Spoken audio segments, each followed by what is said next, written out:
for joining the session today, and we appreciate you've got a hard stop at 9:45. So without further ado, I think most people around the board table actually know Lee, because obviously he joined us at the Public Sector Standards Setters Forum last September in Lisbon. So Lee, thank you very much for making the time in your schedule, and thanks to Sam too. And without further ado, over to you. It's been a busy year since we last saw you. It has indeed, Ian, and thank you to you, Ross, and the board members and staff for allowing Sam and I to come and inform and engage with the board regarding the developments that have happened. I think with the 45 minutes, Ian, if it's okay with you, I might speak for about 10. Sam will do something similar. I should have introduced Sam too. He's one of our senior leaders of our IPSASB technical staff. He will delve into a bit more of the detail of what we've launched, and then obviously leave sufficient time for engagement with the board with questions and discussions. So my update really isn't that long ago. It probably only is back to about mid-June. So I'll take us from mid-June through to where we are today at the 13th of September. The first element was that the Chair of Trustees, Erkki Liikanen, and I were in Beijing in the third week of June. We were there partially to meet key stakeholders, but as well to to launch our Beijing office of the IPSASB. And we did that, Ian and colleagues, very much in the spirit of what we'd announced at COP26 in November of 2021, where we'd indicated we were going to a multi-location model on a global footprint. At that day, we'd already announced Frankfurt and Montreal. We'd had a positioning in Tokyo, and we suggested that we may do an office in Beijing, and so therefore in June we did confirm that. We come through to the last week of June then, and it was a pretty special week that week, because we did the global launch of our two standards, S1 on general requirements and S2 on climate. And it's those two standards that my colleague Sam will spend a little bit of time with the board taking them through. But it was a thrilling week. It was a real milestone board to move for Sam and I to move away from saying, yes, these were prototypes. Yes, we had exposure drafts, and actually have them in our hand to say, here we are, here is actually some product. And we really welcome your feedback further around that product.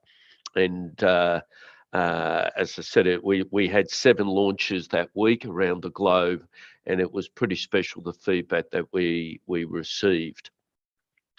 We moved forward from late June into early July, and again a really special milestone for us occurred, and I will tie this back then to our COP26 announcements. But what occurred in early July was that the Financial Stability Board, sitting underneath the G20, who had been responsible for the launch of TCFD in 2017, stated publicly that with the launch of S1 and S2, and that they could see that the architecture of both of those standards was based on TCFD, that the culmination of their work on climate had then concluded, and they were passing the responsibilities for monitoring climate disclosures to the IPSASB. And that piece was special not only because of the confidence and the trust that they were placing in the IPSASB in light of the two standards we'd launched, but in particular when we were at COP26 in Glasgow, one thing that we gave an undertaking to was that there would be a consolidation of the alphabet soup of acronyms. And during the course of 2022, we'd done that with CDSB, we'd done it with the former SASB, the International Integrated Reporting Council, and have worked through our arrangements with the World Economic Forum. But the TCFD was a very critical element. And so we felt this was bringing a conclusion, that element of consolidation that we'd outlined at COP26. Then we moved through to the 25th of July, and Erkki Likkinen and I and Emmanuel Faber were in Brussels. And again, this was a pretty special milestone for us.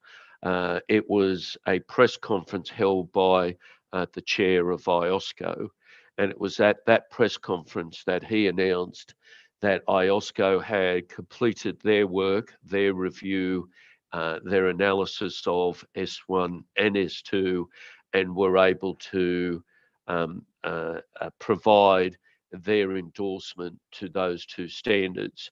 So for many on the board, I suspect they would remember that this was the last time that IOSCO had done this was regarding the IASB accounting standards. And, that at that time was a very fundamental part of momentum. And we feel again that this announcement by IOSCO really saying, board, that S1 and S2 were fit for purpose to be used in the global capital markets. Now, we do know that doesn't mean that it's mandatory adoption, but it does mean that there is a strong indication that they should be used and can be used in the global capital markets to form what we would call the international baseline of standards. We moved from the 25th of July to later that month, and there was announcements both by ourselves and the European Union via EFRAG and the Commission regarding the sense of what had been achieved regarding interoperability, and particularly with S2, our climate standard. And this had been a great point of focus for many months, as people could see the work that the board was undertaking regarding climate, wanting to see, well, how was this work progressing with Europe? And again, Sam has been, I was going to say knee deep, but that's probably a little shallow, but very, very deeply involved in all of this work with both the Commission and EFRAG. And so that day, the similar wording was saying to the markets, great work has been achieved, high level of interoperability, leading to very reduced any sense of duplicative reporting.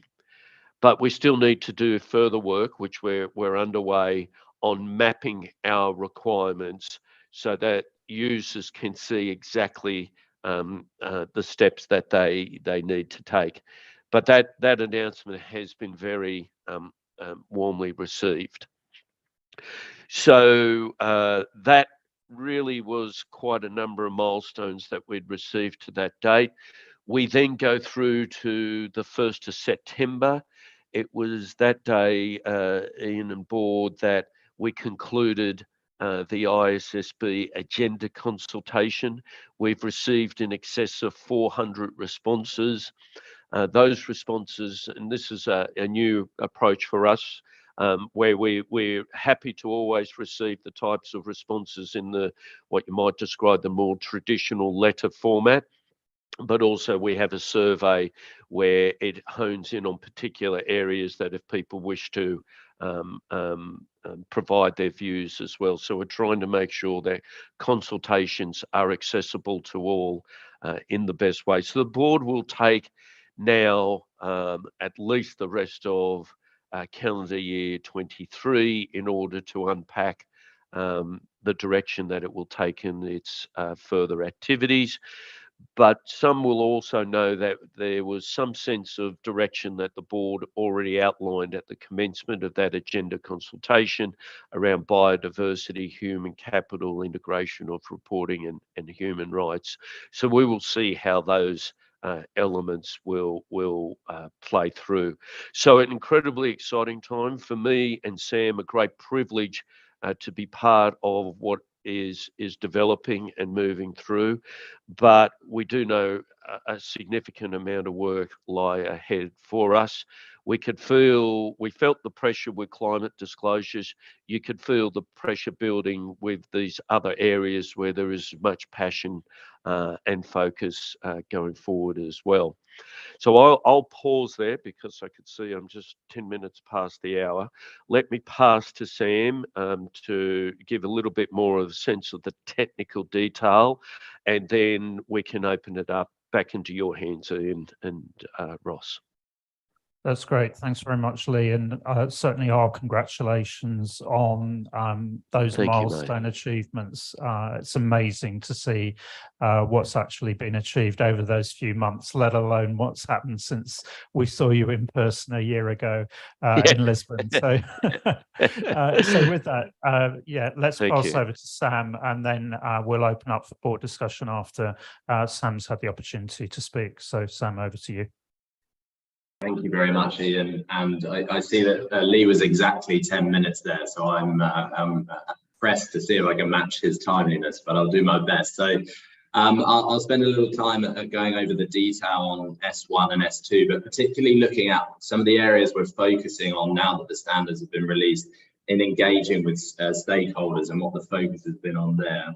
And then I'll touch upon later a little bit with regard to some of the work we're looking at moving forward with regard to implementing the standards development of educational materials and the like, and also looking at the broader work plan as Lee's touched upon as well. And then I'll have some final remarks with regard to interoperability, because naturally it's an area that's very important given the work of the IPSASB at the moment as well, and then looking at how we're engaging with Europe and other standard settings like the GRI. So I'll start with S1, and just a reminder, that's our general requirement standard that asks for the disclosure of material information about all sustainability related risks and opportunity across the financial statements and a sustainability report, that to meet information needs of investors. As Lee touched upon, it certainly applies the TCFD architecture, which is very important, and it's also supported by requiring industry specific disclosures, and I'll touch upon that a little bit further later on.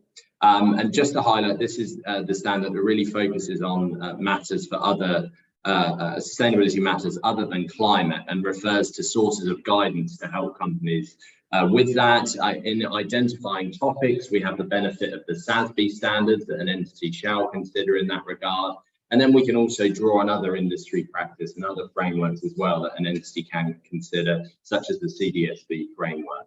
And when identifying information to support the disclosure on those topics, again, an entity shall consider the IPSASB standards, but we can draw on a broader range of standards there. And indeed, we point entities to may consider the GRI standards and ESRS as well.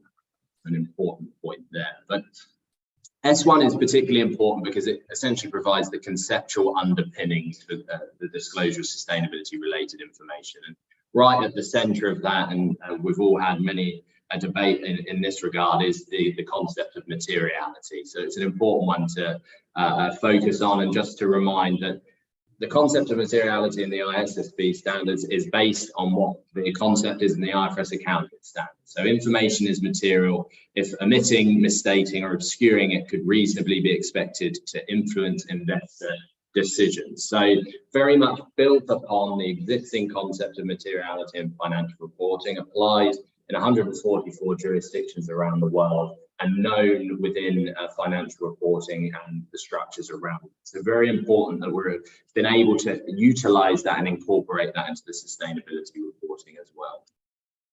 So talking about the importance of industry specific disclosures, I talked about S1 being key in this regard. And why it is particularly important is because what we heard, and back when Lee and I were consulting on establishing the IPSASB on behalf of the trustees a number of years ago now, we were hearing that investors assess this information on an industry basis because certain industries have specific metrics that are more relevant than others to different sustainability related risks and opportunities. So that's particularly important conceptually, but S2 also requires industry specific climate related disclosures and offers guidance in that regard as well, right down to the metric level, so that an entity can determine in its specific industry what are the specific disclosures that may be material for its circumstances. So it's very much a key underpinning concept. But let's have a little look at S2. So moving on to the climate related piece, and again, this also incorporates the TCFD recommendations. I'll touch upon that in a little more detail in a moment. Very important it's used in accordance with S1. As mentioned, given the fact that S1 provides that conceptual underpinning, it's vitally important that S2 is used in accordance with that. And essentially, as the name suggests, it is requiring material information about climate-related risks and opportunities, but that does include physical and transition risk also. So the reason that Lee and I may mention the importance of S2 being based on the TCFD recommendations across the core elements of governance, strategy, risk management, metrics, and targets. We've actually undertaken a sort of relatively high-level mapping exercise between the two standards. It's on our website, it's a good document. But that has found that there's broad consistency across those four pillars. And that's really important because what has been utilised most recently for investor-focused climate-related reporting is the TCFD. And if entities and people are able, key stakeholders are able to move from that to the IPSASB standards quite consistently, that is going to reduce costs and lead to more consistent disclosure, which is ultimately what we're trying to achieve. So I mentioned that I'd spend a little bit of time talking about what we're trying to do in terms of implementing the standards. So many colleagues would have heard about the real effort we're putting into capacity building, and that essentially means we're engaging with different stakeholders around the world to understand what their needs are today to help implementing the standards, be that companies, be that investors to understand the information that they're going to find out, be that regulators to understand how they can implement and adopt these standards. So a key concept to that is train the trainer. So we've got a lot of people engaging with different jurisdictions around the world to ensure that that upskilling and education piece is right centre to that initiative. In terms of supporting the implementation on the technical detail of the standards, a very important piece with that is the establishment of the Transition Implementation Group. Now, many of you, of course, familiar with the financial reporting side and will remember for IFRS 9, IFRS 15, IFRS 17, each major standard after it was issued had a transition resource group. This is the same concept, a group of 16 practitioners, and there will be some key observers, of course, getting together to understand the key implementation questions that are coming through. That will happen in public, so it's a really useful forum for people to understand the technical nuance of some of the implementation questions as well.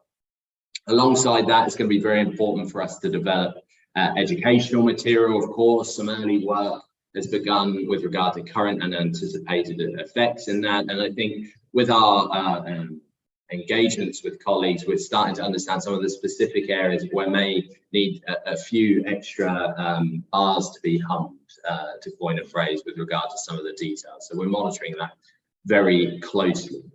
Now, I did just say I'd briefly touch upon interoperability, and I appreciate this is important given your ongoing work, and we are engaging, before I get onto the European piece specifically, we are engaging closely with the GRI in line with our memorandum of understanding with the GRI to understand where our related requirements are interoperable. So that's something we're considering, how best to first of all map that and how best perhaps to communicate that publicly. So do watch this space as those are ongoing discussions as well. So in terms of ESRS and where we are with Europe, I'll probably start at the issuance of the delegated acts when ESRS were de facto finalised. The final piece of that was a 4-week consultation period that the European Commission undertook. And at that point, there were still some pretty fundamental misalignments between the standards. The most important one from our perspective was ESRS's concept of financial materiality. It had a concept of information to be financially material to investors and other stakeholders. And that led to a misalignment between that element of materiality in the ESRS and our own materiality perspective. So that essentially, after the consultation period, was resolved and aligned. And that was one of the key reasons why, upon the issuance of the delegated acts for ESRS, we were able, as Lee highlighted earlier, to jointly, between ourselves, the Commission and EFRAG, highlight this high degree of interoperability, high degree of alignment, because we avoided the potential need for an entity to undertake 3 separate materiality perspectives. So, assessment. So that's a very important piece.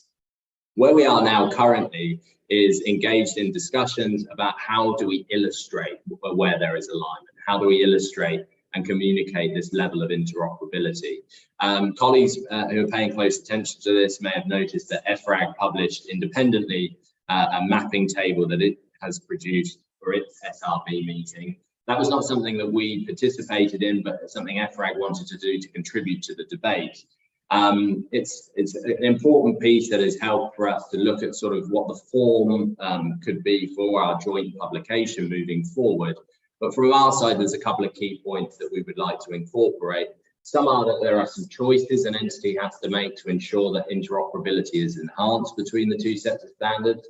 That's important to illustrate. And also the level of granularity that the analysis is conducted.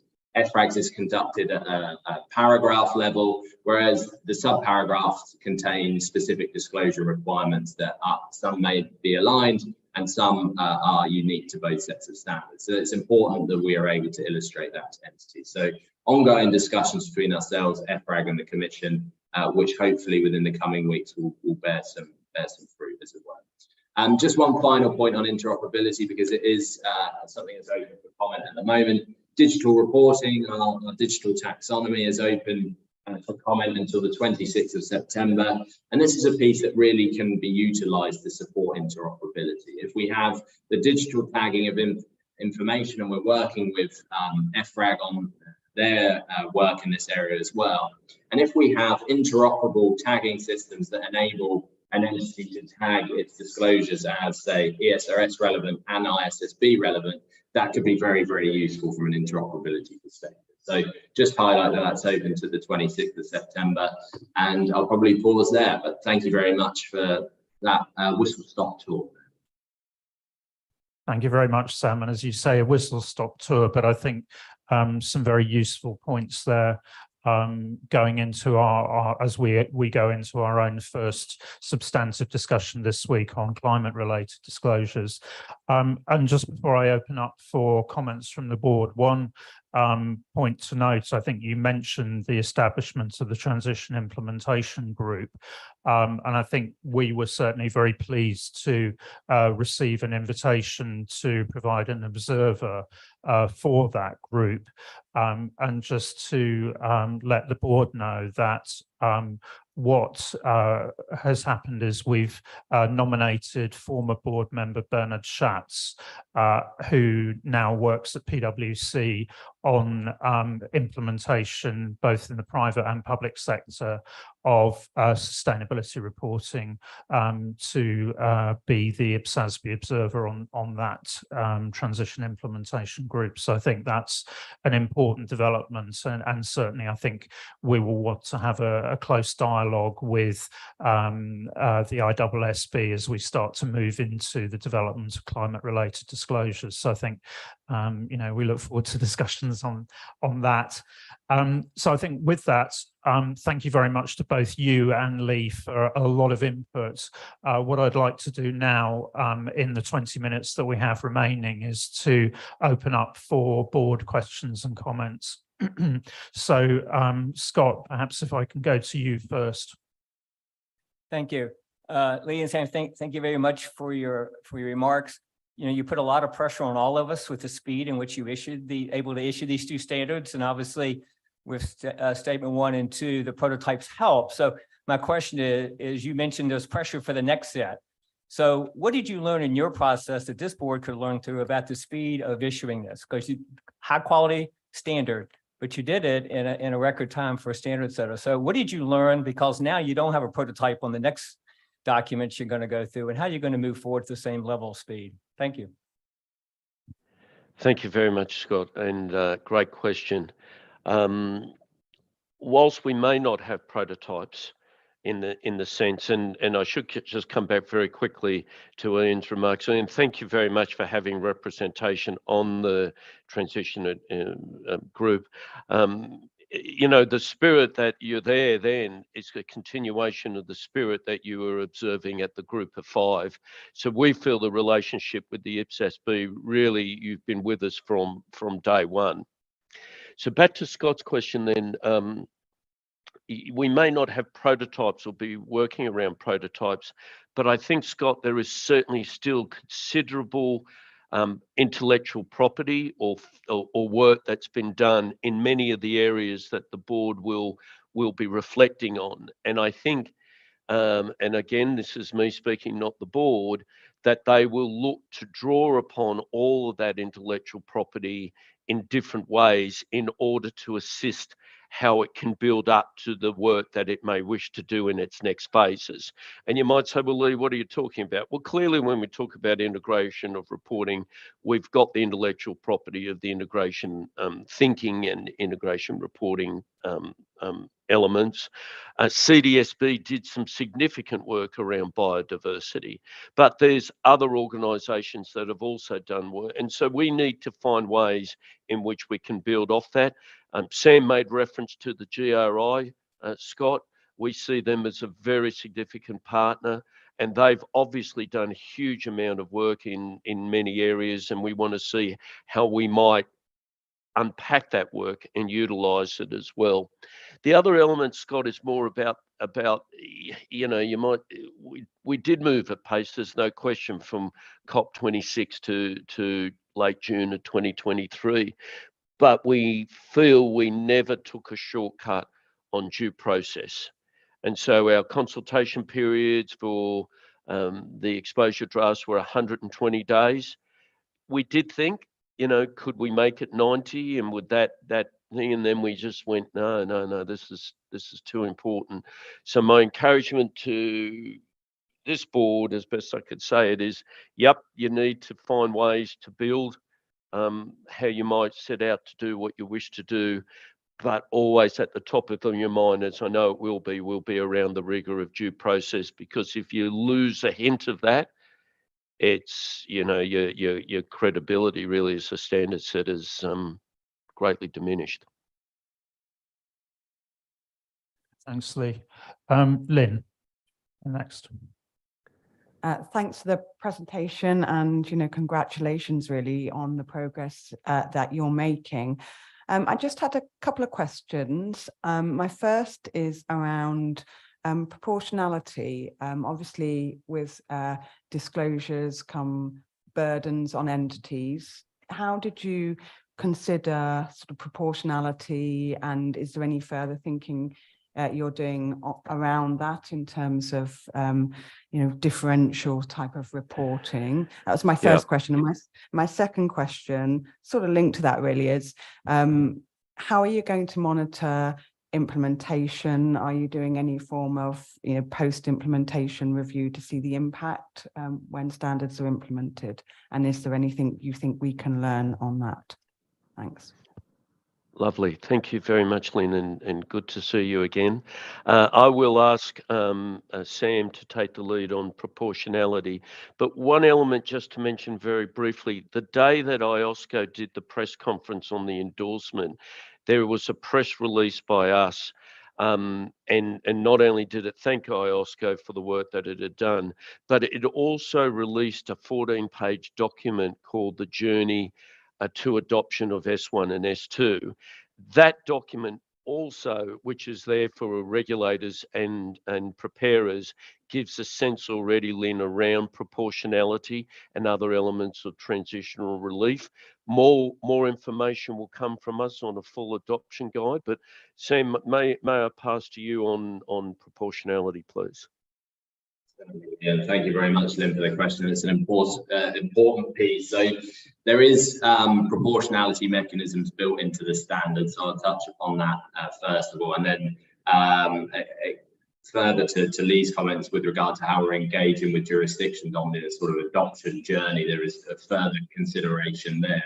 And then I can touch upon the post-implementation review points. That's very, very important. But in terms of the proportionality mechanisms that have been built into the standards, you may recall when we established the IPSASB, it was essentially tasked with a climate-first approach, and that has been built into the standards as well. So whilst S1 requires a disclosure of all sustainability-related risks and opportunities, an entity upon implementing S1 and S2 can limit its disclosures to climate-related information for the first year. So that's important, so it can get processes in place essentially to consider its broader sustainability related reporting beyond that. Another key piece in S2 with regard to the release is the scope 3 disclosure is not required in the first year.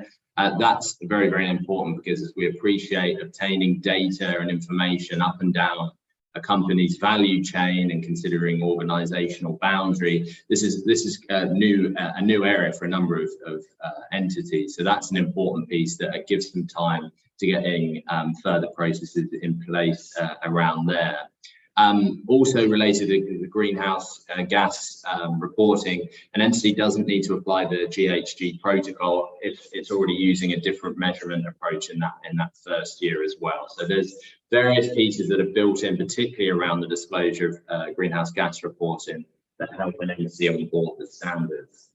With regard to how we're working with jurisdictions, we're also in part of when a jurisdiction is considering its adoption and onboarding implementation of the standards in line with the IOSCO endorsement, considering essentially a roadmap for size of companies with regard to when they're going to adopt the standards and how that can be brought in over time, and then some of the specific pieces within the standard. So a focus is naturally on scope 3 because that's a new area for a number of companies, and jurisdictions are considering at what point it would be appropriate to onboard those sort of specific requirements as well. And we're working very, very closely with jurisdictions and monitoring that closely to ensure as greater consistency in establishing the global baseline as possible. And finally, on the PIR point, it's very, very important. So Lee touched upon the importance of due process in all this. And a very important pillar of our due process is a post-implementation review. The board will consider, in line with the due process handbook, at what juncture it's appropriate to undertake that. But essentially, that process will look a lot like, what was the problem we were trying to solve here? What is the practice that has developed? Has that sufficiently dealt with the corporate reporting problem there? And if not, is there anything that needs to be adjusted in the standards or considered further moving forward? So that PIR process is going to be very, very important at that, particularly when we think of the developing area that is reporting in a mandated environment on this information. So an important piece there. Thanks very much, Sam. So the next question comes from Fabienne Collignon, who you may have met or not. She's the newly elected chair of our consultative advisory group. So Fabienne, over to you. Thank you, Chair. Hi, Lee. Hi, Sam. I guess a critical point for the IPSASB is to figure out users' needs. So a question I would have in that respect is, as part of your work, we do have come across sustainability reporting information from the public sector that you would have felt was important, was needed from private sector companies for decision-making purposes. Thank you. Sorry, Fabienne, could you just give me a little bit more? Perhaps I didn't fully grasp your question. would you think that companies would need maybe information on on the scale of resources that would be available, or things that the public sector might be able to provide, that on general context that companies may not have access to in the long term, so that would help? It's more forward-looking information on sustainability of resources, for instance. Yeah, most definitely. So thank you very much for that question. It's actually very, very good, because if we think about the type of reporting that we're encouraging through S1 and S2, the relationships are very different and broader to what we might see during the more traditional financial reporting. And I think, Fabian, that relationship goes broader between the private and the public sector. And you could see certainly that the public sector positioning at times would provide better information, because, right at the moment, there's great desire for getting more and more robust data and for the private sector to disclose. And you could see very much that the efforts being taken by the public sector to assist not only on data, but general forward-looking information would lead to a much more richer disclosure by the private sector in some instances. So at a starting point, yes, I do, to your question, and I think it would be very valuable. How that would look like over time, we would need to see, but I would see it very valuable. Thanks, Lee. So go to Liang Yang, who I think, Lee, you met at the opening of the Beijing office. So yes, Liang, you. Thanks, Lee, and Sam, for the presentation. It is good to have this conversation again after we have met before. Actually, in my jurisdiction in China, actually we have a very hot discussion about IPSASB standard. In particular, we have a fundamental question about, as Sam just mentioned, that about the materiality. And many stakeholders in China, actually, they think even for private sector entities, maybe financial materiality is not sufficient, because the stakeholders of the entity, maybe they also want to know more matters in addition to the financial materiality information. So actually, in my jurisdiction, many stakeholders think maybe we should also apply double materiality as used by GRI or ESIs. Do you have any comment about this? Thank you. Lovely to see you, Leanne, and thank you for the question. I will pass to Sam, because I know he's very immersed in the discussion on materiality. But at the time we completed our memorandum of understanding with the GRI, we very much gave a sense that if organisations or jurisdictions want to present more, start with the global baseline and add to that global baseline. And we think the GRI is the perfect partner for that. But Sam, please. I completely agree with that, Leanne, and thank you, Leanne. It's a very important question, of course, and one that comes up a lot. So I think what we have built into the standards, as Lee highlights, the consistent global baseline to achieve that consistent reporting globally enables there to be more disclosures added at a jurisdictional level. So, I mean, we have the benefit of our jurisdictional working group and our Sustainability Standards Advisory Forum, as well as a lot of bilateral engagement with colleagues at the Chinese Ministry of Finance. So we're understanding those specific matters in China very, very closely, and monitoring them closely as well. And there's really good dialogue. In terms of I think the materiality debate gets a little bit confused at times. because when we talk about the materiality perspective in the IPSASB standards, that's taken from IFRS accounting standards, it seems like it doesn't contain information about impacts, for example. But that quite simply isn't the case, because what the IPSASB standards is seeking to achieve is to provide decision useful information to investors. So, for example, greenhouse gas emissions by definition is an impact that is relevant to the decision making of investors. And I think when we have developed the standards over time, what is very, very important for us is to ensure that the standards continue to be fit for purpose, which is what the board is fit for purpose for, is to set standards that lead to disclosures that are relevant for investor decision making globally. And then if a jurisdiction determines that there are specific reasons within a jurisdiction to top that up, then they're able to do so. So I think we're actually in a pretty good spot with regard to that, and particularly the materiality perspective. But of course, it is something we continue to monitor very, very closely. Thank you, Sam.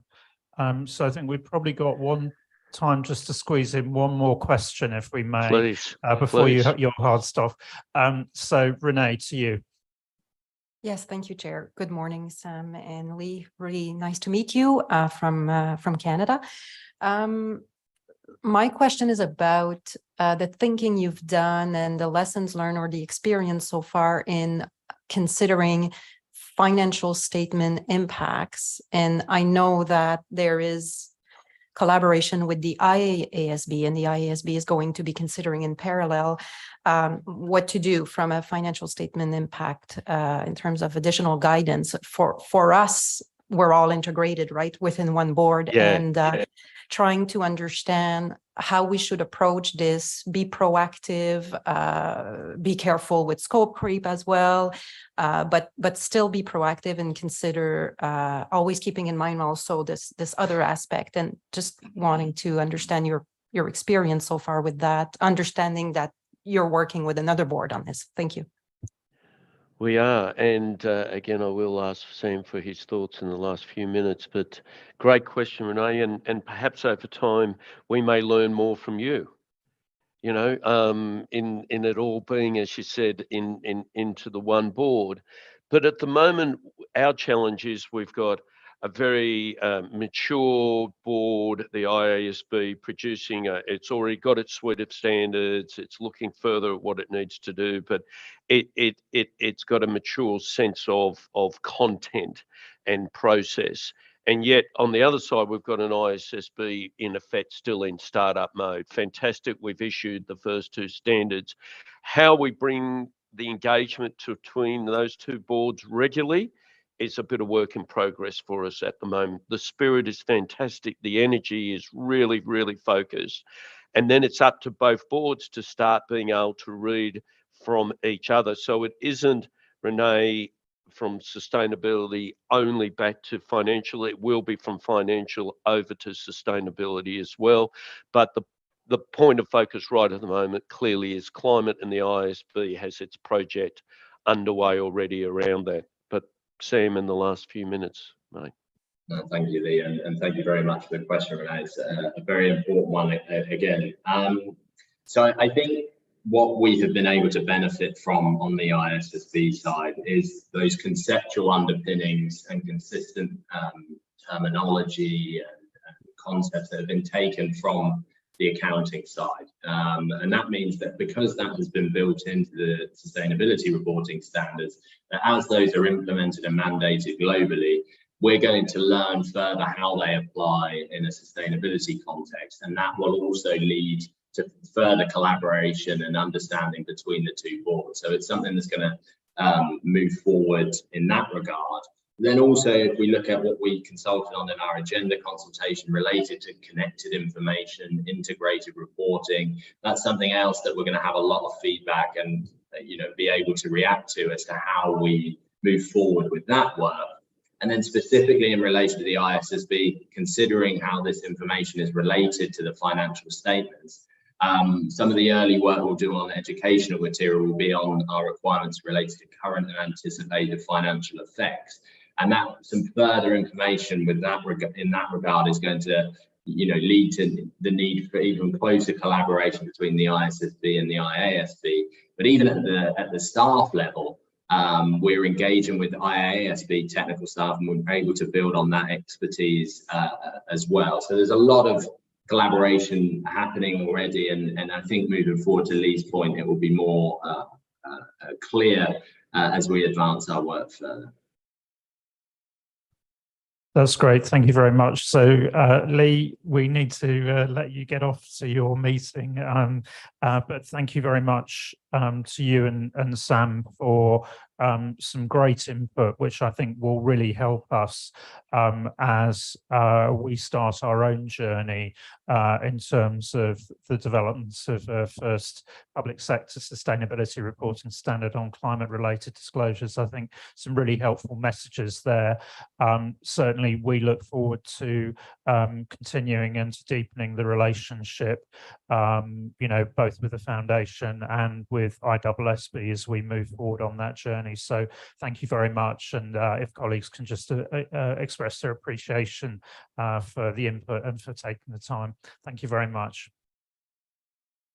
Thank you very much. Thank you, colleagues. If I may just say to Ian and board and to Ross and team, good luck. It's an exciting time.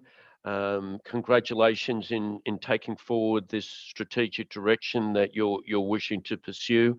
But certainly the IFRS Foundation and the ISSB look forward to further engagement with you and to continue to have a really valuable and constructive relationship between us both. And ideally next time Sam and I or our colleagues, Emmanuel, Sue, whoever it might be, we will do it face to face with you. Thank you very much and have a great day. Thanks very much, both. Thanks Hope the rest of the day goes well. Thank you.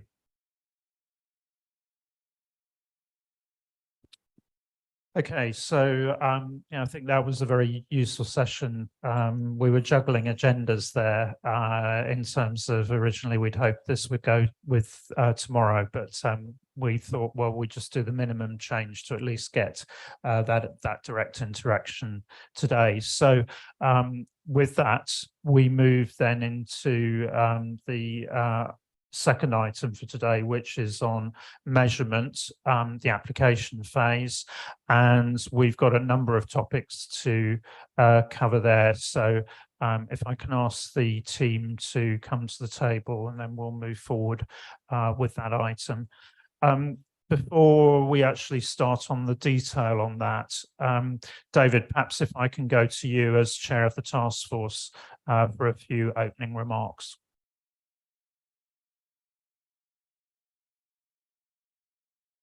Right, thank you, Ian. I think, first of all, I'd like to thank the task force for the work that they've done over the last quarter, and also Lynn for joining in for the discussion that we had on leases.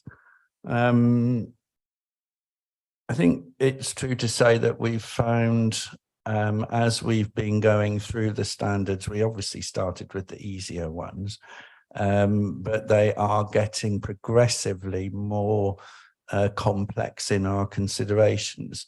So staff have put forward recommendations with the support of the task force on today's papers, but that does not necessarily mean that we're at the end of the journey on these particular standards. And so we would welcome input from board members so that if necessary we can take things away and consider further.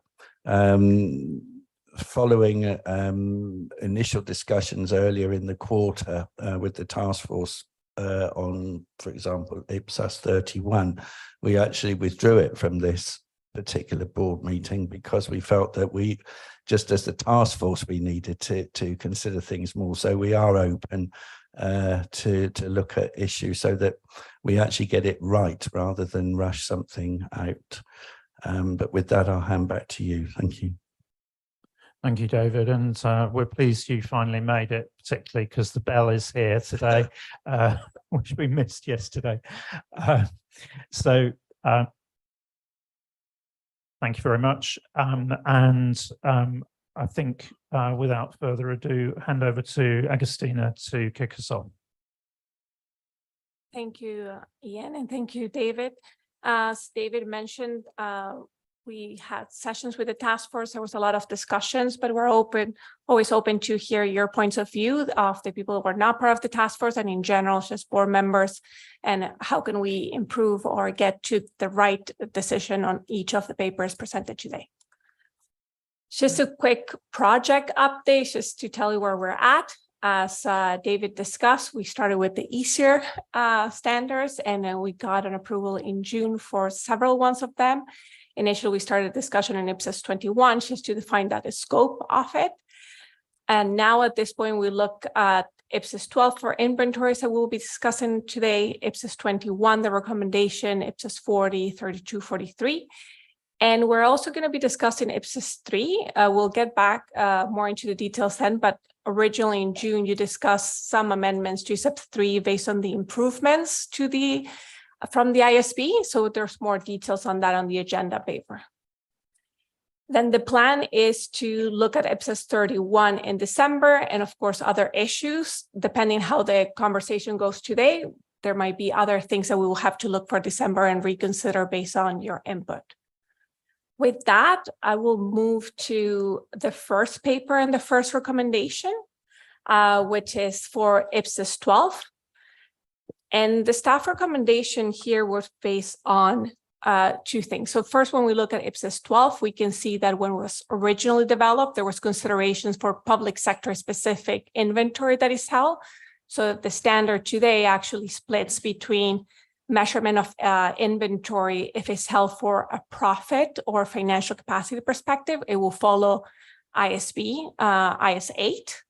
However, when the IPSASB first looked at IPSAS 12, they considered that certain inventory was held for operational capacity as it was distributed at no cost or at no charge or for a nominal amount, and therefore a specific measurement being current replacement cost was used. It was the lower of cost as current replacement cost. So when staff discussed it with the task force, and the recommendation that we are putting forward today was that the recommendation was based that when we look at current replacement costs and we look at COV, they share key principles such as, and they're both entry value, they are trying to value the existing asset. And with that, the thought was that it was applicable to actually replace current replacement costs with COV from the perspective of aligning with the latest IPSAS 46 methodology, being COV developed for operational capacity.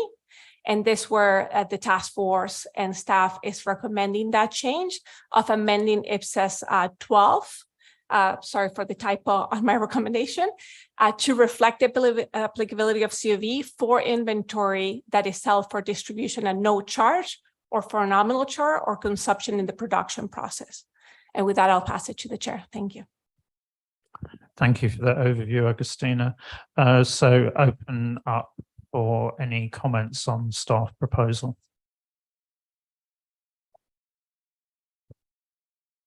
Yeah, Lucy, lead us off.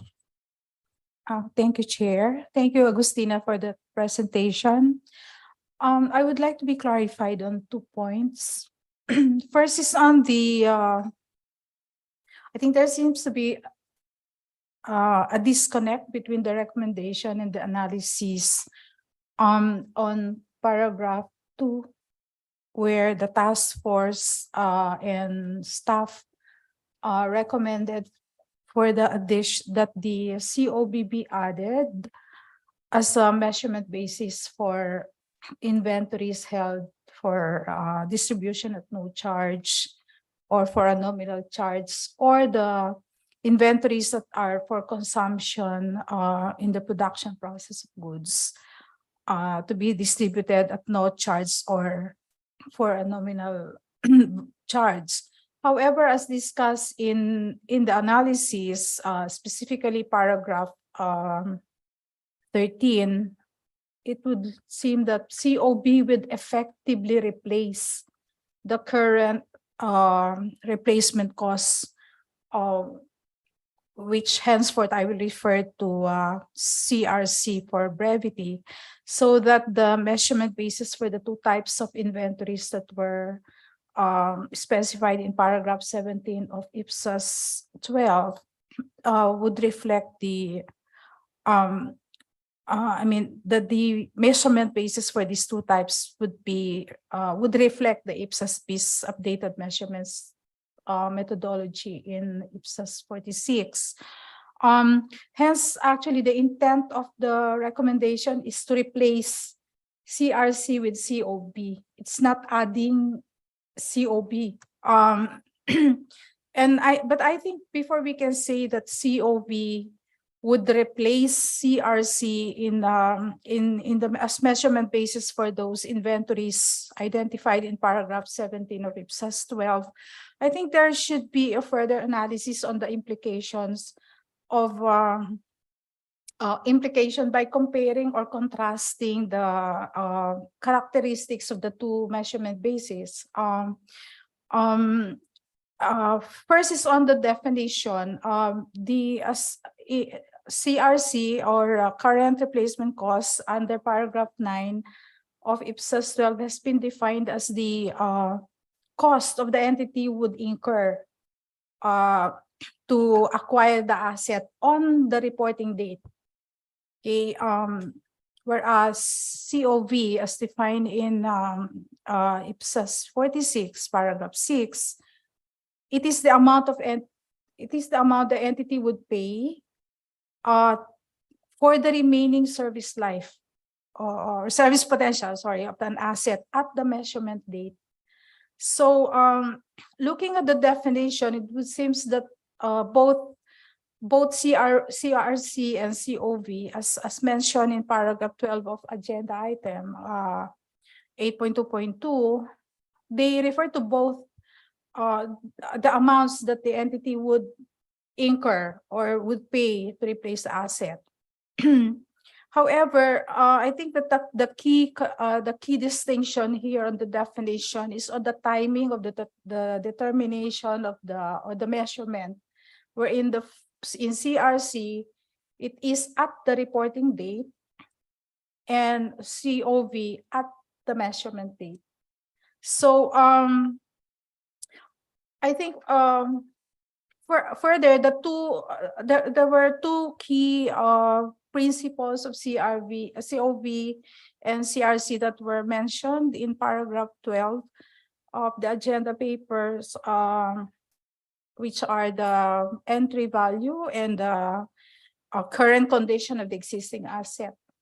But however, I think they may not be sufficient to support the basis for conclusion for the replacement of the CRC with COV.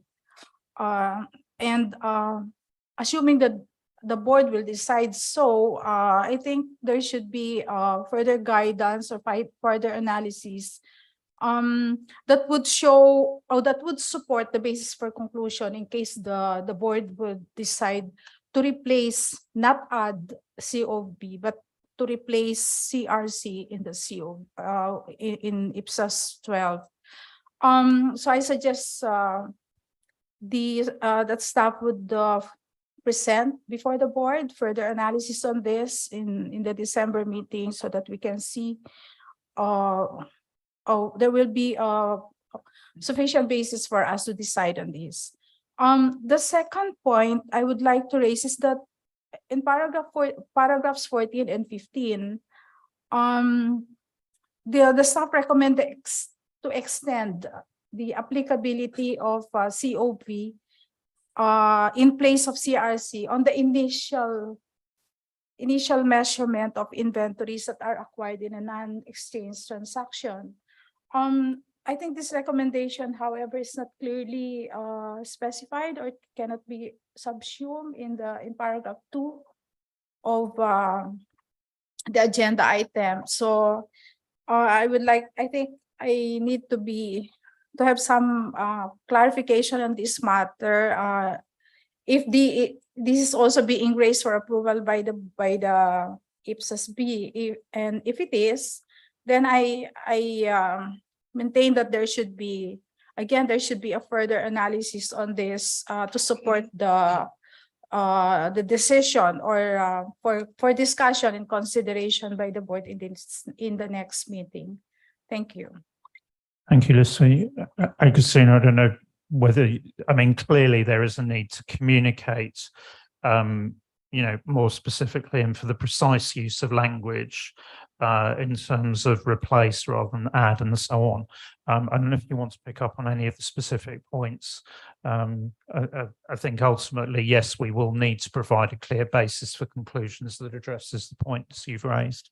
Agustina? Yes, so thank you for your comments, Lucy. I think definitely on the paper we're saying to add, but it is to replace current replacement costs with COV. So it will still be the logic of the lower of cost, or if we go with that approach, current replacement costs will be replaced with COV at that level. It was not to just simply replace the whole lower of cost or current replacement costs with COV. In the sense of the reporting date versus measurement date, I think I'll have to take that away as to distinguish. When I think of reporting date and measurement date, to me, I'm thinking of my measurement date is when I'm reporting, but I can see where your point is coming from that perspective. And to further clarify the guidance on your non-exchange piece, the thought from staff was coming from a similar decision was taken on IPSAS 45 when we changed the non-exchange measurement, but I can see that it can be further explained. I don't know if Dave wants to come in. Dave, to you. Just to come in on reporting date and measurement date. Reporting date is more restrictive in when the measurement occurs, but when you're measuring for your financial statements, your measurement date and your reporting date will be the same date. So I don't think there's any difference there. The reason why we've moved to measurement date is because if you're doing measurements on initial measurement, so on the day of the transaction, that's not your reporting date. So by changing the wording from reporting date to measurement date allows a more broader use of the measurement basis in this case. Thanks, Dave. And so I think that's, what this is doing is bringing it up to date with the approach that we've got in IPSAS 46. And clearly, as you say, Lucy, I think we would need to essentially make the point that Dave has actually made and communicate that. So I've got several other flags up. So I'm going to go to Mary, then to Todd, then to Patricia. Thank you.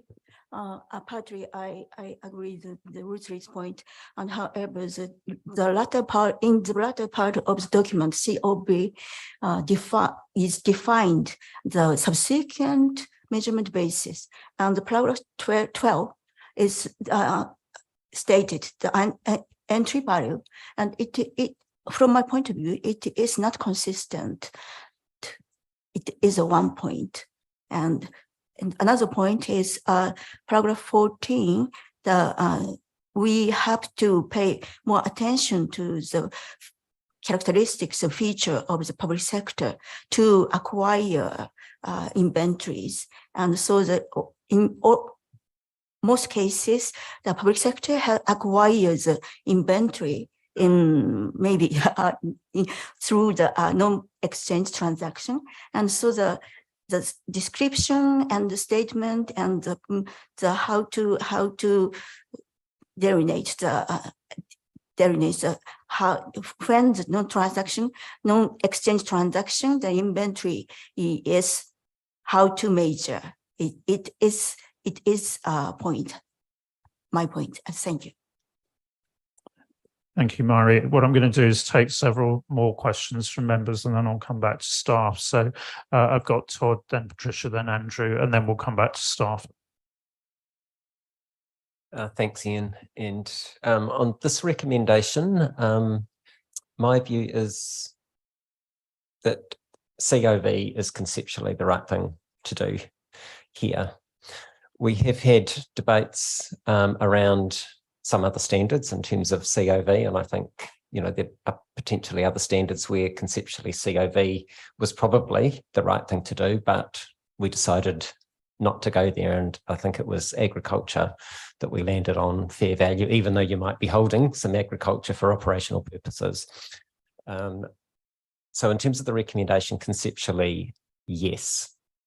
I hear some of the conversation, and I wonder whether there is the need to think practically. So practically, is COV best answer here? And there could be a question there that we do need to actually think about. And in thinking about the practical side of it, COV has, the way that we've pulled COV together, I think we were very much thinking about physical PP&E type assets. And if you look at all of the language, the concepts and things that were brought into COV, it does have that bent to it. And so I think one of the practical challenges for us, and if we put COV into inventories, is does this work for the sorts of things that we're likely to distribute or use in the production of other stuff in the public sector? And do we need to think about how it would play out practically?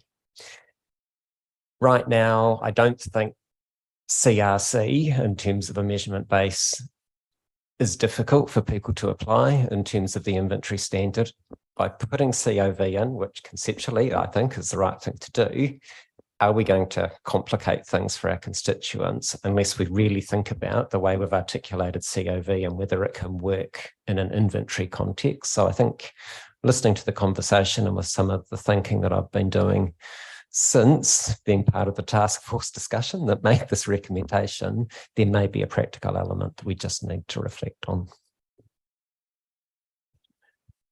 So thank you, Todd. So, I mean, in terms of the way forward on this, I think what I'm hearing is that there is support for moving forward. I think there's clearly some further thinking that needs to be done, and that probably falls into two categories. One is there anything further that we need to provide by way of implementation guidance, which would address your practicality point? Because some of this is just actually, we're putting COV in, and then you would have the cost approach underneath that. So query, is that different? And I think there's also the communication point, which actually deals with several of the other points that have been made. So I think there's a combination of those two if we move forward. So I think that is probably the direction of travel that I'm hearing at the moment. I'll go to Patricia and then to Andrew. And thank you. Maybe I could understand the question about the practical issues, because I think COV is easy to obtain information because it's anti-specific. Maybe I could understand a little more. But my question here is, why not the materials or supplies to be consumed in handling services be measured based on COV2? Because in this case, we use the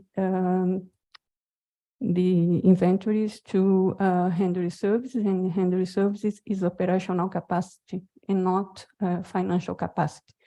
It's the same rationale. If the entity does not sell, the inventory is not held for sale, probably the main information is not about the based on fair value, it's based on COV, it's entity specific. Thank you. Thanks, Patricia. Andrew, and then I'll go back to staff. Thanks. I think similar to where Mari and Todd were going, and in your summary, that we need potentially some more application guidance here is, if we look at COV, I think it was written, yes, from a PP&E perspective, perhaps indirectly, but a subsequent measurement perspective as well. So when you start applying it now to initial recognition, and it talks about an existing asset with its existing use, there is no existing asset with an existing use, I guess. So there's certain, of those terms that I think we need to just go through COV and see, well, if we are now recommending it for an initial recognition, how do we actually, interpret those? And the second point was just when we looked at biological assets, the last meeting, we concluded fair value was appropriate. Have we done any considerations now if there is something moving from the biological asset standards into inventory where it now can go down to COV? Do we see there being any differences or problems with the two measurement bases? that perhaps could arise. Thanks, Andrew. And certainly when I read this, I wondered about deemed cost and whether we mentioned that. So I think what I'm hearing is, I think generally members are supportive. There are some questions about conceptual differences or similarities that I think we just need to bottom out. There is this question about practicality, and to an extent, actually, you know, we may need to actually ask that when we get to actually putting a proposal out to stakeholders, because I think we can spin the wheels on this, you know, and see problems that there aren't. Equally, we need stakeholder input in terms of, are there additional problems, you know? So I think that may well be a question that we need to ask in the consultation. I don't know whether there's any immediate response to the point that Patricia was making, or whether staff would like to take that away.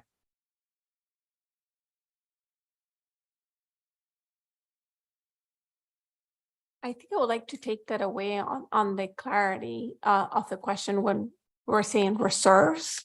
I think when we looked at the inventory, we differentiated between the two, where we're thinking that that inventory is going to be for selling versus the inventory that is being held.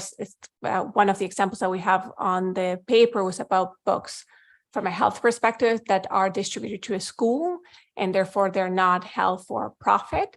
But I think we can definitely, I think there's a few things that we need to take away from this paper. So I would think we could discuss it after and get further clarity when we come back in December. That will be my suggestion. Okay, I think that's helpful.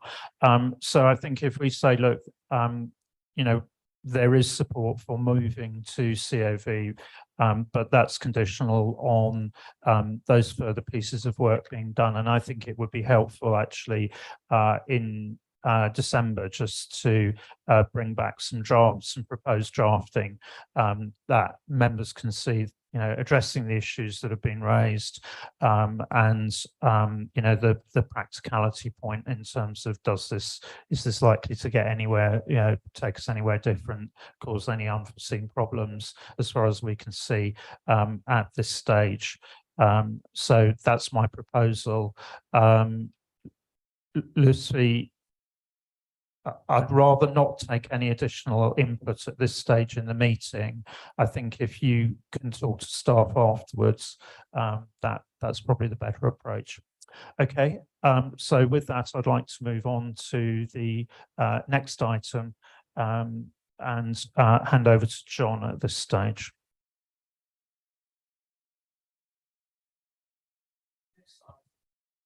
And the next item is an item which isn't actually in the agenda papers.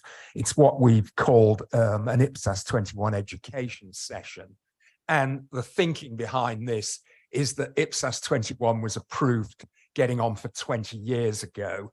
And it's probably an idea to highlight just some of the main aspects of IPSAS 21. Before we move on to agenda item 8.2.3 and 8.2.4, which is looking at revised components of recoverable service amount. A little bit on the background and scope to start with. IPSAS 21 was approved in late 2004 and issued in December 2004. Now, although it was deemed a convergence project, which is the term we used at the time for what we now call an alignment project, it was drawn from IS 36. Together with IPSAS 17 on property, plant and equipment, it was probably the standard which departed most drastically from IS 36. And the reason for that was very much to do with the scope. There have been a number of subsequent amendments to IPSAS 21 since its approval, and a very significant change in 2016 related to scope. More on that in a couple of seconds. Firstly, the scope, it applied to non-cash generating assets. So it was basically dealing with assets which were held for service delivery, assets which we would now describe as held for operational capacity. Property, plant and equipment on the revaluation model was initially outside the scope of IPSAS 21. The thinking behind that was that the annual review, which to ensure that valuations are up to date, would mean that you would take account of any factors related to impairment. However, as years continued, a number of constituents started to question that scope exclusion. They felt that it misleadingly implied that assets held on the revaluation model couldn't be impaired. That wasn't the intention, but it was decided in 2016 that we should modify that. And there was an ED, a full consultation process, and as indicated on that slide, the scope was broadened. Impairments of cash-generating assets, preparers were originally directed to IAS 36.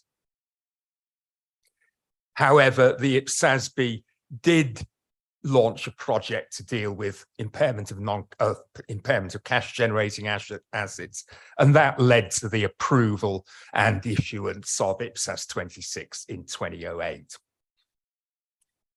Not going to dwell much on this. Some of the key definitions, some of those you're going to be quite familiar with, such as what an impairment is, that it's a loss in future economic benefits or service potential over and above depreciation. Non-cash generating assets are defined by reference to cash generating assets, and a cash generating asset, the key aspect is that there's a primary objective of generating a commercial return.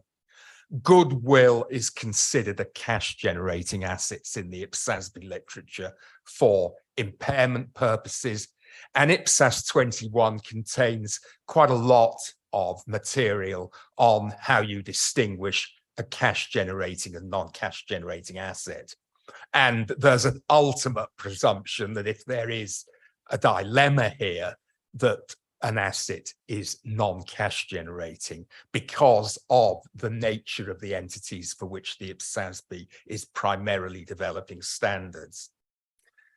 The definition of fair value less cost to sell, straightforward, less so value in use of a non-cash generating asset. And that was defined as the present value of the asset's remaining service potential. And there was a lot of blue sky thinking on this during the development of 21. And notwithstanding some of the comments I've made in subsequent agenda papers, there really was, I think, quite a lot of creative discussion and thinking behind this. And whilst you can criticize the approach, it's far easier, as we know, to be critical looking on rather than to be developing something in an area which is blue sky. And there are three methods of determining value in use of a non-cash generating asset: depreciated replacement cost, restoration cost, and something known as the service units approach. And there is considerable guidance and illustrative examples on those approaches in 21. Briefly on the mechanics, and again, this is an adaptation of what was in IAS 36. There's an annual assessment of indications of impairment triggering the determination of recoverable service amount. There are external indications such as a cessation or near cessation of demand for a service, and internal indications, the most straightforward of which is physical damage to an asset. That minimum list is not exhaustive, so there may be other indications which are not identified as black letter indications in 21. So if there are any of those indications, you have to move to determining recoverable service amount. There are more rigorous requirements for certain intangible assets with indeterminate useful lives, and intangible assets which are not yet being operationally used. But no need, I think, to go into much more on that. An impairment loss arises if the carrying amount of an asset is more than both fair value to cost less cost to sell and value in use of a non-cash generating asset.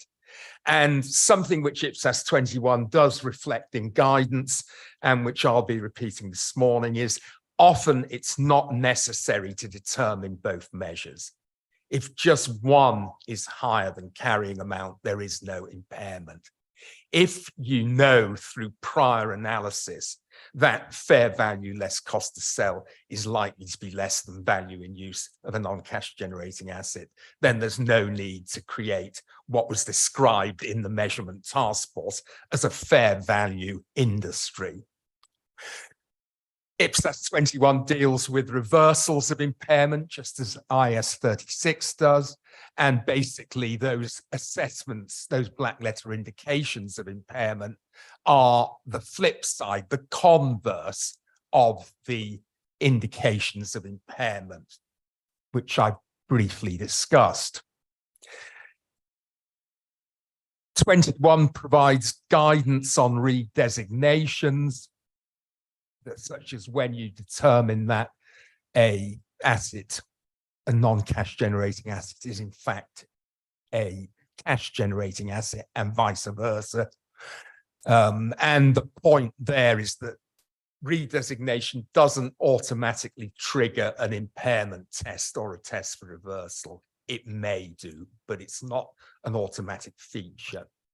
And lastly, as you'd expect, there are guidance and requirements on disclosures, and those disclosures were expanded when the scope of IPSAS 21 was modified in 2016.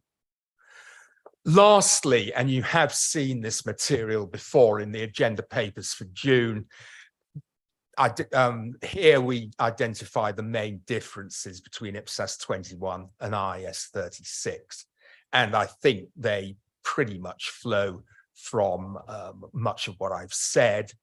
Clearly, we're using different terminology when it comes to a non-cash generating asset for value in use.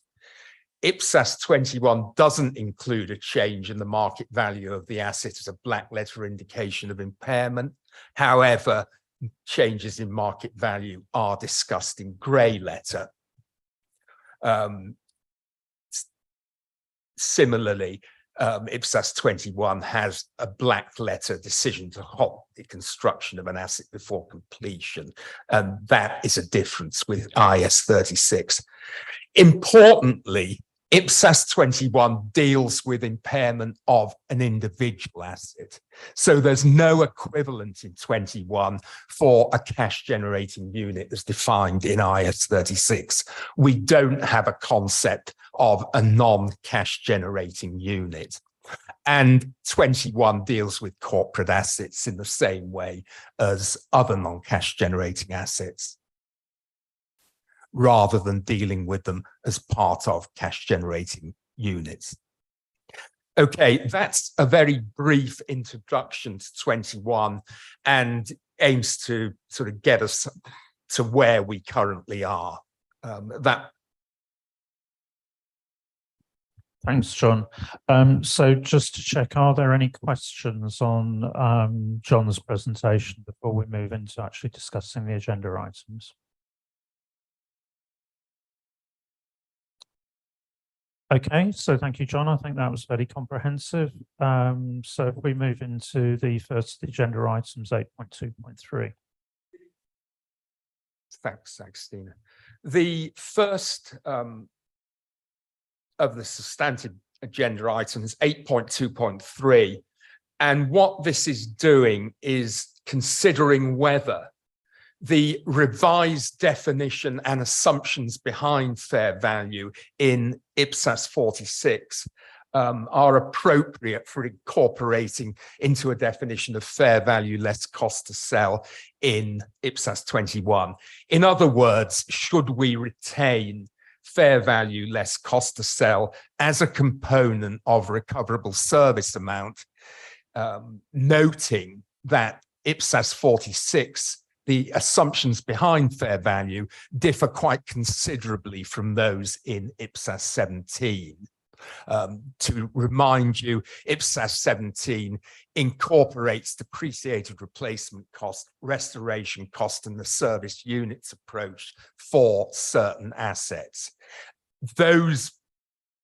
That part of IPSAS 17 is now really within current operational value. The view is that fair value is unlikely to be relevant for specialized assets. The likelihood is that for a specialized asset, the cost approach will be used to determine current operational value. So it's unlikely that fair value will actually throw up a different valuation to that you get under current operational value. However, fair value may provide relevant information. I'd even go further and say probably will provide relevant information for non-specialized assets. In this case, the market approach will be used.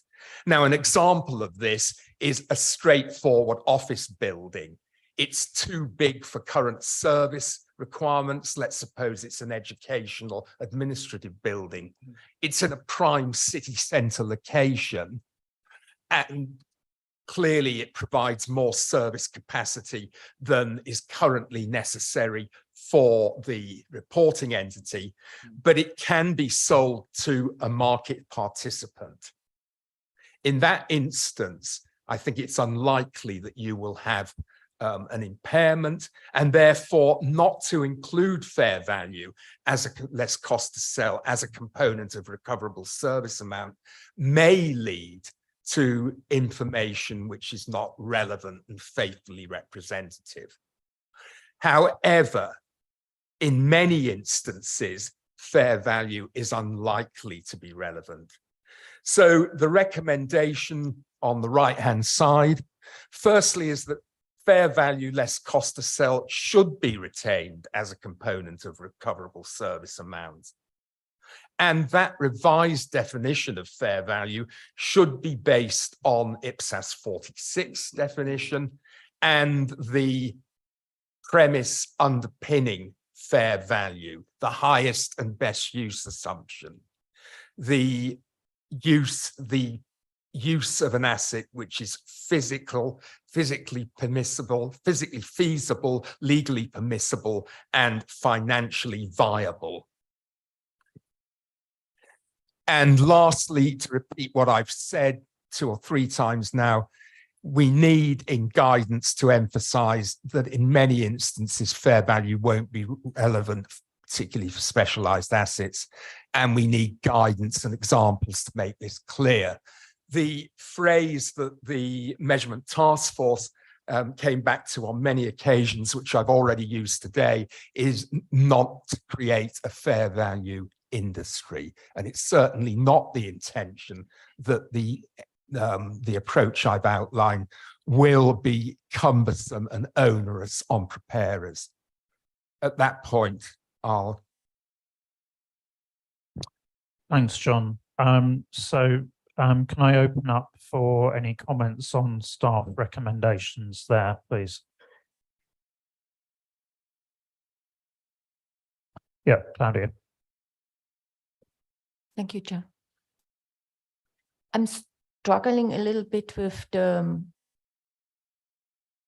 recommendation that we keep fair value in an area where we call them a non-cash generating non-cash generating assets, especially as we said they are only held for their operational capacity. And I'm not sure what we mean by, for example, when an office building is too big for current service requirement, that's okay, but can be sold to a market participant. If it couldn't be sold, who decide who can sell it? Is it forbidden by law? if it's a decision of the management, because it's already in decision because we hold them for operational capacity. So I can't really understand how we can managize your proposal in an operational way, because we have specialized assets, even we have specialized assets, they can be sold to a market, but we don't know the market price. Maybe the market price is much higher than we expect because they are so specialized, they really will be requested. We didn't know it so far because we haven't tested the market, because they only developed for the public sector. So I'm not really convinced that keeping fair value in the new definition of fair value, highest and best use, can really support us with non-cash generating units.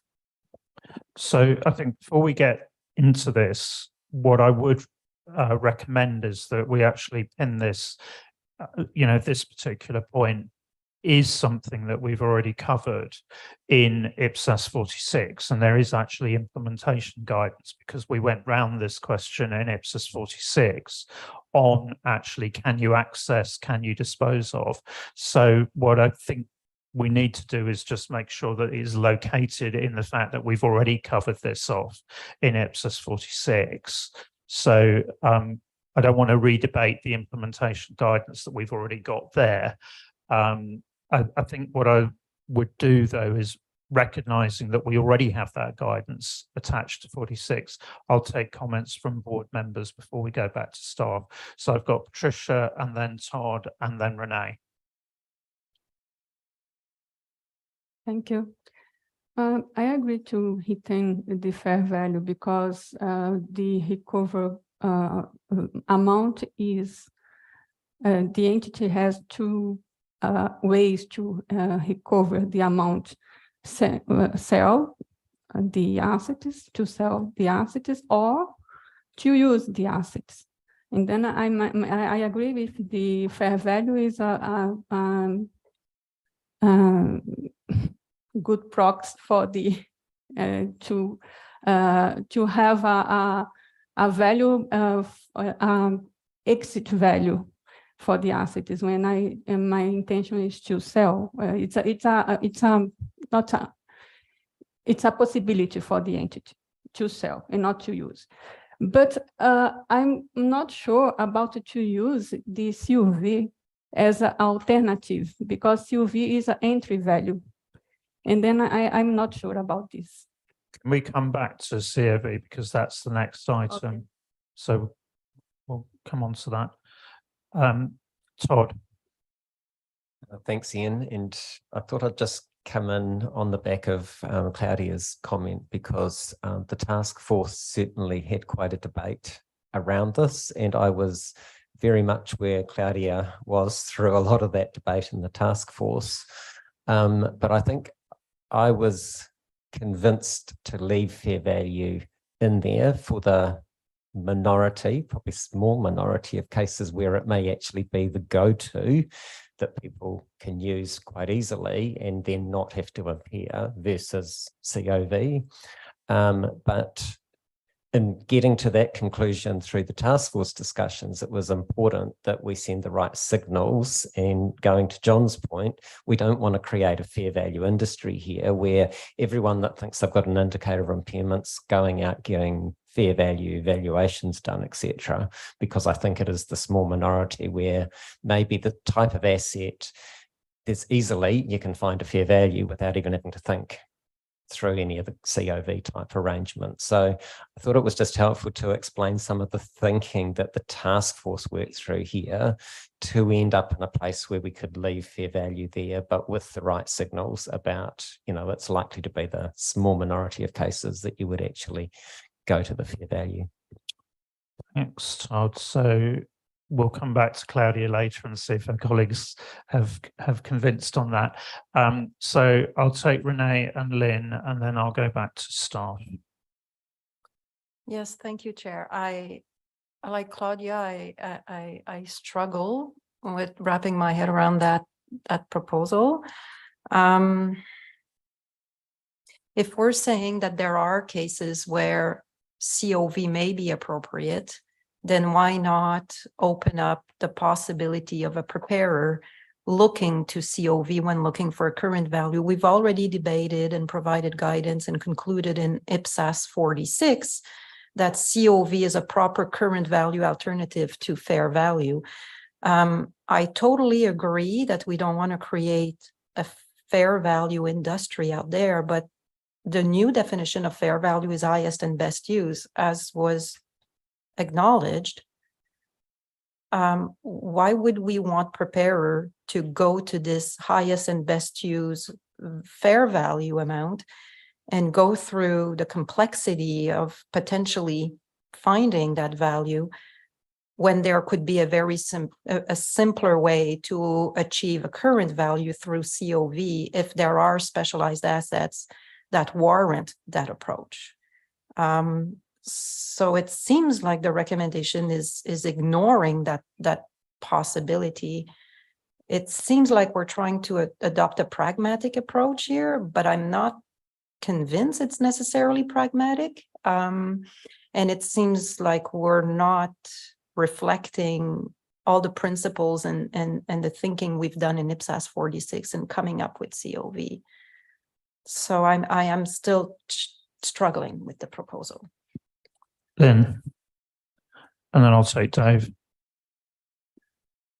So I think whether or not I struggle with the proposal, I guess, depends on am I in a cost model or am I in a current valuation model? It strikes me that if I'm in a current valuation model, fair value in the equation becomes irrelevant, because if I'm holding my asset at current operational value and I've got some trigger of impairment, when I work through the impairment standard, I continue to hold it at current operational value, because if fair value is lower than it, I hold it at current operational value. If fair value is higher than it, I continue to hold it at current operational value. So it struck me that fair value only becomes relevant in the equation if I'm in the cost model. So I think some of the comments you are getting here is depending on whether or not you are in the cost model or in the valuation model. All of that said, and it applies to this paper and the next paper, is the problem to some degree is if I'm in current operational value, when do I have a revaluation and when do I have an impairment? The triggers are overlapping and the same. And what difference does that make? Well, actually, the difference that it makes is where I might post the entries. When have I truly got an impairment, or when have I just got a different revaluation assumption? And I guess I struggled with this paper and the next paper because, and I just wonder, we didn't want to reopen the whole impairment standard, but actually the way the papers are now drafted, I'm struggling with the recommendations because I'm sort of questioning whether or not the result is that you are either creating a fair value industry when you don't want one, because is it ever going to be truly relevant to you? And I felt like we probably do need to go away and do more thinking on the impairment standard to come to a conclusion on these papers, because it does make a difference as to where you post the entries, if I've got an impairment versus if I've got a revaluation. And I just wasn't convinced about sort of statements in the papers around, oh, well, we'll make it clear to people that you don't really need to go and get a fair value valuation. I felt that there was more work we needed to do to bottom the issues, rather than perhaps have unintended consequences of a rush to put COV in the literature, when really we need to revisit the impairment piece versus revaluation piece. So I think your point there, Lynn, was very helpful in terms of, I mean, I think what I'm hearing, and I think you're right, is that there is confusion about how the model works at present, depending on whether you're on a current value model and whether you're on a cost model. And I think what may well be required here is actually just staff to actually give us some very simple fact patterns and how they would operate under the current guidance, based on whether you're on a historical cost basis or a current value basis, so that everybody is absolutely clear about how that would work under the current guidance. And then actually, what does that then mean in terms of a proposal to change either of those fair value or current operational value? So I think that's the absolute bedrock. And as you say, Lynn, then that will come into the next item, which is the leg of actually, do you bring current operational value in? Because I think we need to understand and be absolutely clear what happens presently under our present guidance, and therefore what are we proposing in terms of a change, Dave. And then I think what we'll do is just break for coffee at that point in time. So Ian, happy to take the introduction away on Lynn's comment. I think that's appropriate. I just wanted to add from my perspective, I think the specialized versus non-specialized asset discussion is a little bit of a red herring. And I say that because, and I really agree with what Patricia said, so hopefully I'm not misquoting what you said, but when I look at this guidance, I really boil it down. What the impairment standard is trying to do is look at whether you've overstated the value of your asset on your balance sheet. And I think there's two ways you can generate value from an asset. You can sell it or you can use it. And by putting fair value in the sell category, that's what we're trying to measure there. How much would you receive from selling the asset? We'll talk about the value and use side, or the using the asset side. And that's why I say whether it's specialized or not, or how often you'll use it in practice, doesn't really matter, because what you're trying to do is compare whether you could sell the asset or use the asset, and it doesn't matter how you're using it. So I just wanted to make that point. Okay, I think at that point we break for coffee and we come back at 11 o'clock, please. Thank you.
Okay, so moving back into the session, we agreed before the break that staff will provide some illustrative examples which firstly show how the impairment model in IPSAS 21 works at present.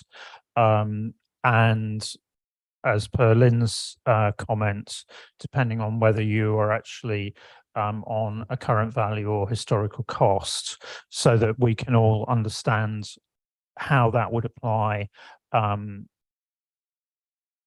the current guidance, and then see incrementally how the proposed change would operate. So I think that's the first instruction. So I'm not proposing to take any further comments on the paper on the revised definition of fair value. I think we need to have those examples first to locate the discussion, and then we'll go back into the recommendation when we see that revised paper in December. With that as the instruction, that would apply in terms of moving us through the debate, both on fair value, but also on the proposed substitution of current operational value.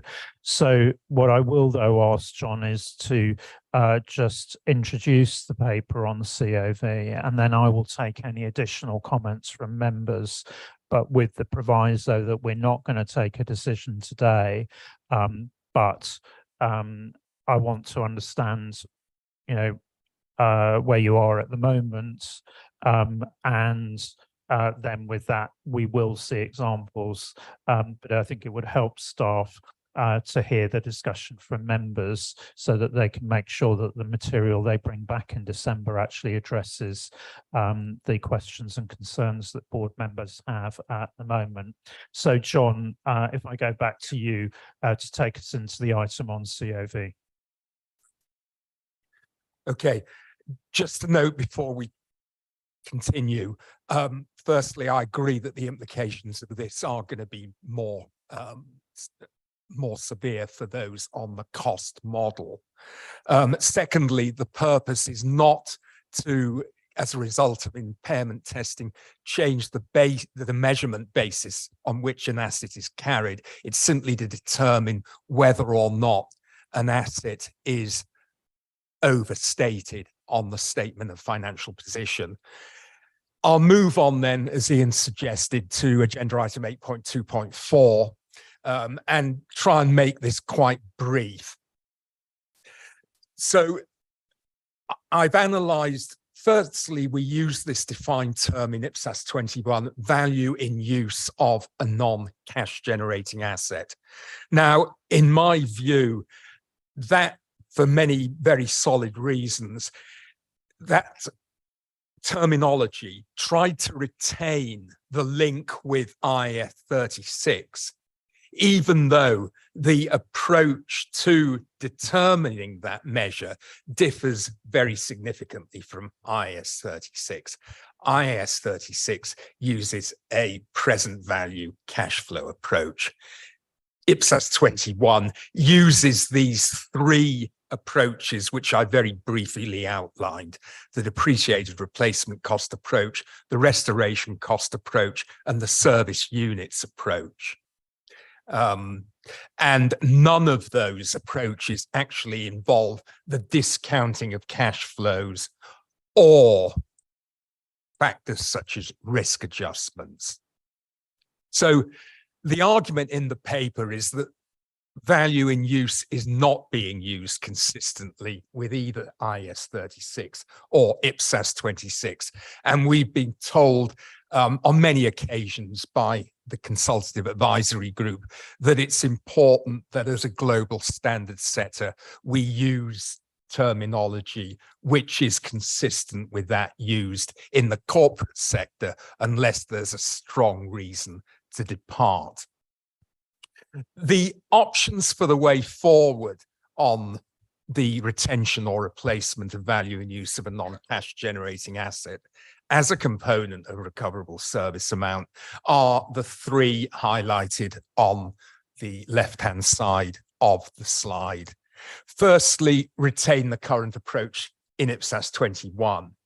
The advantage of that is that it's an approach which has been in the literature for nearly 20 years. We've got no indication that there are problems with it. There again, there hasn't been any post-implementation review of the way in which IPSAS 21 is operating. The second approach is to retain the term value in use of a non-cash generating asset, but instead of the three approaches which I've highlighted, we use current operational value as a surrogate. The staff view is that that will probably work because of the definition of current operational value, which very much emphasizes remaining service potential. But that would still be using terminology which isn't consistent with that of the other global standard setter. The third approach would be to adopt current operational value directly. And the view of staff is that that is the best approach to go with because it ensures consistency with IPSAS 46. There are cost-benefit advantages for entities on the current value model because these entities will already be measuring assets held for operational capacity at current operational value. And this approach complements IPSAS 45 requirements that valuations are materially up to date at the reporting date. So the recommendation is that on the right-hand side, that we should use current operational value as a component of recoverable service amount in its own right, that recoverable service amount should therefore be the higher of fair value less cost to sell and current operational value, and an impairment only arises if both measures are less than carrying amount. So that's consistent with current IPSAS 21. If one of the measures indicates that recoverable service amount is higher than carrying amount, there's no need to get involved with the other measure. Okay, at that I'll Thank you, John.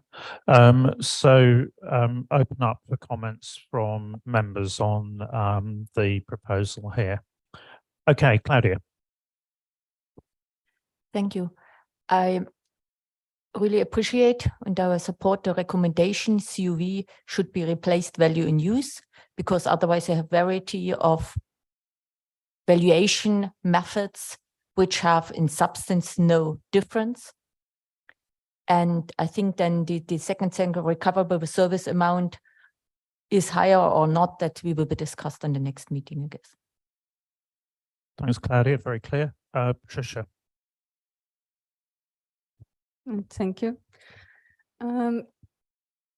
My question, it's not my question. I agree with this approach, but when I combine this paper with the previous paper, I have the CUV as is a measure for sell the assets and is a measure for use the assets. And I think it's not a good measure for sell the assets because it's an entry value. Then my suggestion would be to change the way to present the solution for this question. Indicate that CUV is a recoverable amount, but in some cases, fair value can be a possibility too. Então, the main principle is use CUV, and in some cases, when the entity has the possibility to sell the assets, fair value would be a recovery amounted to. Thanks. Thank you, Patricia. That's a helpful steer. Lynn, to you. So in terms of the sort of proposal, my observation is similar to what I made before, but just to be really clear, I guess, if you're in a valuation model, your carrying value is going to be COV, and then your recoverable amount ultimately will also be COV. So you'll always be at COV is how I'm reading this. And then what was then occurring to me is, so arguably I'd never have an impairment if I follow this through, because I will always adjust my COV. But the question I had in my mind is, when, if ever, should I have an impairment in if I'm in valuation territory and COV? And that led me to thinking about the whole discussion we had around, I've got a school for 500 pupils, but going forward, I only need a school for 400 pupils. And we had the whole surplus capacity. Well, if I can't use the 100 pupil bit for something else, then I value it under COV at 400. But in the year that I change my assumption from needing a school of 500 to needing a school of 400, in that year, is that adjustment an impairment, or is that just a change in assumption on COV? And why that makes a difference might be, if it's a revaluation adjustment, I might post it somewhere. If it's an impairment loss, I might post it somewhere else.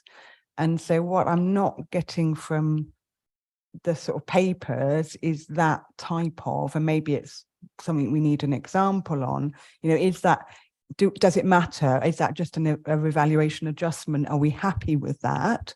Or would I ever have an impairment in that year of change of assumption? Thanks, Lynn. Dave, back on that. I was just going to say, I think this falls under the instruction you gave in the last agenda item, that we'll bring back some examples and show how this all works in practice in December.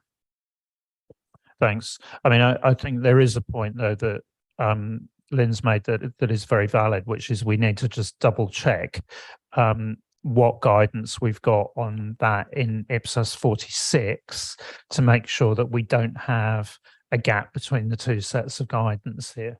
So I think that is, a particular instruction to staff that on this one, because as you say, that's very, that's important. You want to come in on that, Claudia? Just want to remember, IPSAS 21 requests at first that I have an impairment triggering event. And we should keep always this in mind. If we don't have a triggering event, we are not in this standard. And I have also sometimes they say, oh, we have to, no, at least I have to check if I have a triggering event. And then maybe it solves us later on with the COE calculation. Then? Yeah, my observation though is that the trigger events under the impairment standard overlap with some of the evaluation pieces as well, like a significantly reduced demand for a service is a trigger for impairment. So I think we do need to cover it. Yeah, I mean, I think that, so what we're trying to do is make sure that the models are consistent and also that the guidance is consistent. But it was going through my mind exactly the point that you made. So I think that, if you like, that's the instruction that we need to make sure that we've got. Firstly, it's what do we want the impairment model to be, but I'm hearing support for COV being used from members, but just to check the consistency, then with IPSAS 46. Todd, do you want to come in? Yeah, it's a slightly different point that I wanted to come in on, and not necessarily related to this recommendation, which I agree with. One thing that I think we do need to think about, certainly when we think about our constituents, is the use of the term non-cash generating asset and how that fits with this narrative we've created around held for financial capacity, held for operating capacity. So if it's held for operating capacity, is that completely aligned with non-cash generating asset? And if it is, let's be clear that that is. And if it's financial capacity, it's held for cash generating purposes, because we don't want to set something up that could create a bit of doubt for our constituents. If we are absolutely on that page, let's make sure that we're very clear somewhere in our literature around that, so that they are thinking about that, because we have moved to this language of operating capacity and financial capacity. Thanks, Todd. Point well made. Any other points from members? I think support for the principle is actually that we need to think carefully about how we actually operationalize that within our guidance, and that we've got consistency between 46 and the revised proposal here. Okay, John. If I could just briefly say in response to Todd, certainly I've been using operational capacity and non-cash generating capacity and coterminously, so as the same terms, rightly or wrongly.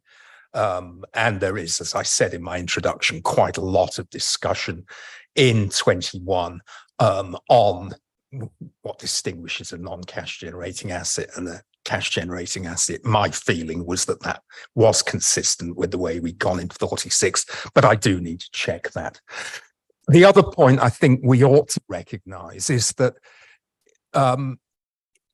practically entities are going to be on a rolling basis for the revaluation of assets. They're likely to be revaluing assets on a 5-yearly or 3-yearly rolling basis. So you're not necessarily going to pick up impairments through that rolling valuation basis.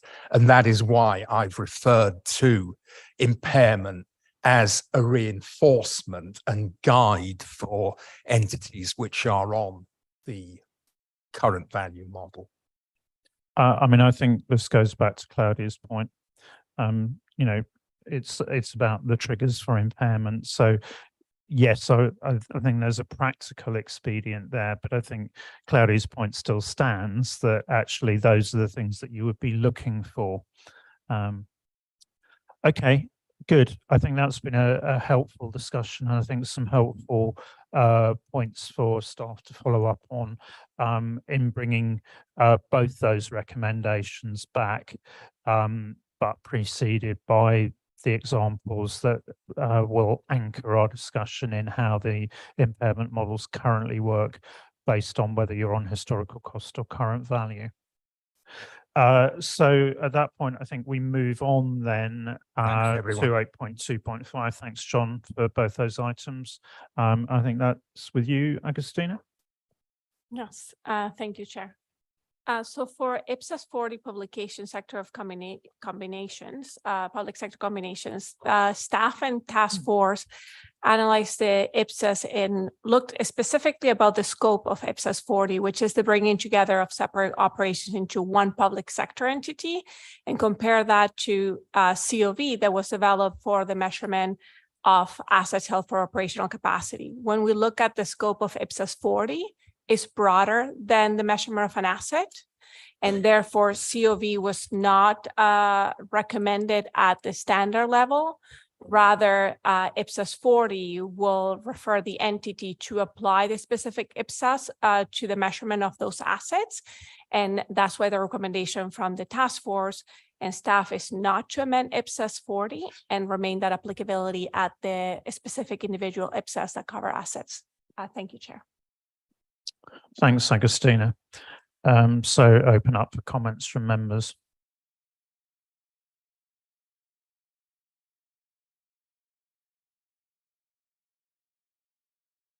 Abdullah.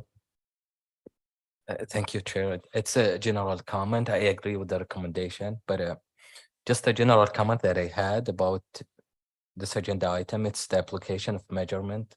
So I would expect lots of examples and guidance onto this, because in IPSAS 40, when I was looking at it, I had to draw my own example to understand, to make sure that COV will not apply because it's a pool of interest. So just a general comment, if it applies, that we can look into more examples into the papers. Thanks, Abdullah. I mean, I'm not sure we need examples on this, but I think one thing that we do need, I think, to come back with, and then maybe that does address your point, is I think it will be helpful for the board to actually see what the proposed outputs are from the existing decisions that we've made, because what staff are actually saying here is in IPSAS 40 as an example, actually you've already got your assets measured and recognized in the underlying statements, and therefore you bring them together under the model. You don't need to actually remeasure unless you're requiring. And I think that's what, essentially that's what, so that needs to be more clearly articulated so that you go and look at PP&E or you go and look at inventory or whatever. But I think the point still stands that actually for the board, it would be helpful then for those areas that we've actually dealt with to actually see how this is likely to start to come together as an ED, with bits of, with consequential amendments in terms of BCs and so on to other standards. So I think if we can go with that as an action point, that would be helpful. I'm hearing support though for the approach of not including COV specifically in the standard, but we need to make sure that that's clearly articulated to address Abdullah's point in the basis for conclusions. Okay. Okay, so the next IPSAS that the task force analyze and consider for recommendation to the board, it was IPSAS 32 service concession arrangements. So when we look at IPSAS 32 service concession arrangements, they are used to provide a service potential. COV was definitely developed to measure assets that are held for an operational capacity. The standard specifically for a subsequent measurement basis refers the entity to apply IPSAS 45 or IPSAS 31 as applicable. From the staff and task force view is that when we go to IPSAS 45, the guidance there is clear that if the asset is held for operational capacity, you will measure at COV. While if the asset is held for its financial capacity, you will apply fair value. Therefore, the view from the task force discussion was that a consistent application of the principle for comparability purpose should be done, and therefore COV applies to service concession arrangements when they fall within the scope of IPSAS 45. The IPSAS 31 analysis is pending. It will be coming in December, but the discussion at the task force was that a similar logic would apply in the sense that if the conclusion is that COV is applicable for IPSAS 31, if staff doesn't see a view as to why you would depart from that consistency application of principle with the service concession asset falls within the intangibles standard as a subsequent measurement. Therefore, recommendation from staff is the COV is applicable for current value measurement for basis for service concession assets. Thank you, Chair. Thank you, Agustina. So open up for comments from members.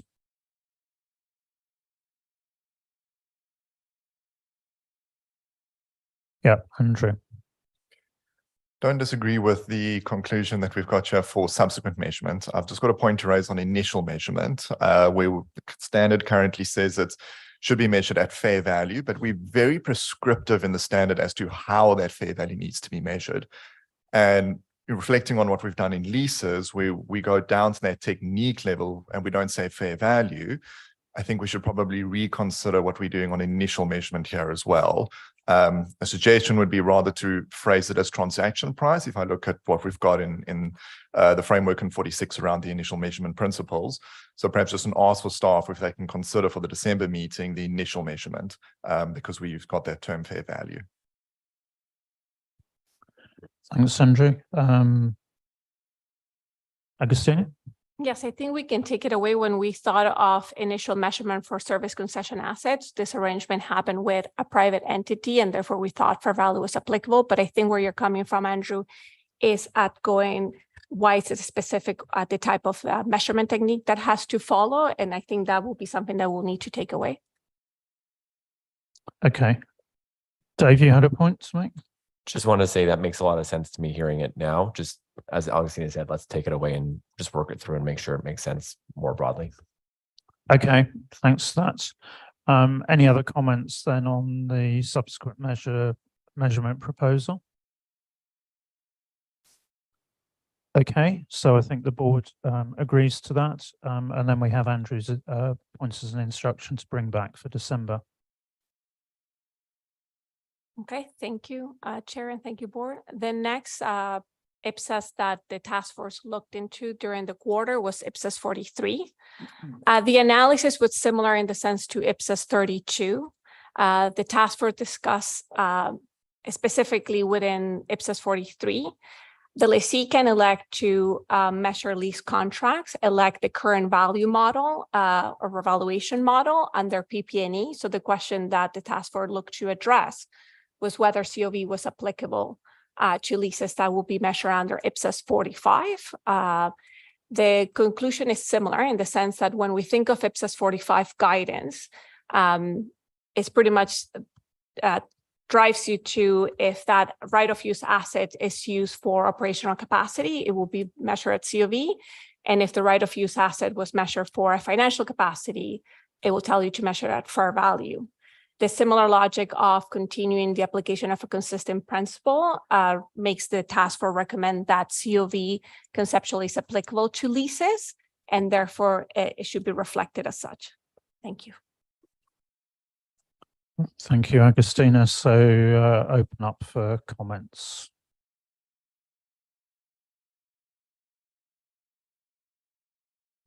Yeah, Patricia, you're marginally ahead of Andrew. And thanks.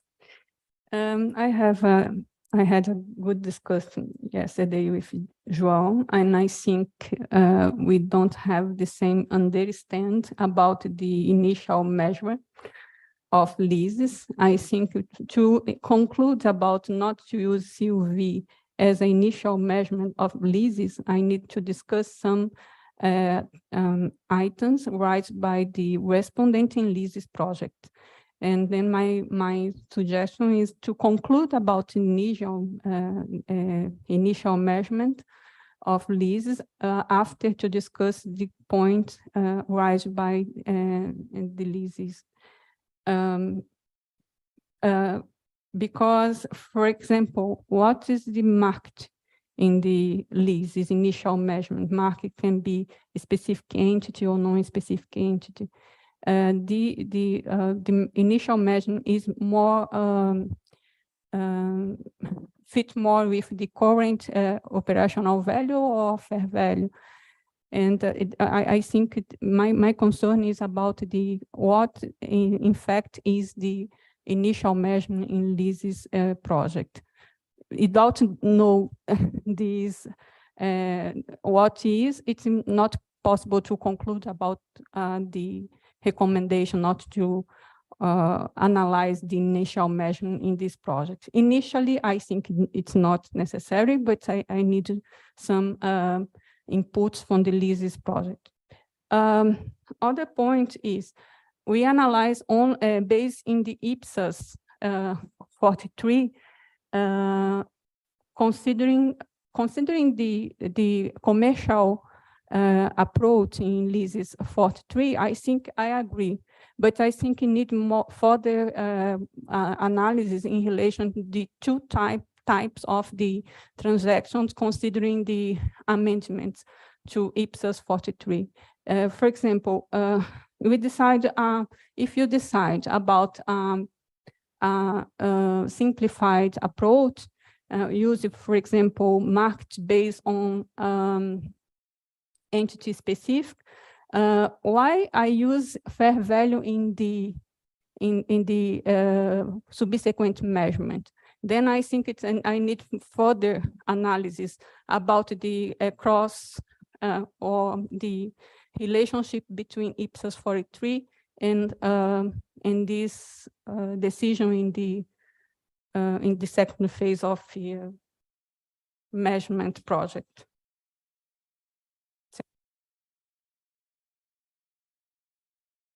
Can I check staff responses? Dave? I guess I just really wanted to make sure I understood the point. I think your point was you want to have a better understanding of whether initial measurement of a lease is closer to COV or fair value.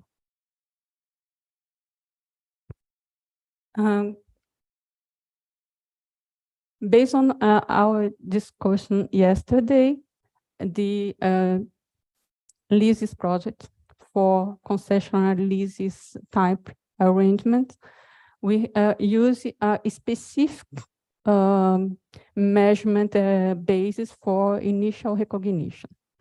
But there are some points that I need to clarify. What is the market? What market means? And why the reason to use current value of underlying assets in the criteria for measurement.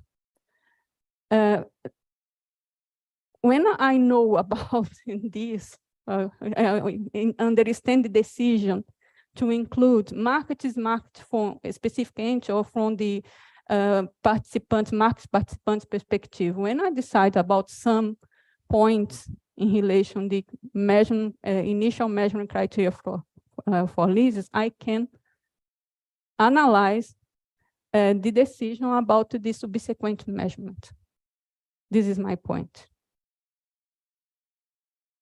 Specifically because this paper is general for IPSAS 43, but there are 3 kinds of transactions after the amendments. One is commercial terms, or another one is non-commercial terms.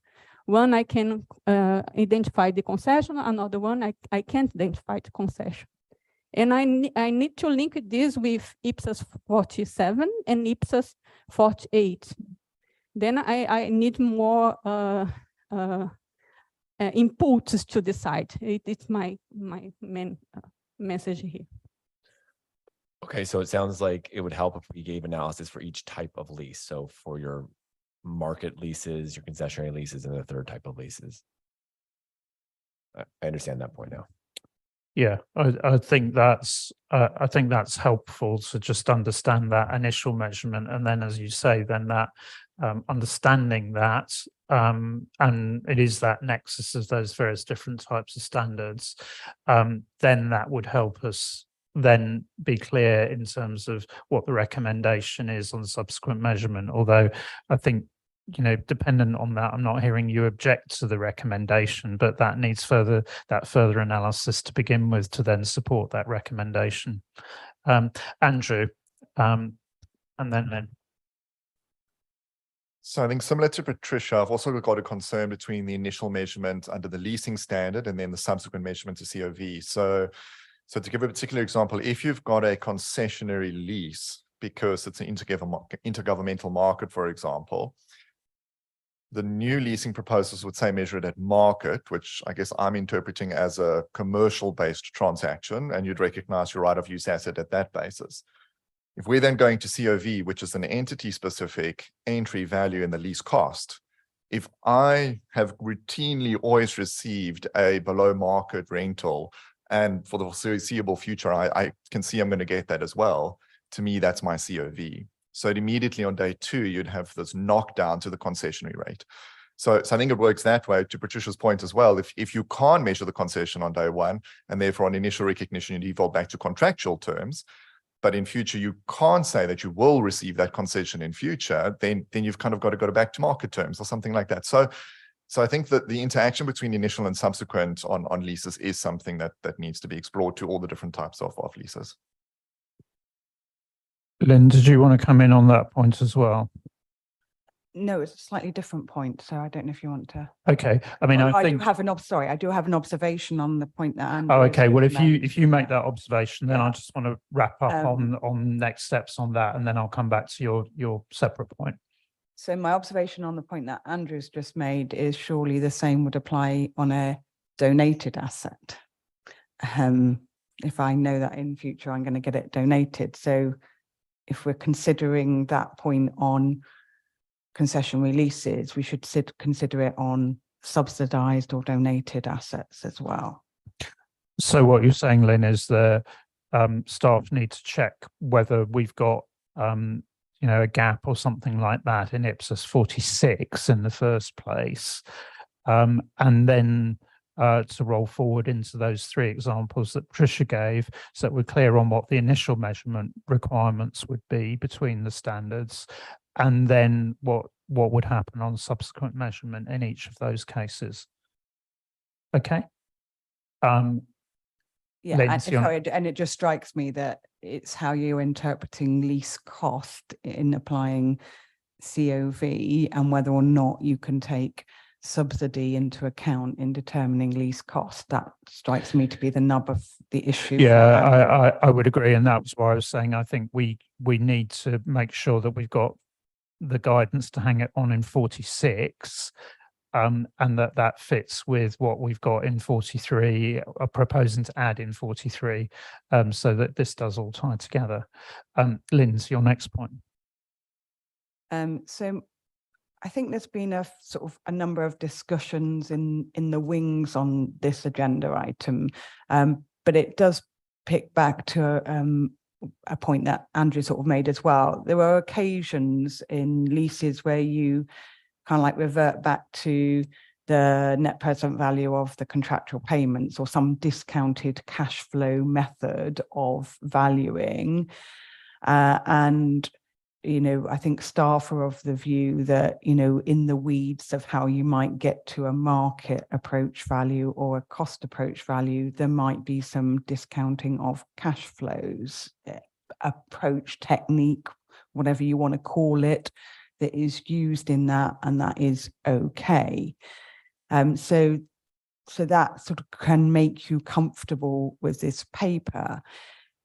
I do wonder if our sort of recipients of whatever we put out on this will think intuitively, I can't do discounted cash flow approach because the income approach is not allowed under COV. And I wonder if we ought to, how we make that clear, and whether or not we need an SMC, particularly on this point around sort of the use of discounted cash flow technique in a scenario where income approach is not allowed. Okay, so I think the staff need to take that one away. Okay, Liang, to you. Maybe I look at this matter in a more simple or straightforward perspective.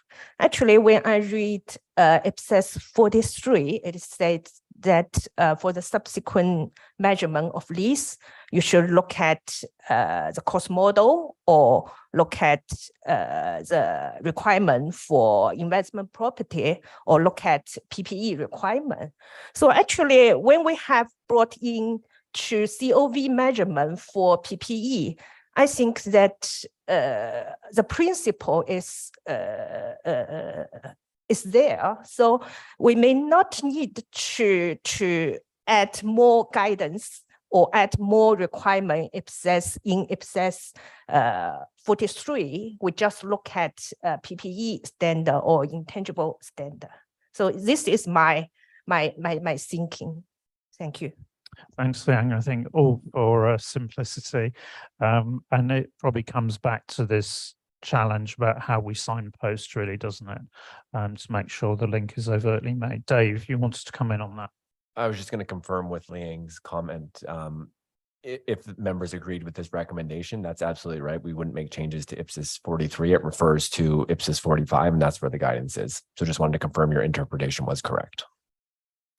Thanks. I mean, I think for clarity, members at this stage aren't necessarily asking for any changes. I think what we're asking for is clarity about how this would work on initial measurement and subsequent measurement, and to make sure that it just hangs together. And the simple thing might be just to check that the signposting is right, but it's actually, I think it's just actually dealing with this in the round, so that, you know, we've actually provided something that hangs together. So, you know, I think that seems to be, you know, if you like, really what we need, and then we can make the decision next time round. Okay, so I think then we move on to the final paper. Thank you, Chair, and thank you, Board. So the final paper is the definition of accounting estimates and consistent application of the term measurement techniques. During the June board meeting, there was a discussion under the improvement agenda paper regarding the amendments that the ISB made to IS8. Specifically, ISB decided to introduce a definition of accounting estimate to IS8. And this specifically was done to bring clarity and distinguish between two terms being accounting policy and accounting estimate. The ISB noted that practitioners were confused what a change in accounting estimate could be a change in accounting policy and therefore not treated or apply the guidance consistently. So therefore, they decided to introduce an umbrella term being measurement techniques to explain what an accounting estimate is. So they said that an accounting estimate is an output of a measurement technique, and a measurement technique helps you develop that accounting estimate. And those measurement techniques can include either an estimation technique or evaluation technique. The issue that comes from an IPSASB literature perspective is that the development of IPSAS 46 uses, instead of referring to evaluation techniques, in IPSAS 46, we refer to measurement techniques when we think of the subsequent measurement framework. And therefore, the question for staff and the task force chair was, how could we reflect this amendment within the IPSAS literature without causing any issues?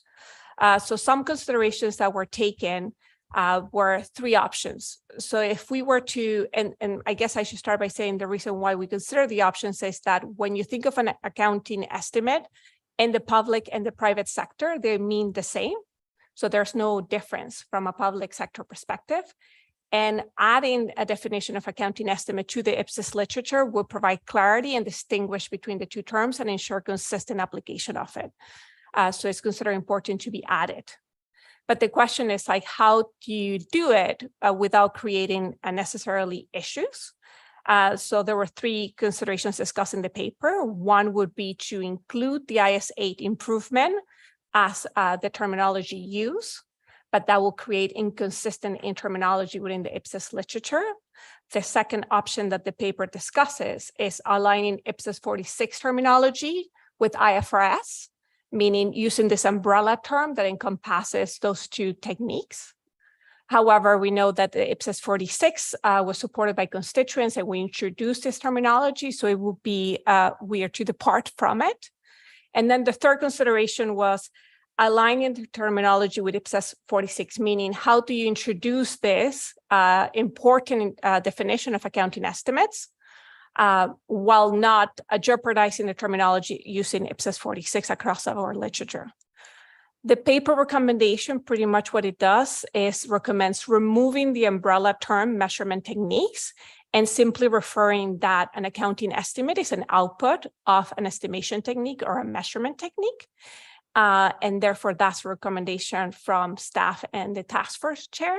The other consideration that you may be asking yourself is, like, this was discussed from an improvement to IPSAS perspective, but you're now discussing it within the measurement application project. The thought was that because it relates to IPSAS 46, it will be more appropriate to expose it as part of the measurement ED. And therefore, those are the two recommendations that we're looking the IPSASB input, meaning amend IPSAS 3, incorporating the definition of an accounting estimate while aligning the terminology with IPSAS 46 and having this exposed as part of the measurement project. Thank you, Chair. Thank you, Agustina. So open up for comments on staff proposals there to create that bridge.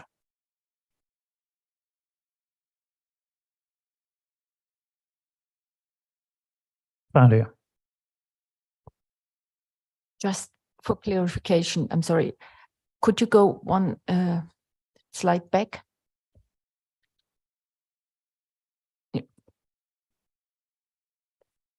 this presentation means the term measurement technique, like it's on that slide, it's how IPSASB 8 is using the term.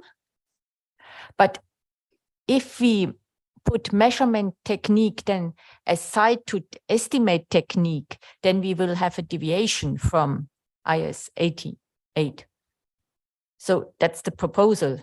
But I thought we should be consistent if you're using the same, if we have not public sector specific reasons to use different terms. So I'm not sure how this proposal. I mean, I think on this one, the argument is actually we do have a public sector reason, which is we've used it in a very particular way in our own guidance in IPSAS 46. And it's unfortunate that in trying to resolve a problem that the ISB had, that they've created a problem for us in terms of using that duplication of terminology. So what we're trying to do is actually remove the mezzanine term that ISB has introduced, and just use it in the way in which we've already consulted on. So you're right, and it's unfortunate that ISB has created this problem and trying to resolve their own.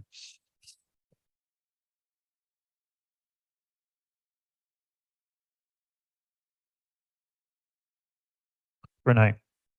Yes, thank you. I think it's implied here, but I assume that you will be writing a BC on this, and it will be part of the exposure draft because it's quite nuanced, right?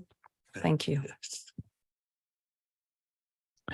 Yeah, you're certainly right that it needs. We need to be clear. I think in this case, it may well be that actually putting the diagrams side by side or something like that actually helps. You know, because when it was explained to me the first time, actually it helped having a diagram and just seeing that all we were doing was taking out that mezzanine term, which we didn't really need. Okay, so I'm sensing that members are content with that approach to that.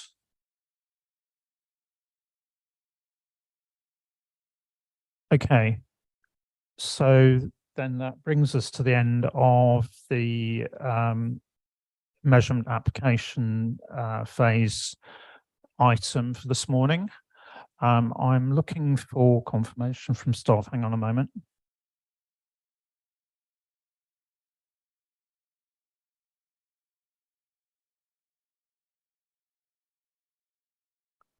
Right, okay. What we're going to do is do the introduction to differential reporting. We're not going to start the discussion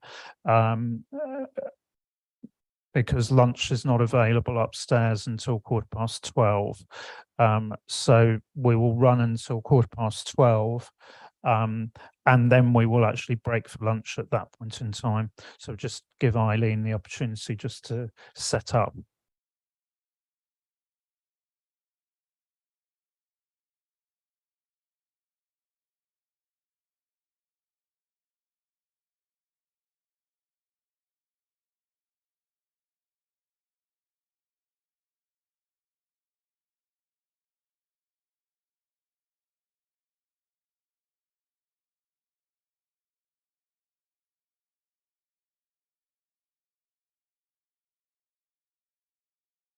Thank you, Chair. I had a problem finding the button, but we're good to go. So good morning, everyone. We'll be starting off the differential reporting discussion, and we provided 2 papers for this agenda item. But what I wanted to do is just highlight the staff thinking process and the discussions we've had with Claudia and Ian through this stage, and really reflecting on the process and the path that we've taken since we added this project onto our work program in March 2022. The staff and the board have really done a lot in going through research, scoping, talking amongst the board, with the CAG, as well as with constituents to gather a lot of information about this differential reporting project and what is the public need that has driven the request from constituents. And so we really began that discussion in June to reflect on what we've heard from the research and scoping phase, and thinking through what that means in the wider reform context. We thought that was really important to take that step back in this quarter to think it through, because that is really what helps us to determine what would be the most sensible objective for this differential reporting initiative, given the findings that we've had and the discussions that we have had to date. Now, ultimately, the objective and the outputs of this initiative should address the public need that we have identified as effectively as possible, and really recognizing that there isn't necessarily a perfect solution because we're working within time constraints, very different potential challenges that are happening at the various jurisdictions. And so we really wanted to make sure to take a pragmatic but also time-effective approach as we work through this initiative. So with that, that led into paper 1, where when we thought about the public need and what the ask was and the discussions we've had in June, it really reflected that the transition to accrual accounting doesn't really happen in isolation. And this consideration of adopting, applying, and using IPSAS really fits into that larger reform program towards better public financial management. Now, public sector entities clearly seek and benefit from various types of support, whether produced by affiliate programs, other entities, or through the actual IPSAS material to help them with various aspects of their PFM journey. And now, while these other support materials have existed, it does seem that from the research and scoping activities that we've done, that there is still a need for additional support that has not been filled by these existing support that is out there. Now, providing additional support, and as highlighted in the paper, would help to provide some relief in response to the identified need that the public sector entities have indicated. And this would really help entities to more easily navigate IPSAS and also identify what guidance would apply to their transactions and thereby ease the burden of adoption and implementation within the constraints for resources and capacity that these entities would have. Now, providing additional support would also be consistent with the IPSASB's approach on past initiatives, where the IPSASB has tasked other organizations in creating support related to IPSAS material, and is also aligned with the overall strategic objective of the IPSASB as a standard setter. Now, these past initiatives have all received positive support.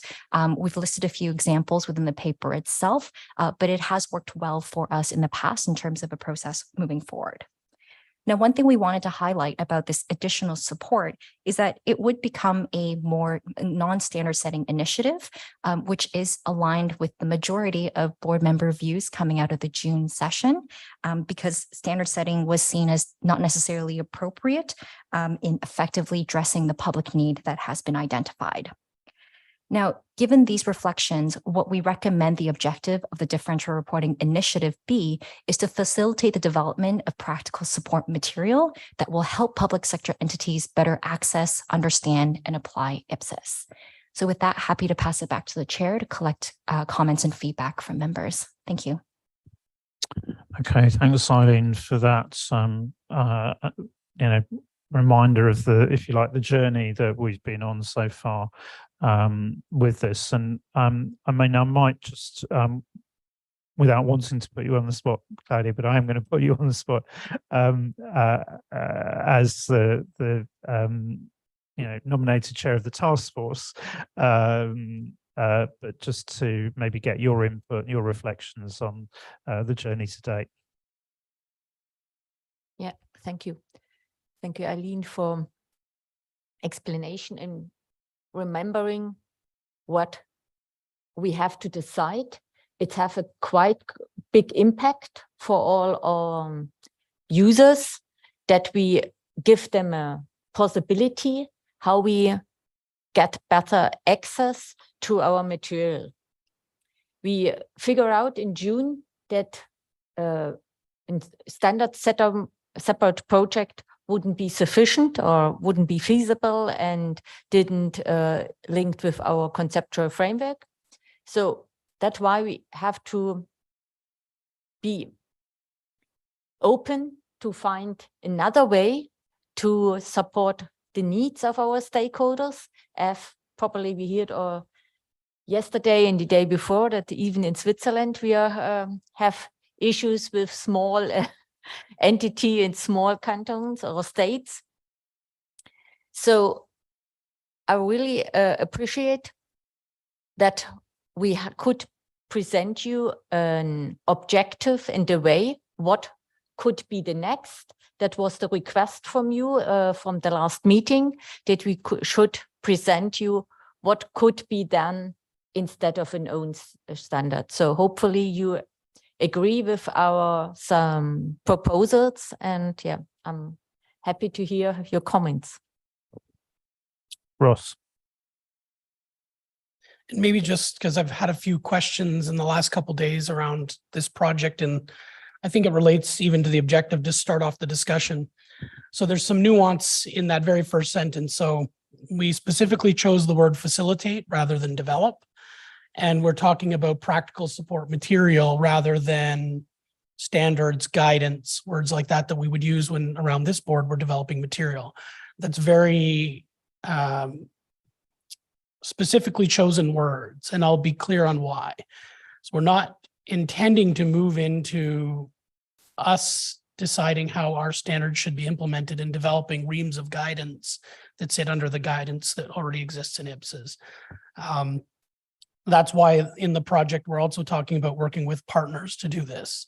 So in terms of a branded output, we don't believe it should be an IPSAS branded output. It would likely be one that IFAC takes ownership of through its adoption implementation support materials, like the train the trainer materials they've developed recently, like pathways to accrual, like the COVID intervention assessment tool we developed in the past. And IFAC would likely work with a partner that would be hopefully a funder to develop this material. And we've worked with several partners in the past that a couple have shown some interest in this project and supporting it, and that it fills a need they see in the capacity space. So I just want to make that point. So IPSASB staff would remain a knowledge partner like we've done with those other materials. We input into train the trainers, we input into pathways to accrual, we input into the COVID intervention assessment tool, but those aren't IPSASB outputs. We're there to help them with content, make sure they're not going beyond what they should do and start, misrepresenting what the standards say. But I think that's an important nuance before the board can agree to this kind of overarching principle and objective for the project. So just thought before we get into the debate, I know there are those questions out there, they should clarify a little bit more why we chose specific material and words and what we mean by practical support material and who it would be coming from.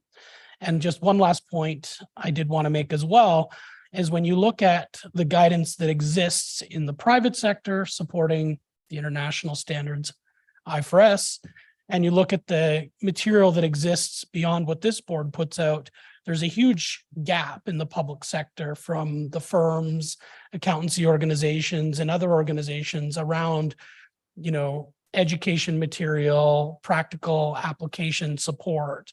And that's just not being filled in the same way in the public sector. So we're aiming to help to start fill that gap through this type of a partnership and get other organizations starting to fill that more practical guidance need.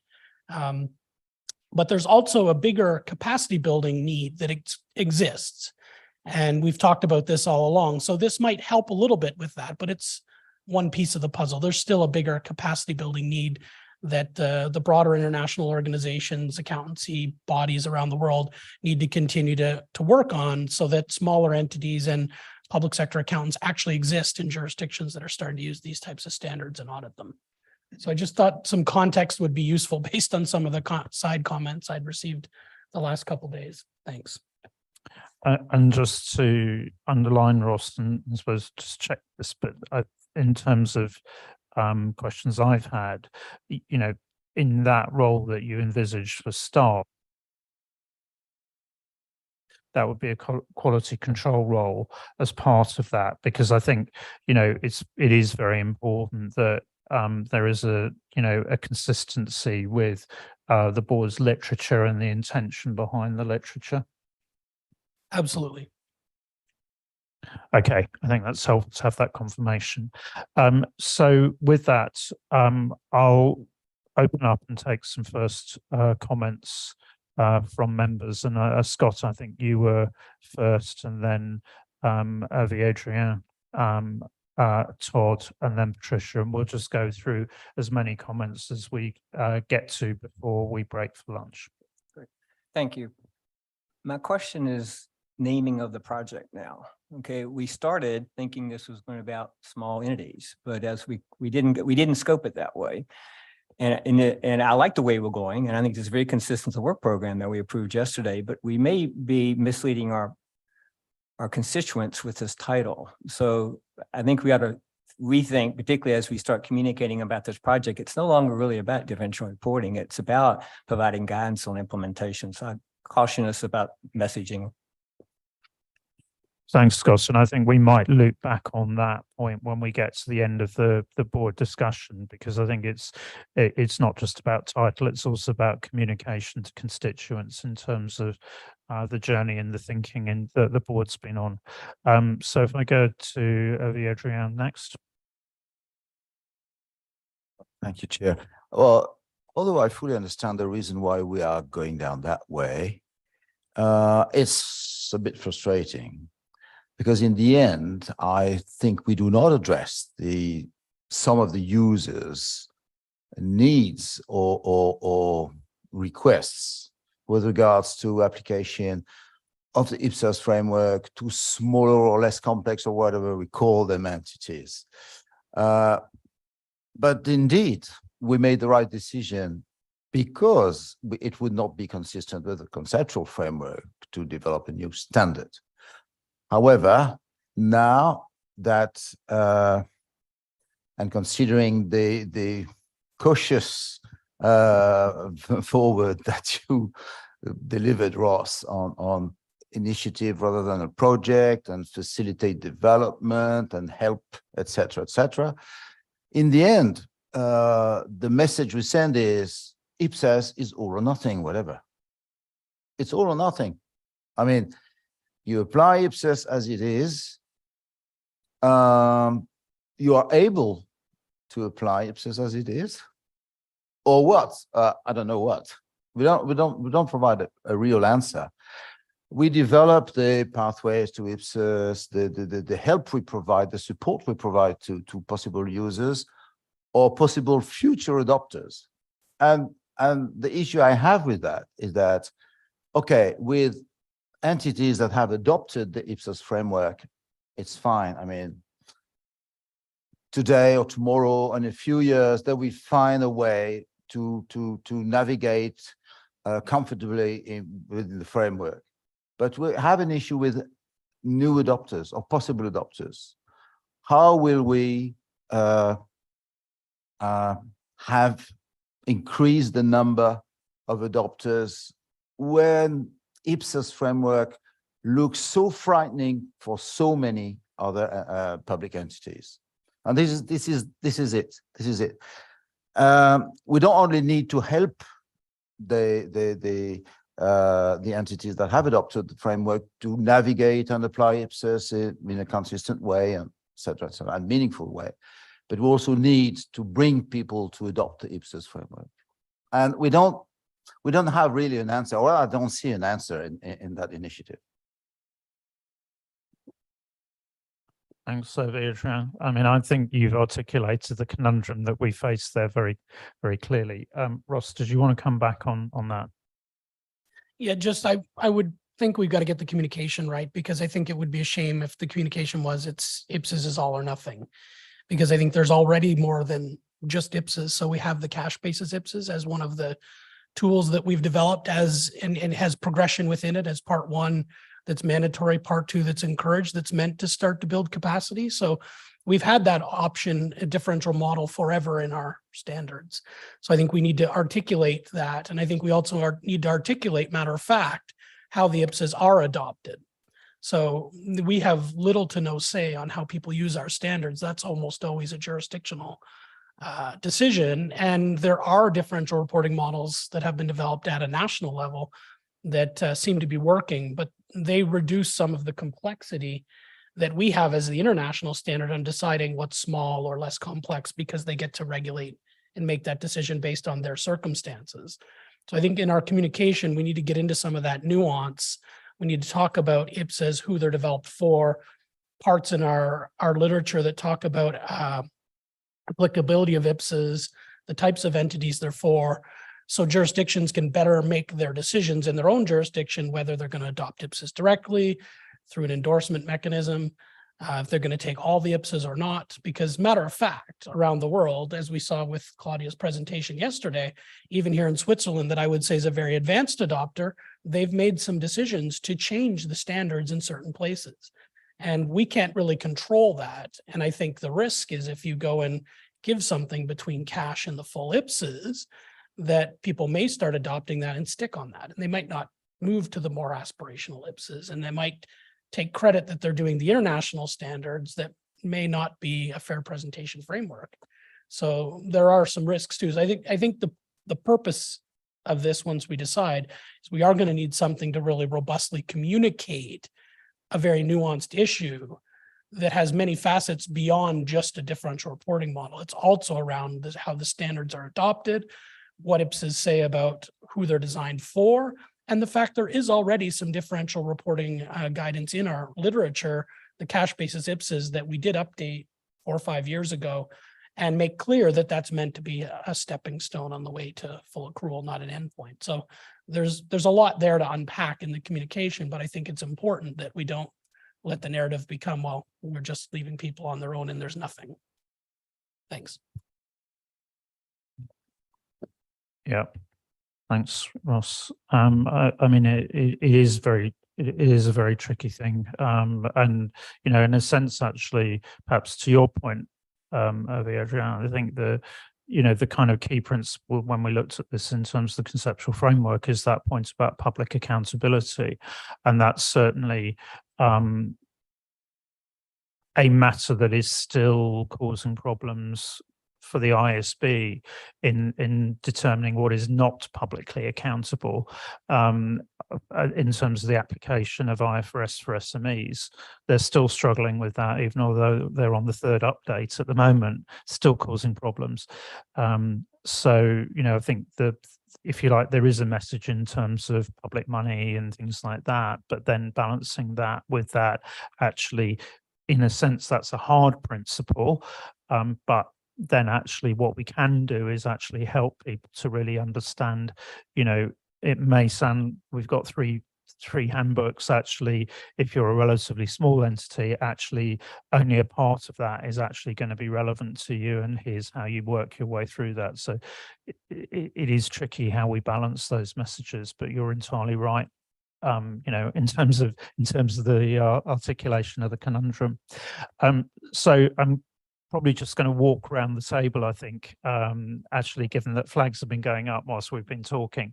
And I think probably the next was Todd, and then maybe I'll take Todd, your intervention, and then we'll break for lunch, and then I'll go to Patricia, and then round the table after that. And you know, at this stage, we're deliberately having an open discussion and understanding where the board is before we kind of decide on moving forward. So Todd, take your comments and then we'll break for lunch.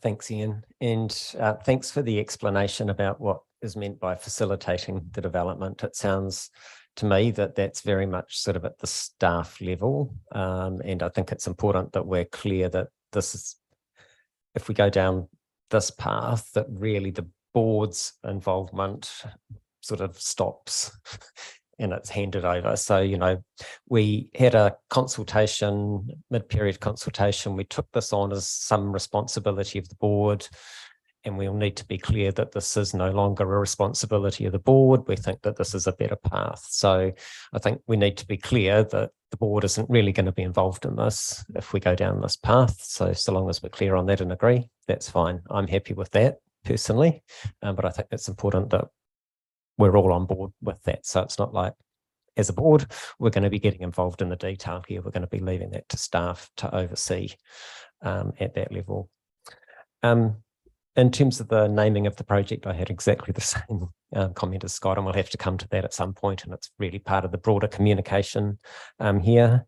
In terms of the issue raised by Adrienne, I probably don't have the same level of concern because I do see this a little bit similar to what the IPSASB is doing around less complex entities. They're trying to say, hey, if you're auditing a less complex entity, you're not necessarily having to work through every last, I don't know, 1,000 and whatever requirements sitting within our standards because you'll be dealing with something a bit simpler. And the way that I see this evolving is really trying to engage with those less complex entities to actually provide them a bit of a path into IPSAS. So it's quite daunting, a big handbook of yay thickness for a small entity with limited resources to know where to start. And I think what I'd like to see this project develop into is getting those entities into IPSAS. So the right signposting, if you've got cash and debtors and creditors and property, plant and equipment, getting them into it. Now, if it's a smaller entity and it's got complex transactions, if it's hedging, sorry, you're going to have to roll your sleeves up and understand a whole lot of complex stuff because you're doing complex transactions. But I think we're aiming really for those smaller entities with pretty standard, non-complex type things. And if that's what we're doing here, I think we are going to meet the objective that we had around this project initially. And that may not be meeting for 100%, but it'll certainly be meeting it for 80 or 90% of these sort of entities. Thank you, Todd. Very helpful. And I think that's probably the point at which we break for lunch, and we'll come back and then we'll move around the board table, starting with Patricia. So at that point, we break for lunch, back here at 1:15 when we'll carry on that discussion. And leave your flags up, everybody, so that I don't have to. I'm sure other people come in, but back here at 1:15 and have a good lunch in the meantime. Thanks.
Okay, welcome back everyone after lunch. So as announced earlier, what we'll do is we'll just go around the table in terms of collecting comments from board members, because it's an important decision point. So I want to just make sure that we've had an opportunity to get a sense of where the board is. So if I can go to Patricia next. Thanks. I think the consequence of the decision in the last meeting is to exclude this project from the work program. But I have some concerns because the decision is based on the assumptions that the differential report is only related to implementation issues and based on some interpretation about the materiality. I have talked with other members. I think we don't have the same, we are not in the same page in relation to the interpretation, materiality interpretation, considering different composition of public sector in the countries. But I not you discuss this point. Only indicate that we are in different page in some factors that influenced in the decision made in the last meeting. Not to have a standard set solution does not solve the problem. And I think it helped to pass, I think partially solve the problem, because I think part of the problem is implementation issues, but other part not, because it's in relation to capacity. The entities is not able to create capacity to meet some requirements in IPSAS. So I think we need to think about the consequence. The problem exists, new initiatives you take place because there is a problem in other countries. And for example, Brazil was waiting for the solution, international solution to implement some initiatives there. And then we don't have, you need to solve the problem there. And but I think we be careful in the way to communicate, because in this moment I understood in this way. You apply cash basis or full IPSAS. And if you can't apply full IPSAS, you apply cash basis. But I think in the middle of way, I think the middle of way is a better solution than the extremes, these two extremes possibilities. And when IPSASB is not, IPSASB decides not to define what is a simplified model, and the message is you can have other models different of IPSAS. How to communicate this, and how the consequence for the rising the implementation of IPSAS. I think we need to think about how to communicate and how what is the message that you the IPSASB you give for the constituents. The other point is I think IPSASB need to be accountable too. And in the last work program, the understanding is very different that we have now. How to communicate? Because in the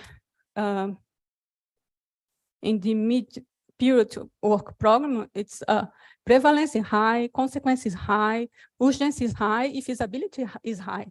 And now it's not feasible more. Then I think you need to how to communicate what is the basis for conclusion that now feasibility is low? Thank you. Well, I think we're not saying it's not feasible. I think we're saying that the board actually, and it's back to the point that Adrienne said, actually that there is a point of principle here about whether public entities cannot be publicly accountable. So certainly, I think what we've got to do is actually be very clear about what we're communicating, what we are doing and what we aren't doing. I think your point, though, in terms of, yes, we took it onto the work program, but now actually what we've done is what we've agreed we would do based on previous problems that we as a standard setter have got into, but also other standard setters have got into by leaping into standard setting as the first option. And what we've actually committed to doing is doing a research phase for all projects before we actually decide to go ahead with it or not. And ultimately, whether we go ahead with a standard setting project is actually a board decision. We can respond to what we hear from stakeholders in terms of, yes, there is an issue here. And I think what we're going to need to do is communicate the reasons why the board has decided, having had a look at it, that actually the more appropriate way to actually respond is, or what we're the decision we're coming to. But if we go with the staff recommendation, is we need to articulate that and be clear about it. But just because we say we will take up something doesn't mean that it necessarily has to eventuate in a standard. It says we've taken this seriously, and certainly in the last board meeting, I was very keen that the board actually acknowledged the fact that there is an issue here that actually needs to be addressed. And I think nobody around the board table would actually deny that there's an issue. I think the point is that the staff are recommending that we should not leap to a standard setting issue because it actually potentially conflicts with the conceptual framework.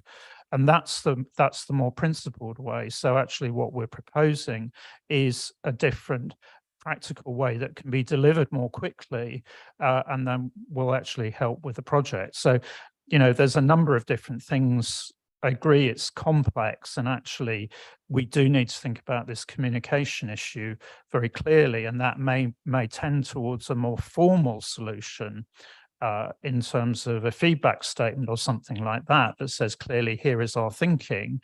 But I think there are a number of different factors here, and this is not an ideal world. The other thing that I think you bring into it is right, that there's a capacity issue here. There's also a jurisdictional issue here as well, and some of this is about how jurisdictions implement standards and how they implement them in different sectors and for different sizes of organizations. And generally, I think there are relatively few jurisdictions that implement IPSAS directly. Most jurisdictions actually have some form of endorsement decision-making process. So actually, there are decisions to be made at a jurisdictional or a regional or even a type of body level. So actually, this is quite a complex thing that we're going to have to communicate. So, I think we hear what you say in terms of, you have concerns, but the clear point is we do need to communicate. And so let's get a sense of where the rest of the board are, and then we'll sort out the communication issue at that stage. So if I can go to Lucy now. Thank you, Chair. Of course, I have already said my piece in our previous meetings about how I espouse a standard solution, standard setting solution for this issue. But of course, I recognize also the majority decision of coming up with not to resort to a standard setting solution, but to facilitate the development of practical support material. I just want to bear with me, but I just want to reiterate the challenges that we should, while we're working on that practical support material and thinking that it might be the immediate solution to the issue, let me just reiterate these accounting challenges which which we are encountering in my jurisdiction, but I think it's also global challenge. It's also challenges globally for micro and small entities. Not having the necessary skills and resources to apply judgment. This is really very problematic because if they are micro and small entities, they are not organizationally ready, or they don't have the skilled personnel to apply the judgment that are required of in the IPSAS, in the full accrual IPSAS. Difficulty in applying materiality, like what Patricia had mentioned, even determining the appropriate accounting policies, that is an issue, and keeping up to date to the changes in the reporting framework as we prescribe additional IPSAS.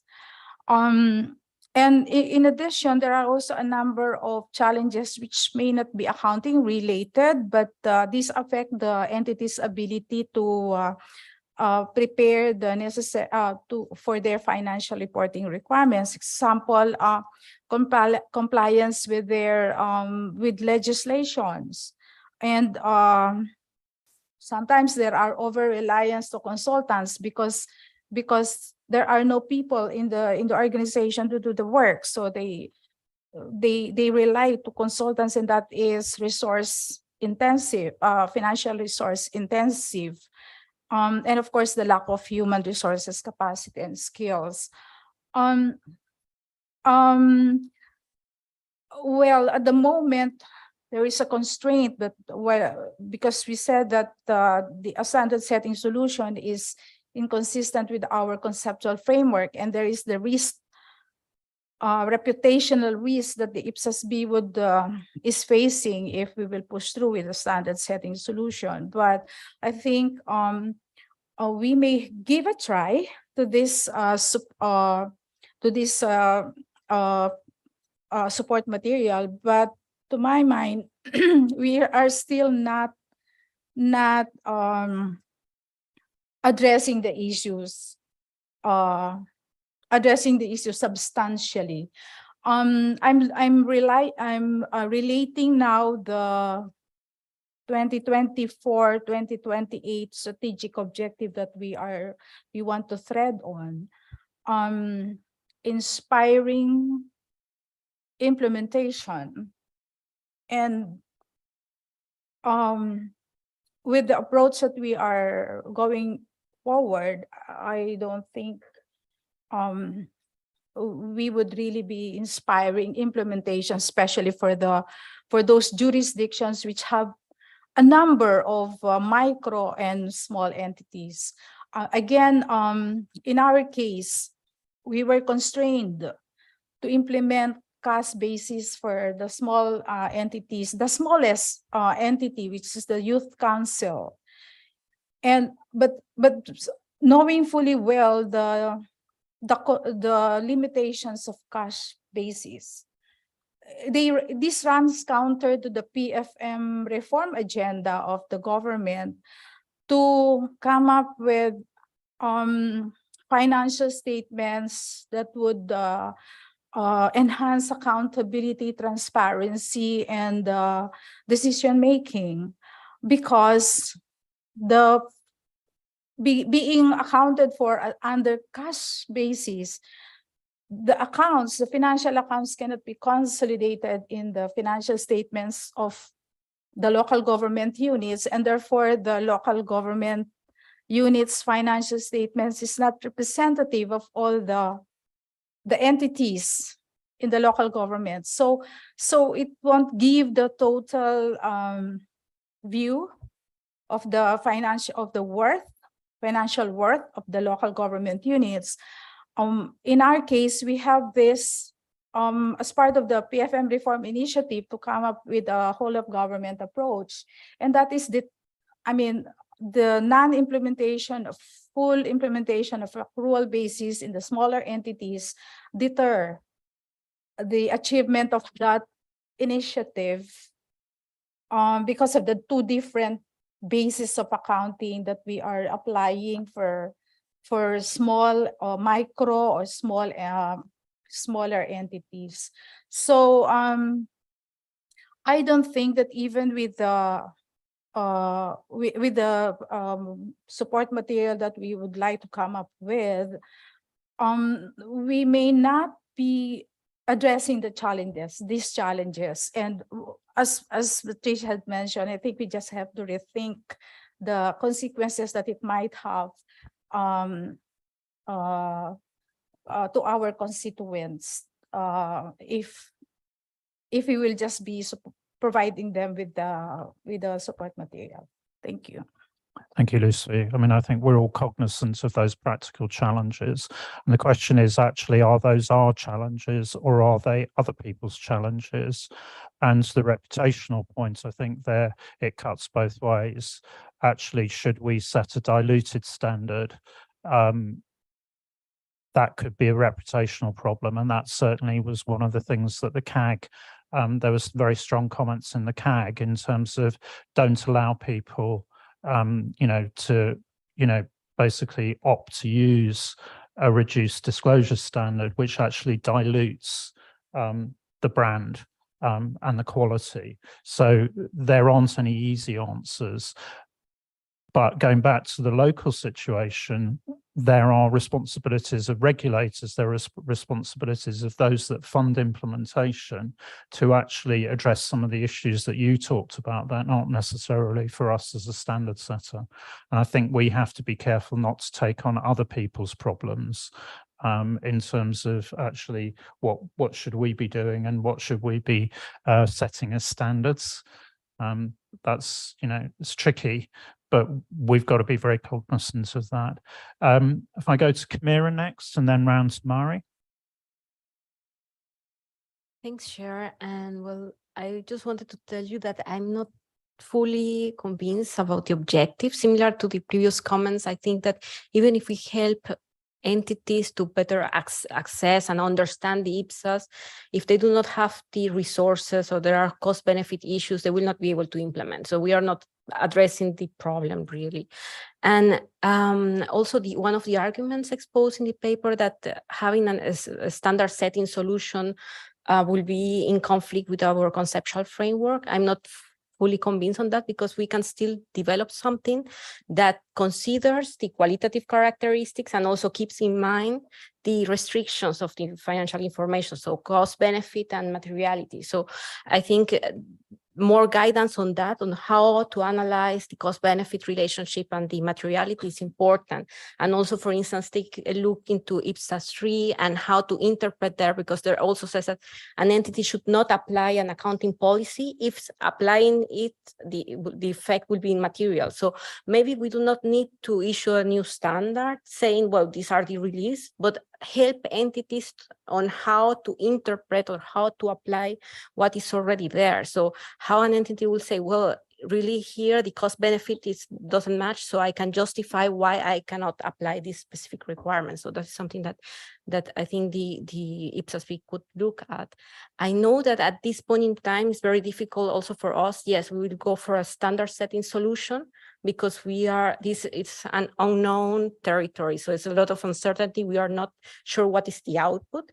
But I read in one of the agenda papers that also another approach will be like to go through each of the standards and then identify, okay, look here, what could be modified or what could be improved or as a guidance or for those small or less complex entity. And maybe in the future, maybe not now immediately, but after we get that information on potential improvement opportunities, we might need a standard setter solution. It could be. So I do not agree of discarding right now, saying, no, we are not going that way, but at least it's a good starting point with the guidance, analyze the standards we have, offer guidance on how to analyze this cost-benefit relationship and materiality, and then let's see what happens if we really need a standard setter solution or not. But it's possible that we will need it. So thanks.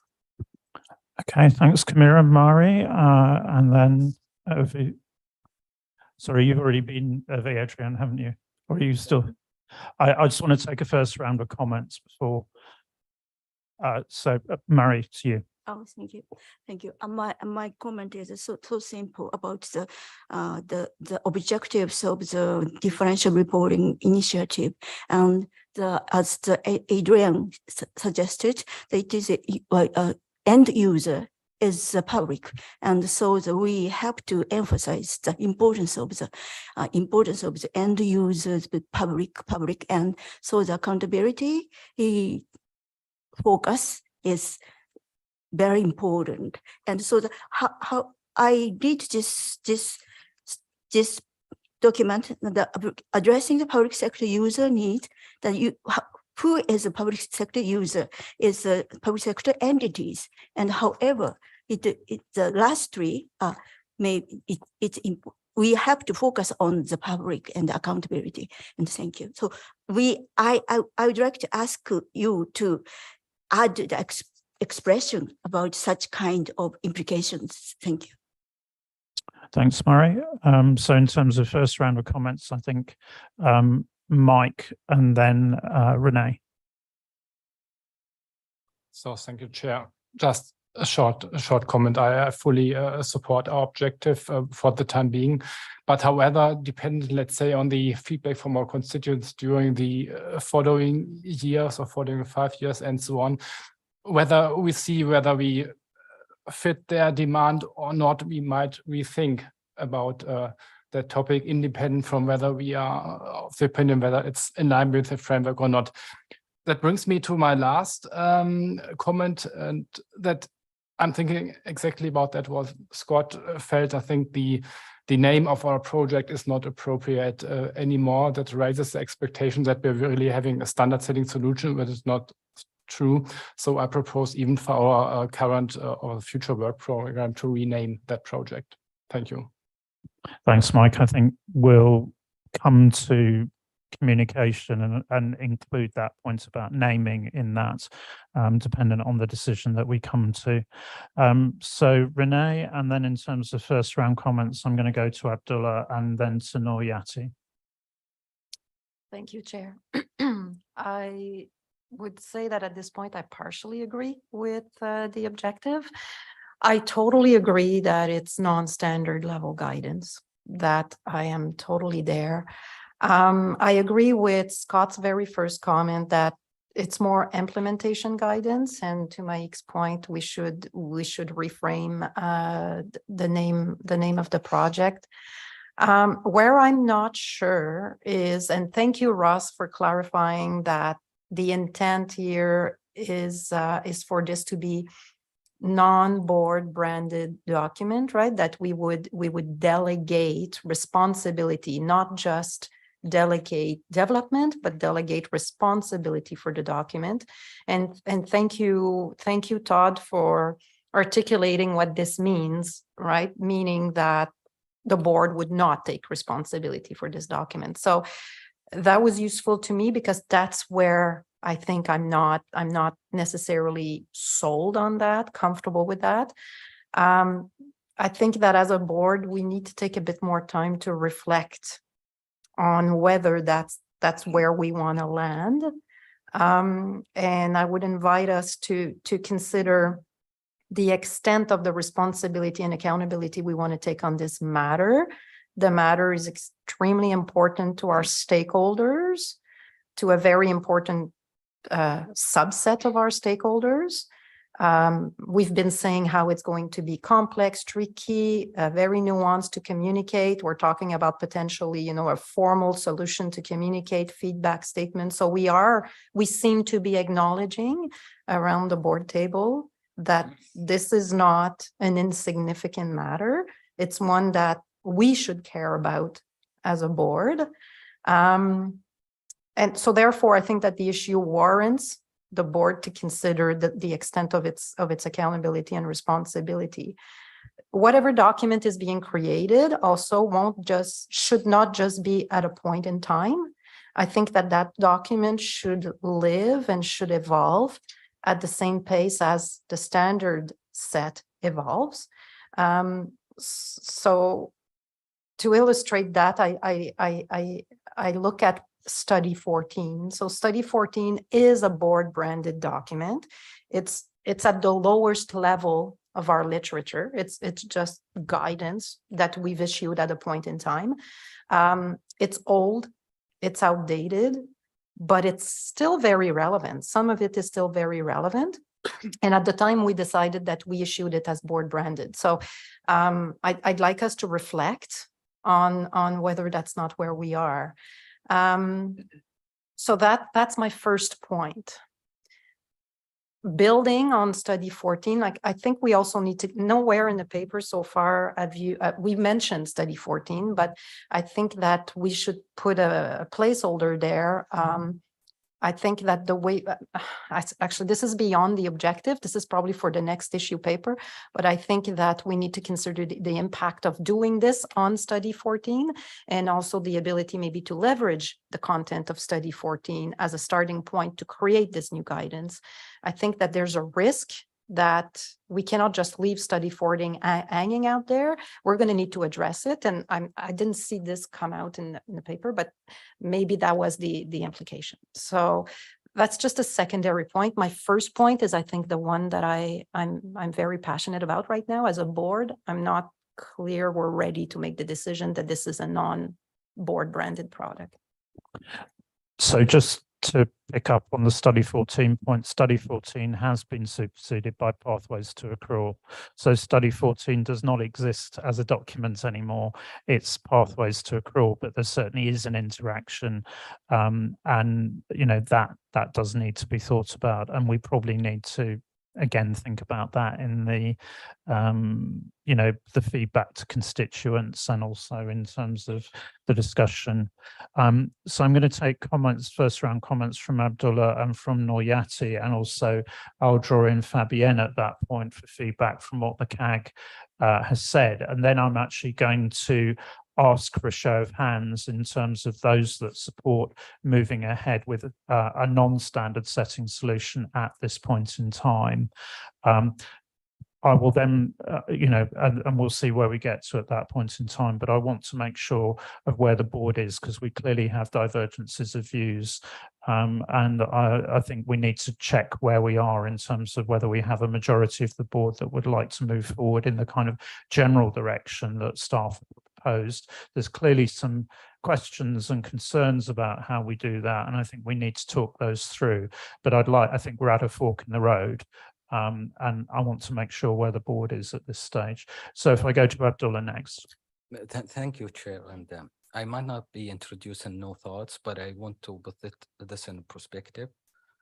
In June, we discussed this after the paper that we discussed, and we made a decision that should not be a standard level because it's contradict with the conceptual framework again, and we compared it to the SMEs coming from ISB, and one of the objectives there is the limited number of users of the financials, and that is not applicable to the public entities. So I thought we were already past that point, but since we are discussing this. No, to be clear, what I didn't do in June deliberately, because I felt though the board had acknowledged the issue, we all acknowledged the issue, but we needed, before we finally made the decision, we needed to understand more what the alternative would be, precisely because various board members had expressed concerns. So it seemed important that we had more information.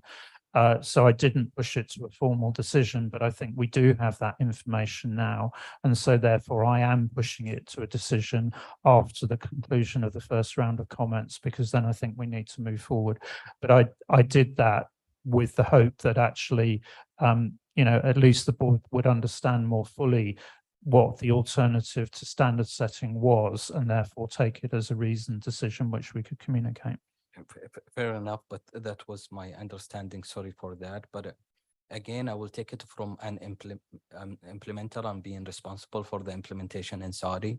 When we started this in 2017, nothing I liked more than having some sort of differential reporting that would help me to expedite the conversion exercise, especially with the mandates and the KPIs that were sitting on my shoulder. But when I looked into that, we visited we studied more than 18 different jurisdictions. We visited more than 8 jurisdictions in different continents. And we highlighted 7 lessons learned. The third one out of that, from the key people in their finance departments or from their standard certain bodies, they were saying, adopt IPSAS as is, because once you go into that implementation process, you will face into issues that is not being covered by the standards that you are getting in your differential reporting. Well, we acknowledged that, we took it into consideration, but guess what? Now, after our 4th year, we were looking back and saying, thanks to those people who told us to take IPSAS as is, because no matter how much of information we gathered about government entities, we found some of these transactions that were running in those government entities that were not covered by the limited list of accounts that we did not announce, but we thought that would cover all the transactions that were applicable to different segments of the government entities. And again, looking at it, if we are now discussing differential reporting, I'm definite in a couple of years, we'll be discussing differential reporting for this differential reporting, because you don't want to go and just try to accommodate a problem that is not yours and you are trying to capture for it, which is capacity and resources, because we are setting high quality standards. That is what we are saying. And if we are just delivering something, I'm not saying the differential reporting is going to be less than high quality, but we're going to be debating a lot what kind of issues that's going to be there, what materiality level is going to be there, what kind of accounting standards should be in the differential reporting. Because in the public sector, definitely is different from the private sector. And the last point I want to make, that I was in the private sector, I was responsible for consolidating the financial statement for a conglomerate, had more than 32 different entities. When it came to the quarter end and to the year end, I would go to these government entities that used differential reporting and I would redo their financial statements, because it won't help you once you are doing your consolidation, because they will take in these reliefs to IFRS 9 and IFRS 16, but you need that for the consolidation level. It did not help a lot. And that caused double accounting between us and between these entities. And any government entity should be a part of a whole or consolidated or the federal level or state level. So I would agree with the objective to even leave it with the staff to come deliver on that, and we will work on our communication. The request from constituent, we did not say no to it, but we are saying we acknowledged it. The staff will work on it, and we can visit it. We are working on our strategy that to have something about post-implementation practices. It can be a part of it. And for the last point with Renee saying to be branded, that is something I find an issue with it, how we're going to brand it, but that can be discussed and deliberate on it at a later stage. And in one of the papers, we are discussing something about having an alliance with different institutes. I think that is the right approach to do it, at least for now, and we can revisit it. Thank you. Thanks, Abdullah. I think it's very helpful to hear that practical experience there. Noyati. Thank you, Chair. I just I strongly agree that IPSAS can produce a practical support material for the users, because we are the users of the IPSAS board. And then when we embark into this project, we actually looking for that material, so to expedite our project to implement the IPSAS. And then I think I agree with Kamira about to look into what about the maturity and also cost of the benefit. And then but maybe there should be we have some scope of this project, to what extent that you can facilitate, and what is the border of this this document. And another thing is I think this is advantages for the IPSAS board, maybe from the input from the users, they know what is actually happen at the low level at the users. So if it is the issue is so pertinent among the users, there is something that we have to look into and maybe put some improvement to maybe the standard or the guidelines, so to help users better understand and how to implement that. Thank you. Thanks, Noyati. Lynn, you want to come in before I go to Fabienne? Yeah, it was just a small point. So I'm very relaxed about this objective. I think it's the right way forward. I think there is a piece for me that we haven't quite sort of squared off in the communications, where we sit here and say one of the reasons we don't want to take it forward is because it's not consistent with the conceptual framework. Yet we have got the cash-based IPSAS, which is also not consistent with the conceptual framework. So at some point we need to square that off. What is our view on that continuing to be an IPSAS when it is not consistent with the conceptual framework? Because we're using that argument for not doing something here, yet that's inconsistent. So I'm very happy here, but I think at the same time, we need to communicate our intention there as well. Thanks, Lynn. That's a good point. Ross, you want to come back on that? And then I will go to Fabienne. Yeah, I take all those points, Lynn. The one difference I would say with the cash-based IPSAS is that came long before we had a conceptual framework.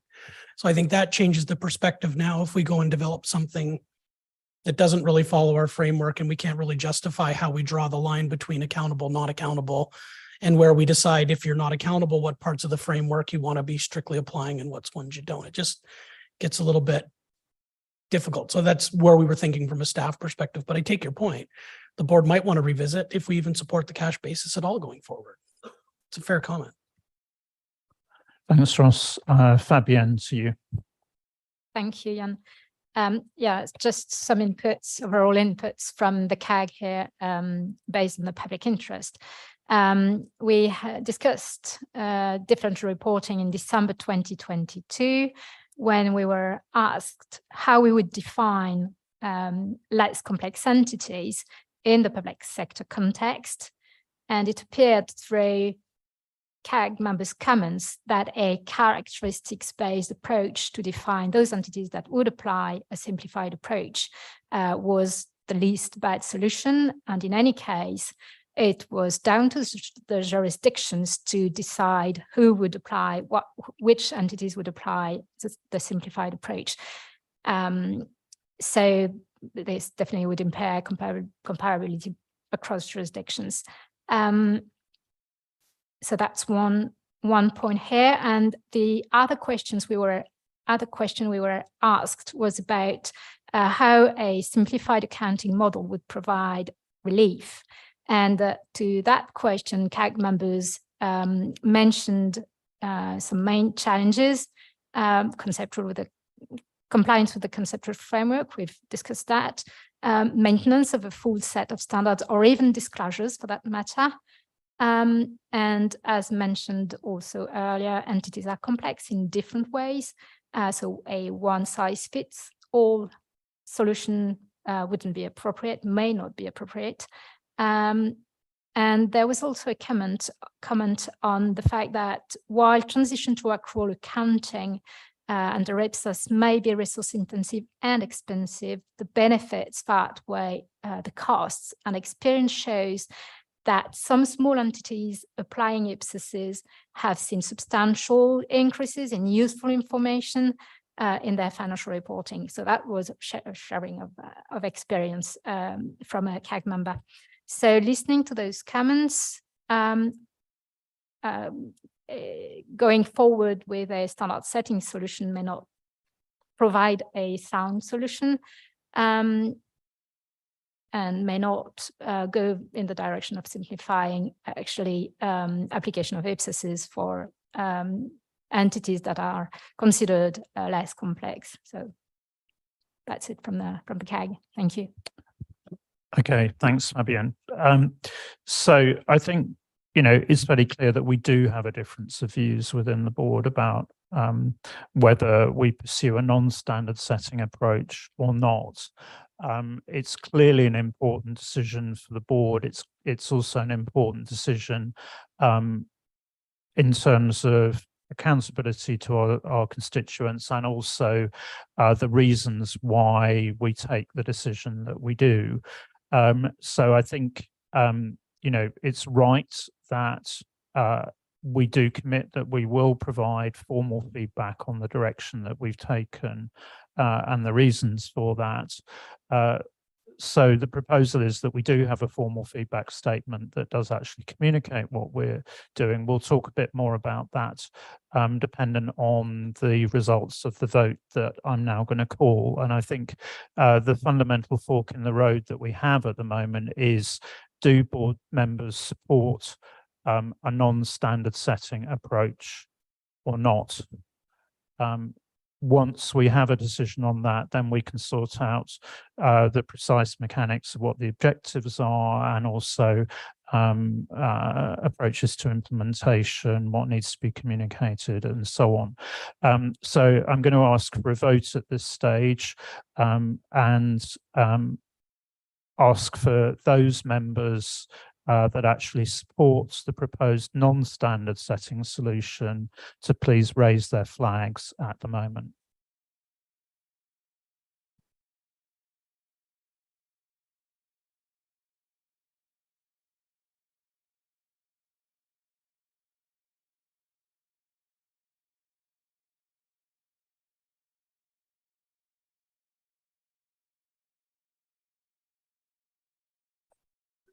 Can I ask those board members who are against a non-standard setting solution to raise the flags?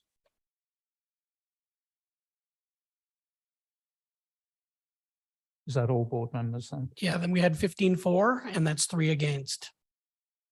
Okay, so I think that's, we now have a clear decision that we are not moving forward with a standard setting solution. Clearly, those members that disagree with that in the normal way, a summary of the comments that you've made and the reasons will appear in the minutes, and staff will work with you in terms of communicating those alternative views.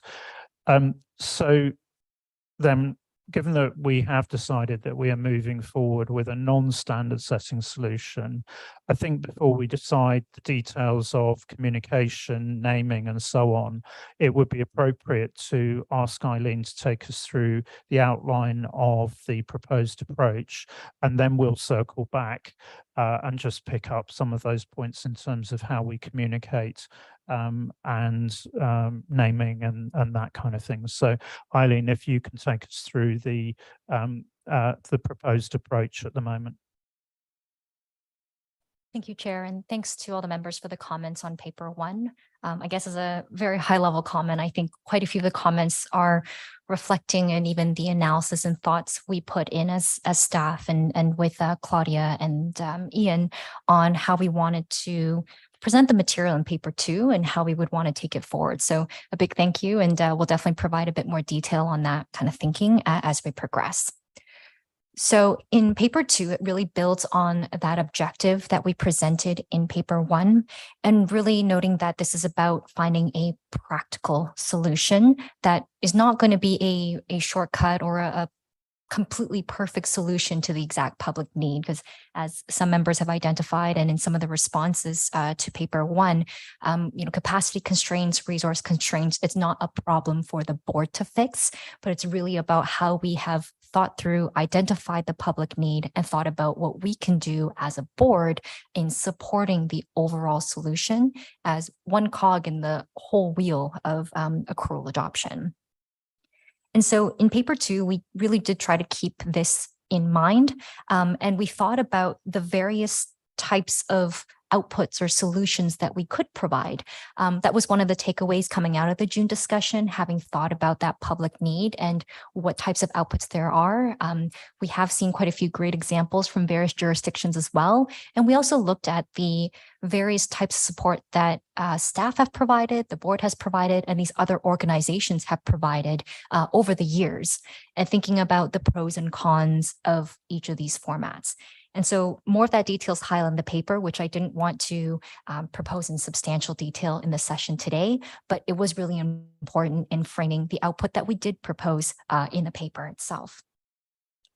So when we thought about the potential output that would meet this objective and that would overall help public sector entities better access and navigate IPSAS and identify the pieces of guidance that would apply to their transactions, we want to make sure that whatever output we present is going to be a good balance of timeliness, effectiveness, in helping entities ease that burden of IPSAS adoption and implementation.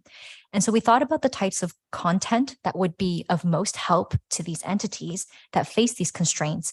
And we thought that the output should include this specific list of content to make sure that it is easily accessible and understandable in helping them then navigate IPSAS. So it's important that we thought that the output should have some material in there that helps entities consider the nature and the types of transactions and balances that the entities have, and to understand what materiality is. We have a lot of guidance in our conceptual framework, IPSAS 1, on materiality. The output shouldn't reinvent the wheel, but it should help entities understand and access that information so that they can consider everything they have in the context of materiality. We also thought that the content of this output should refer to relevant IPSAS and other resources that already exist in helping them to overall navigate and apply IPSAS. Now, as mentioned, we did look at a lot of different examples of other types of support material, the formats that they are provided in. We had quite a few deliberations actually as a team during this quarter about each of these formats. And what we quickly realized is it does require a balanced approach to be able to consider the degree of impact, timeliness to market, and the resource demands in creating any type of this material. And so that's what led us to propose navigating IPSAS. Now, the paper does go into more detail about what this content and format would be. But what we really wanted to highlight is that this is meant to be a pragmatic output that's not necessarily going to solve capacity and resource constraints.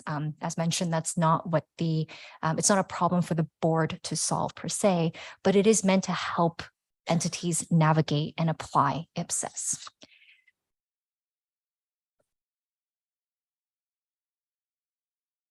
So to achieve a user-friendly, timely, and pragmatic solution, this output, which we have so far termed navigating IPSAS, is meant to focus on the common types of transactions, which are expected to be 80–90% of the transactions that these entities likely go through. And as Todd mentioned, even in the first discussion on paper 1, if you go through a complex transaction, then you would need to apply the complex accounting. And so we wanted to make sure that this output is going to highlight that, to identify these common transactions, but also to note that if you are going through a complex transaction, if you have a complex transaction, you will need to apply that IPSAS accordingly and ensure that those principles that we have there are actually applied to those complex transactions. And so this document is really meant to help an entity identify them and therefore signpost to understand which parts of our very large handbook actually apply to their various transactions. Now, our general estimate for this type of output would be 1 to 2 years. And as a few members have already commented in the first session, it's important that this document is live. And so obviously after the first edition is created, developed, and issued, it would be built upon to ensure that as new IPSAS are issued, it does get inputted into navigating IPSAS. If there are any updates, it is reflected. So it is a living, breathing document as it progresses, but it is really important to get a good starting point for which we can build on based on feedback and developments as we progress. Now, one thing we did want to highlight in the paper as well is that this document is not meant to replace the use of IPSAS at all. IPSAS itself is a very large handbook, and we noted even during the June discussions that there's 3 volumes. I actually did a count during Q3. It's currently 1,600 pages, but it's going to be over 2,300 once the issued IPSAS this year are actually added to the handbook. And so navigating IPSAS would not replace that, but really help the entities understand what parts of the handbook are going to be applicable to their transactions. Now, the impact of the support material would be maximized when it's used as part of the overall A&I journey that we've noted even in the earlier discussion today, but we thought that was important to highlight in the paper and in this presentation as well. Now, the paper also noted the key benefits that would come out of creating this type of output, because it is a functional solution that would meet the objective we have set for ourselves in this initiative. It would address the public need to the best ability that we can in an efficient way. And it's consistent with and builds upon the work that the IPSASB has already done over the decades. Lastly, one of the other benefits from this output is that it is scalable and it's versatile. So it creates a good foundation for future synergies as it gets developed over the years. Now, as we've foreshadowed in the earlier discussion as well, the execution would be really important here. And so we have suggested that we develop this with a strategic partner organization. On the back end, we have been starting conversations on that as well to find the right strategic partner to take on this work. But it is important that we do continue to have involvement from IPSASB staff and potentially a few volunteers from the board on a potential panel, and to ensure that we can confirm the quality of the work as it is in terms of compliance with IPSAS, and that it is true to the objective that we have set for ourselves in what navigating IPSAS should achieve in supporting the overall public need. As Ross has mentioned earlier as well, this would not be an IPSAS branded item. Likely it would be between the strategic organization and IFAC, but the involvement of various volunteers on the panel would definitely help to ensure that the board's considerations are fed in through the overall process.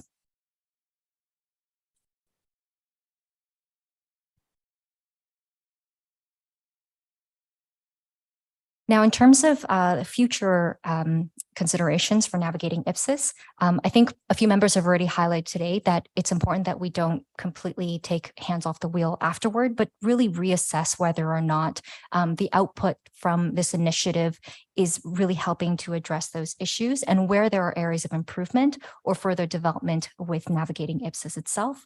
And so within the paper, we have proposed that in the future, within a few years, we do a review to consider whether or not the output from this initiative has achieved its objective and whether there are any improvements or additions that can be made. So overall, the paper does include an appendix at the very end that gives a high-level illustration of what we envision navigating IPSAS to be. Our intention is not to walk through that per se today, because it really was meant to be illustrative to show what the structure and overall flow of this type of output would be. Now, the exact content within it, again, is illustrative and is subject to change as it becomes taken on by an organization and further developed. But we wanted to give a kind of something to look at and better envision what type of output we are actually proposing here.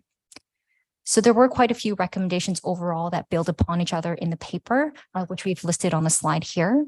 And so what we would like board feedback upon is whether or not members agree with endorsing the development of navigating IPSAS as a practical support material, empowering staff to source an organization to take on this work, potentially establishing a user preparer panel comprised of various members, and overall communicating the intended approach and proposed output. I think the last point here is really what ties out to some of the discussions we've had today already. And on kind of the back end, we have thought a lot as well about how we want to do the public communications. And so it's been really helpful to hear the various comments around the board, because we didn't want to present something and necessarily influence the views that are already there, but collecting the objective feedback is going to be very helpful for us moving forward in getting the right message out there to communicate to constituents what exactly we're going to do to try to help support support addressing the public need. So with that, happy to turn it back to you, Chair. Thank you, Eileen, for communicating that. And I think, as you said, you know, this is very much a kind of, if you like, a sort of straw man at this stage, you know, intended to give an idea of what the alternative might be. And inevitably, it will get refined as we move forward, and questions like, does it remain a static document? Can you actually evolve it into an online tool for, you know, cutting down the guidance electronically and things like that? There's a lot of different things that need to be thought through going forwards, but it would be useful at this stage to get board members' reactions. I think we've started to get some of those already in the discussion, but it would be useful just to take comments on you know, that outline proposal in order to sort of start to shape it going forward. So I'll sort of start to walk around the table and collect comments, and maybe start with you, Adrian. Well, thank you, Chair, and thank you, Eileen, for this presentation. It's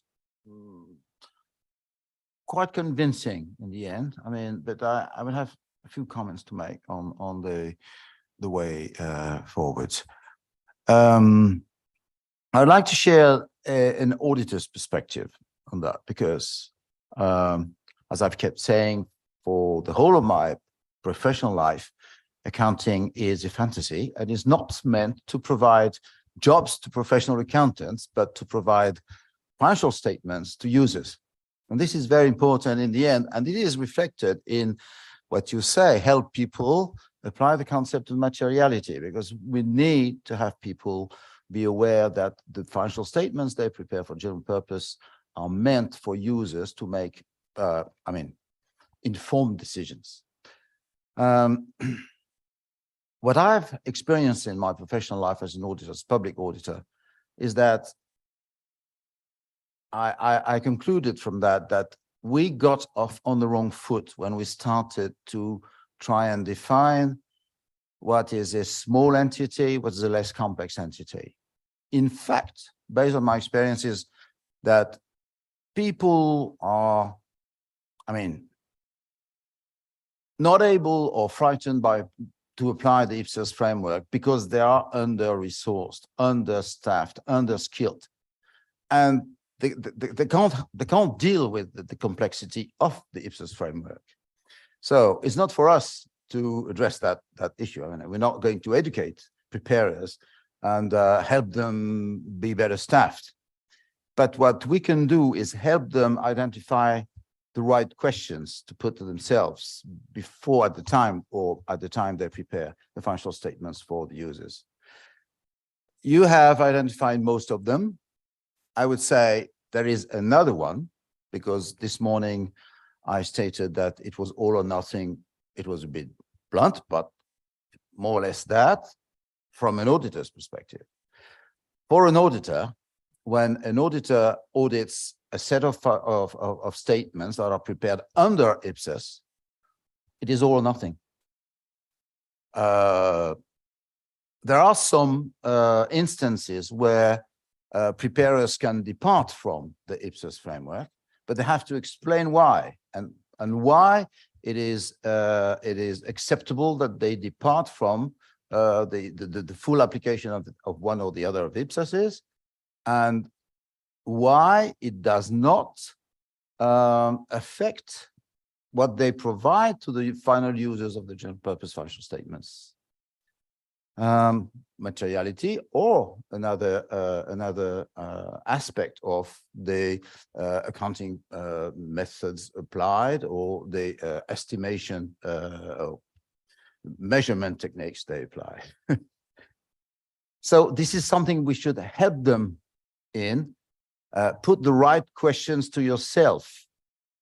How will I be able to explain to the readers, to the users, that I have not applied this IPSAS, why I have not applied this IPSAS, why the cost benefit was not favorable, and why you do not get less by my decision than you would get with the full application of IPSAS.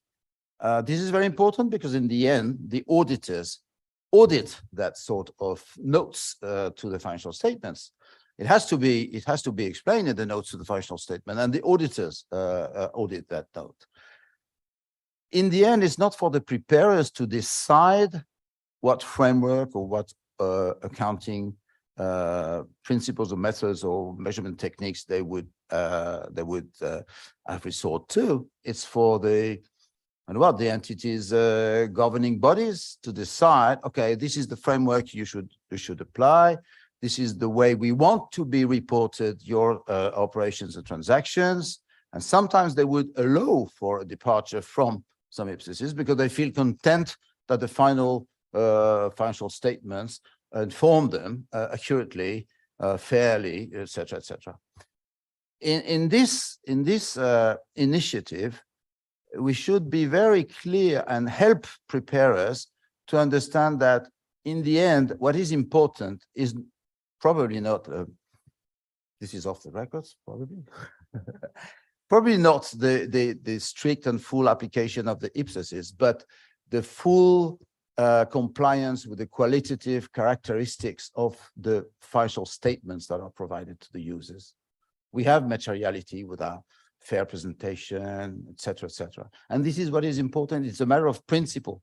If they understand well the principles, and if we help them identify in one of the standards what serves the principles and what is,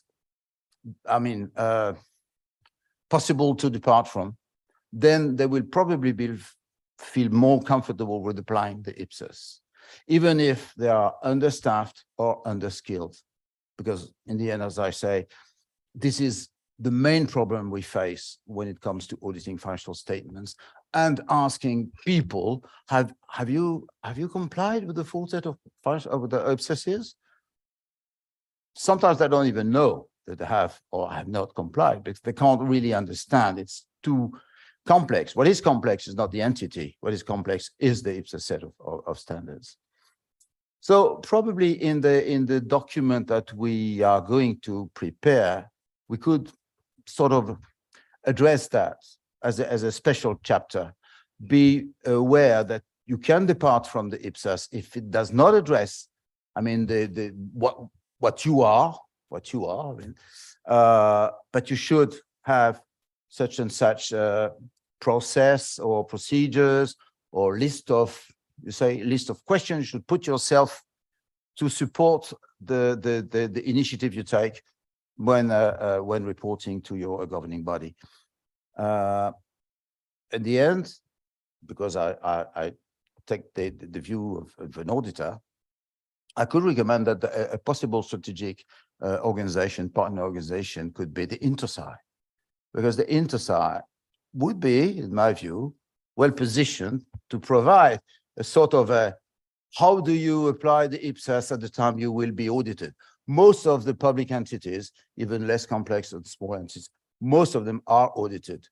Not all of them, of course, but most of them are audited. And they are audited usually by public auditors, be them local, regional, national.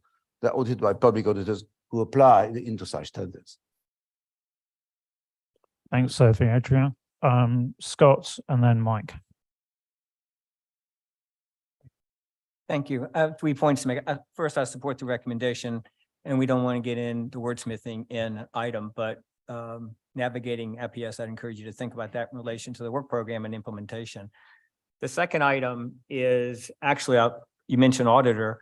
I think one of the people driving the problem with over-disclosure is auditors, which they come in with their checklist and they ask their client, why haven't you done all this?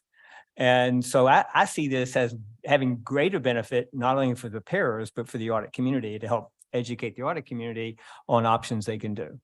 The third is you had PDF in your paper. I would encourage you to think broader than that, particularly if you're going to outsource it to a third person, because there's design things, if you were putting it online, that you wouldn't put in a PDF file. And I think from the very beginning, I would think broader than, particularly since we're using a third party. Thank you. Ross, do you want to come in? No. Yeah, so Scott, I take that point, and I've had a few side comments this week from others about, well, PDF doesn't really get us where we want. So just to address that point, we've thought about many different options, and in the past we've worked with other partners to do other types of tools that were more than a PDF.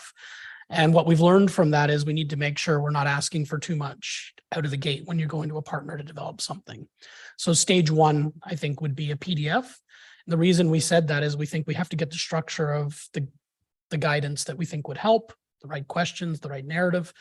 Because even if you were to take something and develop something bigger, which is usually pretty expensive if you're going down the IT route, and I'm by no means an IT expert. Those who know me, I'm not even a sophisticated user. But it's expensive. So you kind of have to have a clear idea of what you want programmed. So whatever document we develop, we can think about the optionality we'd like in a more sophisticated product, but as a starting point, before you can even talk to people to develop such a product, you kind of have to have a starting point so they can code it and they can think about it. So that's why we're starting pretty basic with what's the PDF that would have the guidance that would help you navigate IPSAS or whatever we choose to call it. Because without that starting point, you can't really have a proper conversation with the partner organization to develop a more sophisticated tool or what that next option might be. And maybe what goes with that then, Ross, is in terms of talking about this, we should talk about a stage one, stage two. That stage one is about developing the thinking and the rationale. Stage two is about actually then moving that onto some form of platform linked to the guidance. Because, you know, certainly if I think about just a very simple example, which is if I go, you know, in the UK, if I go in and prepare my tax return, basically, the first thing it gives me is a menu of, have you got income from dividends? Have you got income from property? Have you got, you know, and basically if you say no, you don't need to think about it again. And you know, so, but you need to get the right questions to begin with. And I think so we can flag it's stage one and then stage two, and that we won't commission stage two till we've got stage one right. Maybe that's the way to sort of communicate it. Eileen, anything else to add before I move to Mike? No, just to reiterate, I think what Ross and Ian have covered well. Part of the reason the papers focus on just this is exactly that. We wanted to showcase the foundation. The paper actually went through a few iterations as well as we talk through it, and we felt it was important to really focus currently on stage one, even though there are many ideas about how we can bring it onto a platform. Like, for example, one of the ones where you actually answer questions in a checklist and it generates the specific guidance that are relevant to your transactions based on the answers to those questions. But that does go back to that balancing act we mentioned about, you know, impact, time to market, and the resource demand, because a more interactive tool would definitely be more costly, both in time as well as monetary value to do so. And so we wanted to create the right starting point. And to Irva Adrian's point, like maybe it is about adding some questions as well to help the entities really think about what they're being asked to do. And these are conversations we'll continue to have as we talk to the strategic partner organization that we do engage to develop this supporting material. Thanks, Eileen. Mike, and then Renee.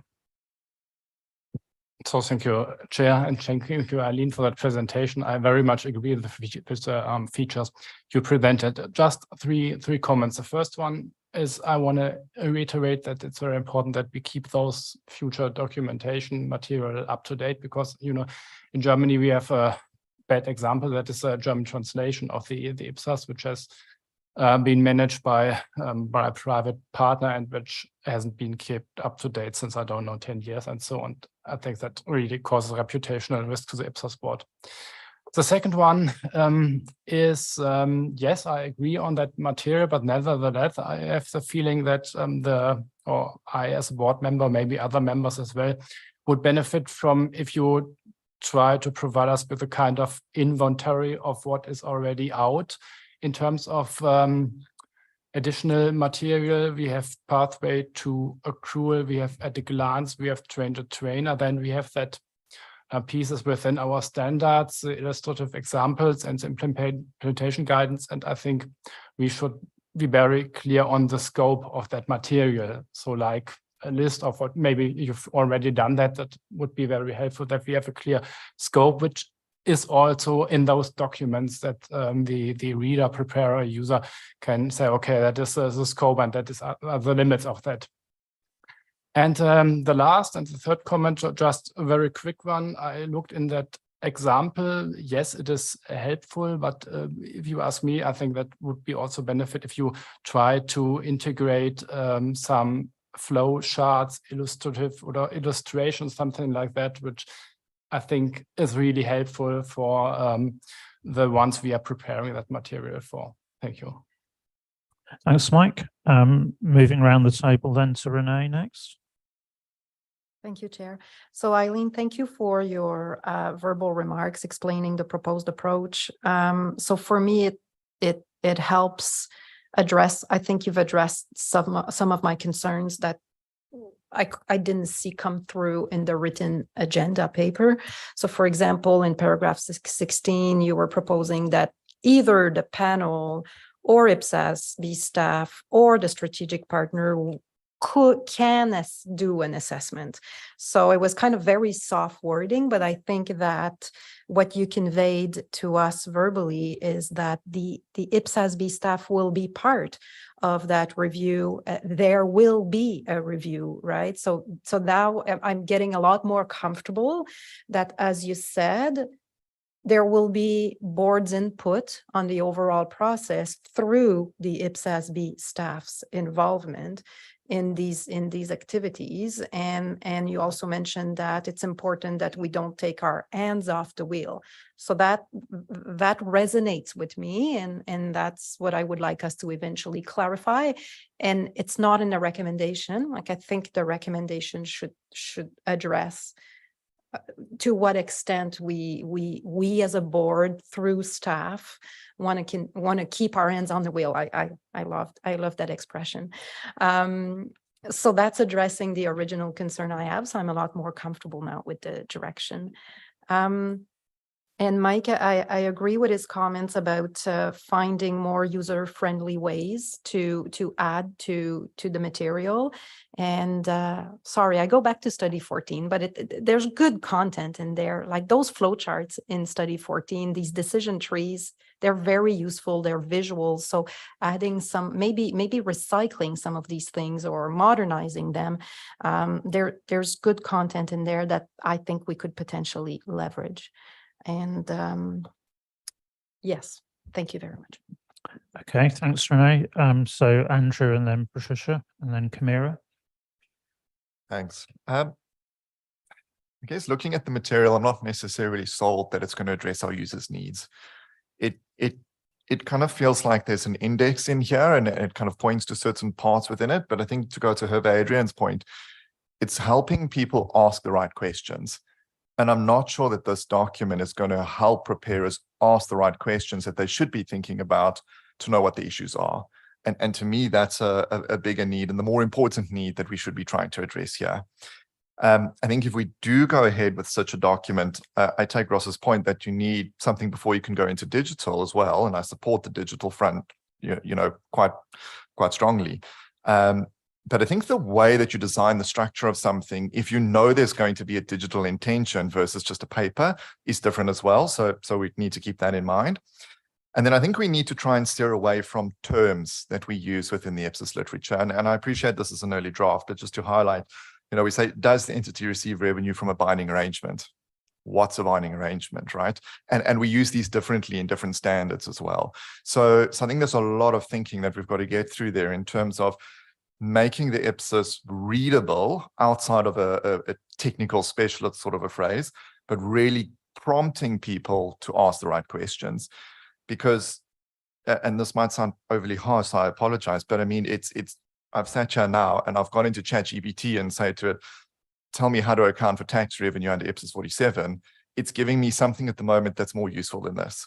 So I guess we've got to think about those sort of things. And if ChatGPT can do a better job of this, well, maybe we should add a front end onto that branded as IPSAS, and there we go. Okay, I'm not proposing that, but yeah, we need to.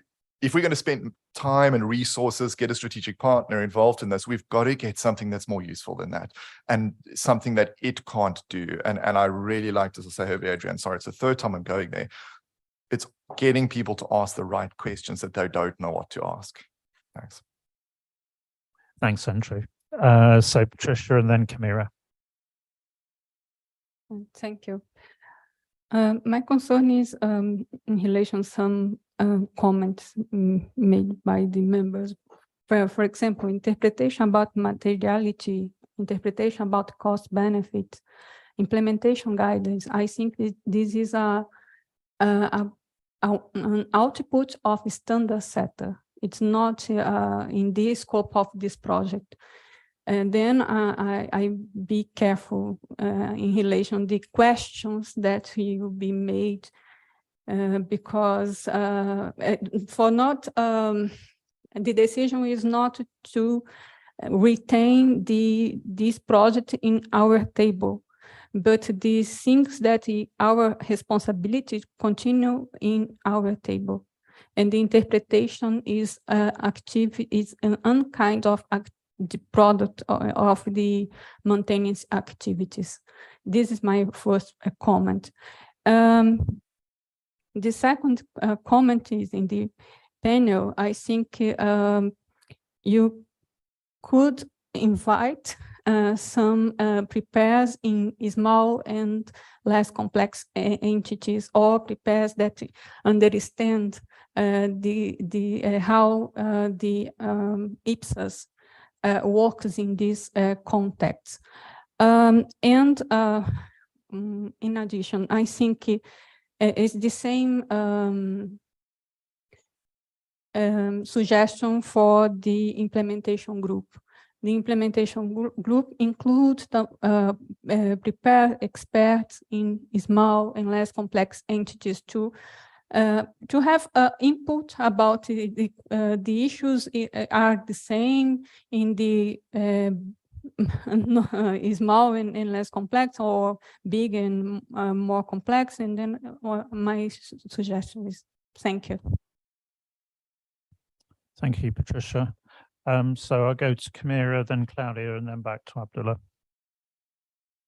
Thanks, Chair. I like this, how the staff is structuring the way forward. I think on offering support or guidance for at the transaction level is important, but I think we should go a step before. If I imagine a small entity that is considering to implement IPSAS, the first question they will ask, okay, from that whole suite of standards, which IPSAS is applicable in my case? And following up on the other comments that say, okay, the importance of good questions so that they can have a very short checklist, IPSAS by IPSAS, so that they can discard or at least have that also as justification when the auditor comes and says, why didn't you apply IPSAS 39? So they say, well, look, I analyzed this in this way. And for instance, if they say, well, IPSAS 41 is applicable, even if I'm so small, that they don't get scared and they say, okay, then let's go at the transaction level. So you will not have hedge accounting, you will not have derivatives, you will only focus on accounts receivables and payables. So I think we should go one step before. So starting from which IPSAS are applicable at that entity, and then go to the transaction level. Thanks.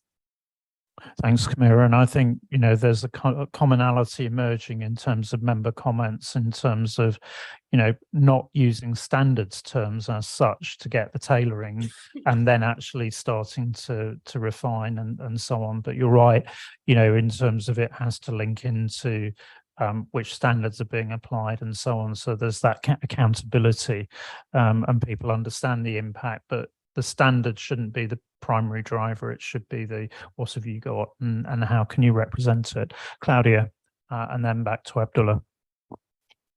Thank you. Thank you to all of you you have all these wonderful ideas.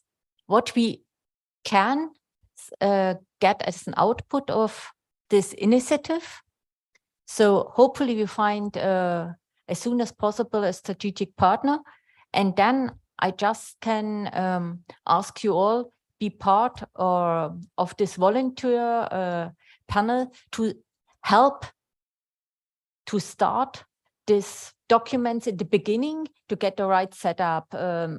What could be help, because we have to learn, and that's where we maybe have a longer journey. Maybe we will have a first product in 1 or 2 years, and then we learn, okay, we go wrong, or what it's right, which could be better. And then hopefully we can then on the time going forward, when all of them see how supportive this document could be, that we find also a digital solution, because then we know a little bit better what we expect. So otherwise, yeah, if we start with questions, or we have so many ideas in the head, so I think we have to bring it to a paper, or not to a paper, but to life. That's my hope, that we get it live as soon as possible. Thank you, Claudia. So I just want incremental comments from Abdullah and Lucy, and then I want to move back on to the communication point.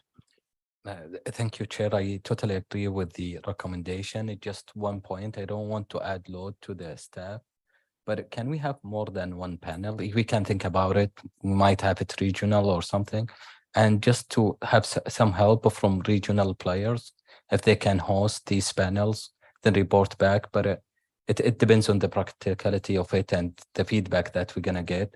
And we might just have some sessions, just like the implementation sessions that we have during the board. We can have these panel present to the board or share their thoughts.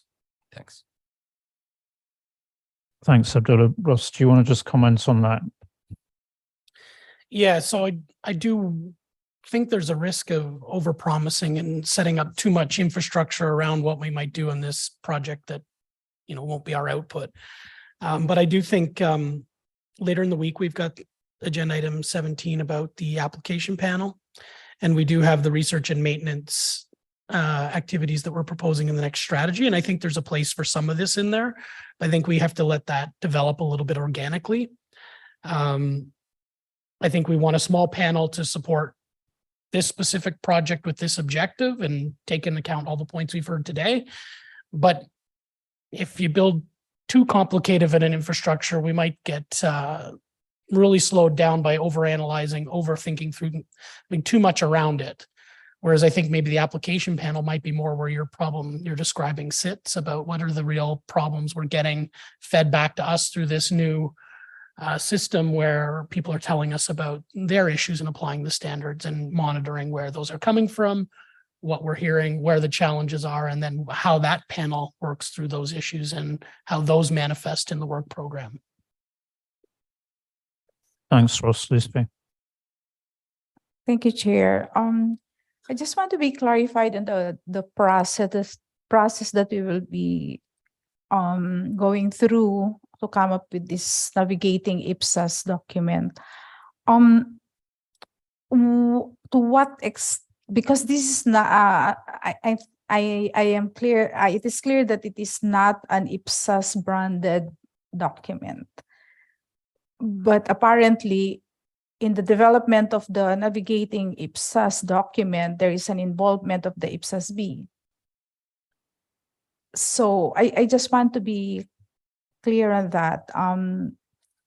If it is like there is in the paper, there is a statement here that the IPSASB will endorse the work of the panel. So I just want to be clarified on the involvement of the IPSASB in coming up with this document. Thank you. Must be related to the due process. Thank you. So Ross, to that. So this won't go through due process because it won't be an IPSASB document. So we'll support it as a knowledge partner and we'll work with those organizations. The thinking behind the idea of an advisory panel is in the first discussions in June, it was clear there were members that had specific experience with this issue and felt strongly about it. So we didn't want to preclude them from having involvement. I don't believe we would take what comes from that panel and come back to the board and ask for board endorsement. So if that's in the paper, if you've taken that from the paper, I don't think that's what we're looking for here, at least on a detailed level. But what we would allow is members who have experience and views and want to be involved in shaping this document, would be able to participate with staff in the quality control of that document, share their views and help shape it. But again, this is likely to be an IFAC document plus the other partner. We'd acknowledge IPSASB staff, and we might mention volunteers as knowledge partners to add some credibility, but it will not be an IPSASB document. It won't sit in our literature. We can reference it on our website like we do other publications of other organizations, but we should be clear it's not an IPSASB branded document, has not been through a due process and is not subject to that. Thanks, Ross. So Adrian, is your flag up from before? Okay, and then I want to round up, so I'm not taking any more comments after Adrian. It was just a final question, echoing Lou's views.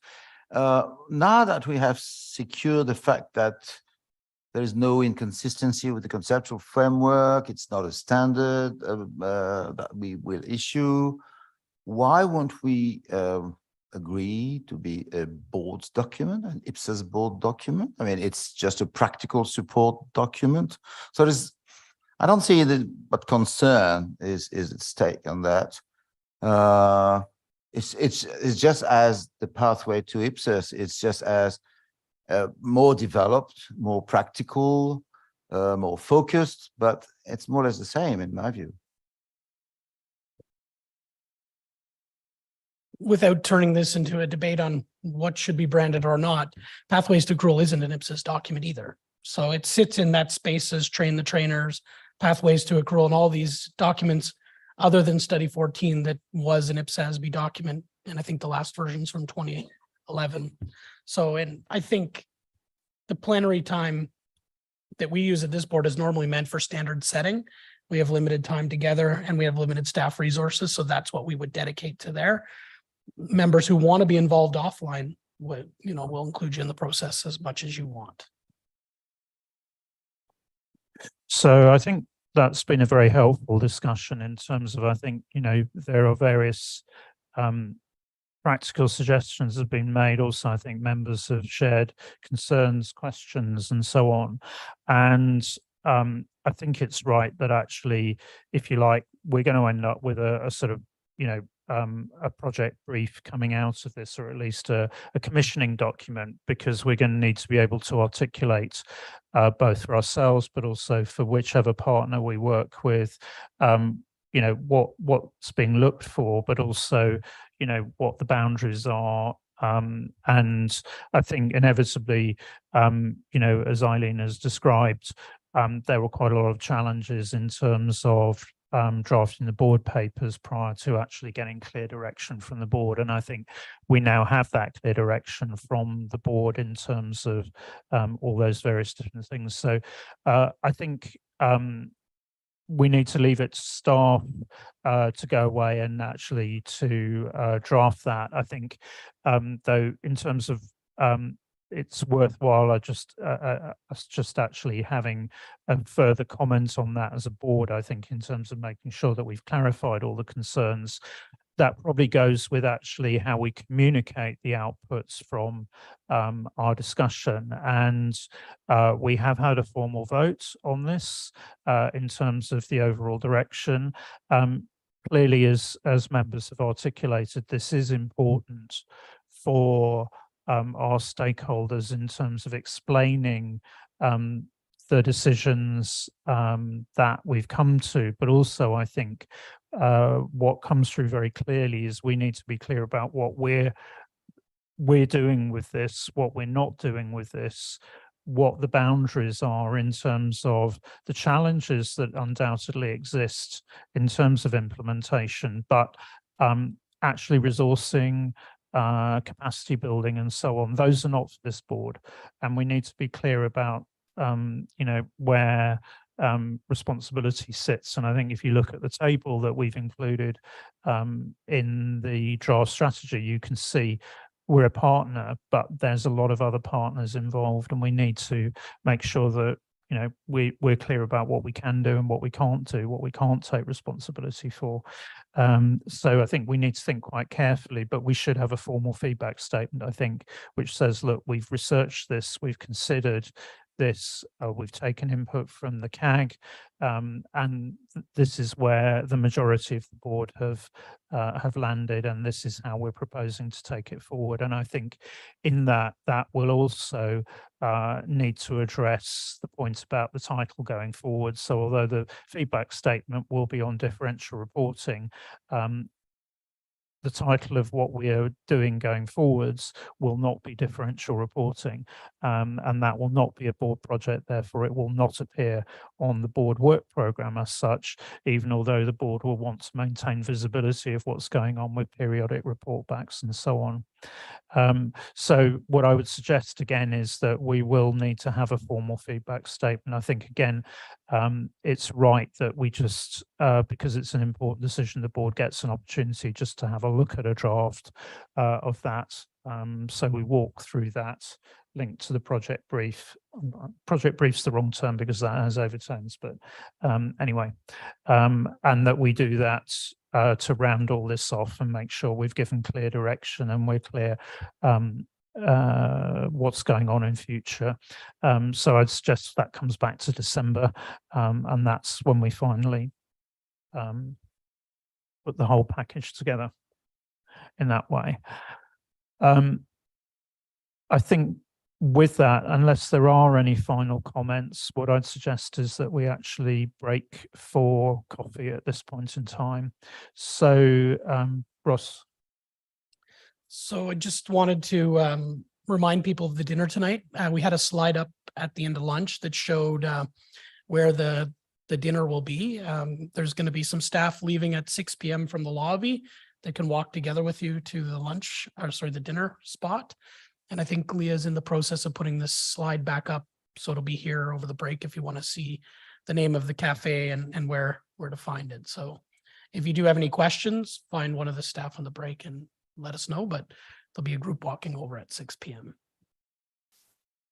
Brilliant. Should be a good evening. Okay, so back here at 5 past, please, when we'll move on to discussing the project brief for primary financial statements.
Okay, great. Thanks very much, everyone, for coming back promptly. Just in terms of the actions out of the last session, Ross has reminded me that actually we have some live opportunities in terms of potential partners, and therefore we need to move quickly on the supplier brief.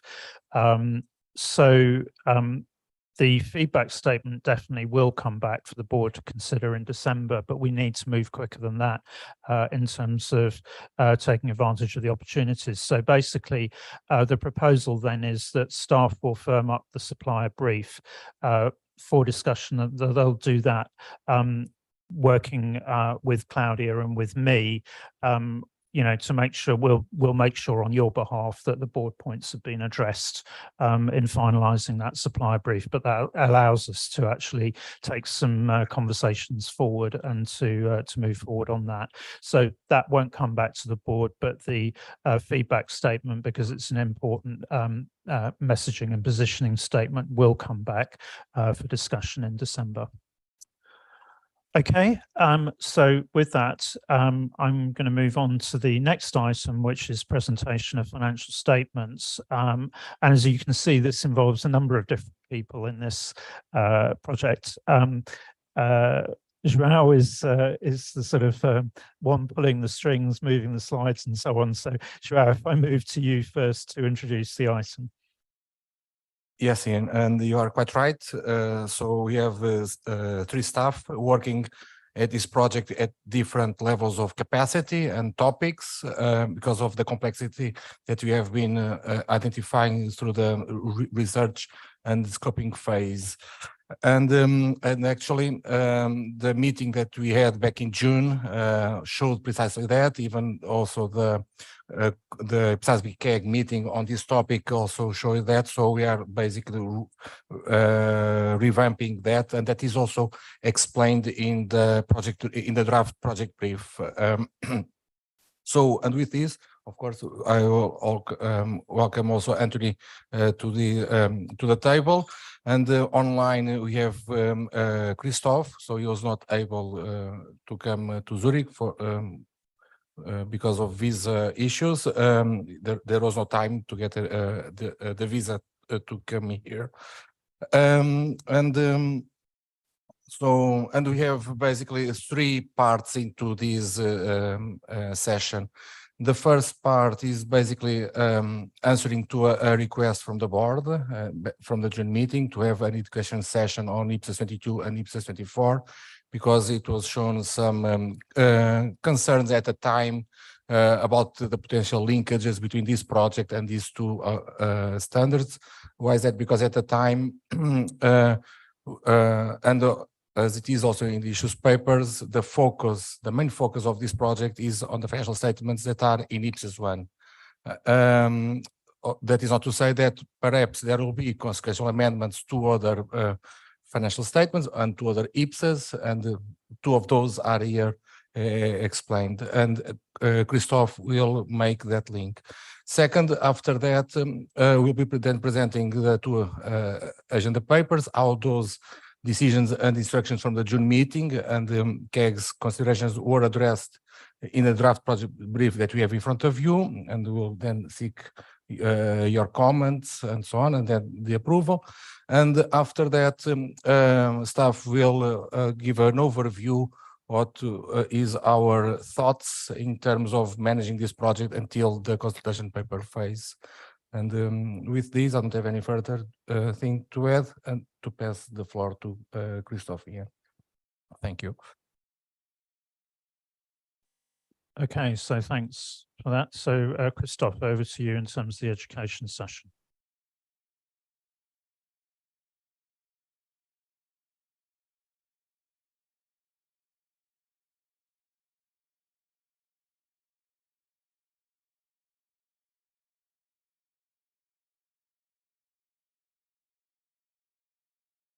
Please bear with us while we are trying to make the connection via Zoom for Christoph. And here he is. Thank you, Christoph.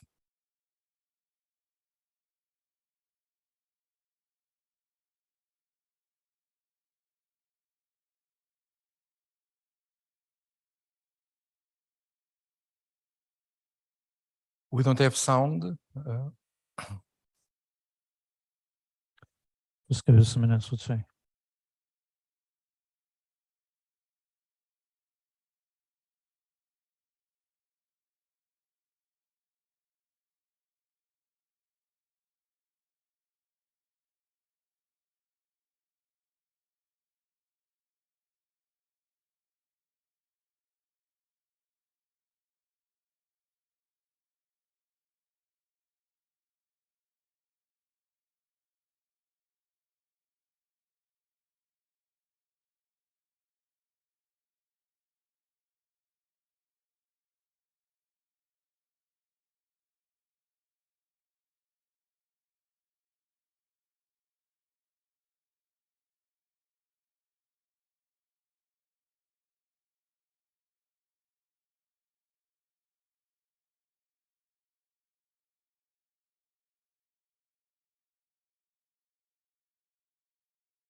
I think as a fallback, what we might do is get Joao to actually present the slides if we can't get Christoph up. Okay. All right. When we thought about this education session, we thought to give you to this board an overview of what these two IPSAs entail and its relationship with the project that we are now starting, and how we could also convey that message into the draft project brief. So, starting with kind of this overview. So, what we have in our literature, we have several IPSAs. I would say the main one is IPSAS 1 with presentation of financial statements. And in that standard, there are several financial statements, but they also refer to other financial statements for which we have specific IPSAs. We have IPSAS 2 on cash flow statements. We have IPSAS 24 on presentation of budget information in financial statements. And we also have IPSAS 22 disclosure of information about the general government sector. So all these IPSAs have information that are relevant for preparers on presentation of financial statements on accrual basis. So, but they have different, how do you say, levels of requirements. So, for example, IPSAS 24, this one is required to entities that that are required or elect to make approved budget publicly available. So it's not kind of automatic. There is kind of an election if that budget is publicly available. If it's not publicly available, so they cannot apply this standard. And regarding IPSAS 22, again, there is an election for governments that elect to present information on general government sector if consolidated in the financial statements. So there are basically conditions associated, and those conditions do not exist in IPSAS 1 or IPSAS 2. And why is that? Because of the specific nature of these financial statements. And so there are also other granularities around these standards. So IPSAS 1, IPSAS 2, and IPSAS 24 are related to separate and consolidated financial statements. And IPSAS 22, as it was said before, it's related only to consolidated financial statements. Can I just pause there and make sure that members are clear about those different degrees of requirement there? Because clearly there is a differentiation between IPSAS 1 and IPSAS 2. Then with IPSAS 24, if you publish the budget, then you have to comply with IPSAS 24, and then IPSAS 22 being one that you elect. So there are different degrees there, and I just wanted to make sure that members are happy about that. Are there any questions? Because we wanted to make sure there's a we're all on the same page, as it were, before we get into the later discussions. Ross. Yeah, I did want to flag that point as well, and thanks for raising it, because I think the CAG had a discussion on this in June. And through that CAG discussion, I think there was some miscommunication around that it was an optional standard, but if your budget is public, you must present that. If you're flying full IPSAS, it's not optional in any way, shape, or form. But what it is it's flexible, that in some jurisdictions, public budgets aren't publicly made available. And obviously you can't reconcile to that if it's not there. So I just wanted to clear that misconception up, because it was a bit of a debate in the CAG that I think, you know, there were different views on it, but I think one of them was incorrect. Everyone okay with those distinctions there in terms of the overall landscape? Okay, thanks, Shua. Yeah, thanks. So having this overview of all the IPSAS, now jumping to IPSAS 24. So it's quite a simple standard, a very short one. So it's nothing much of a complexity. And why is that? Because it shows the comparison between the approved budget, the original, the final, both versus the actual amounts. Then we have these aggregations according to these comparisons.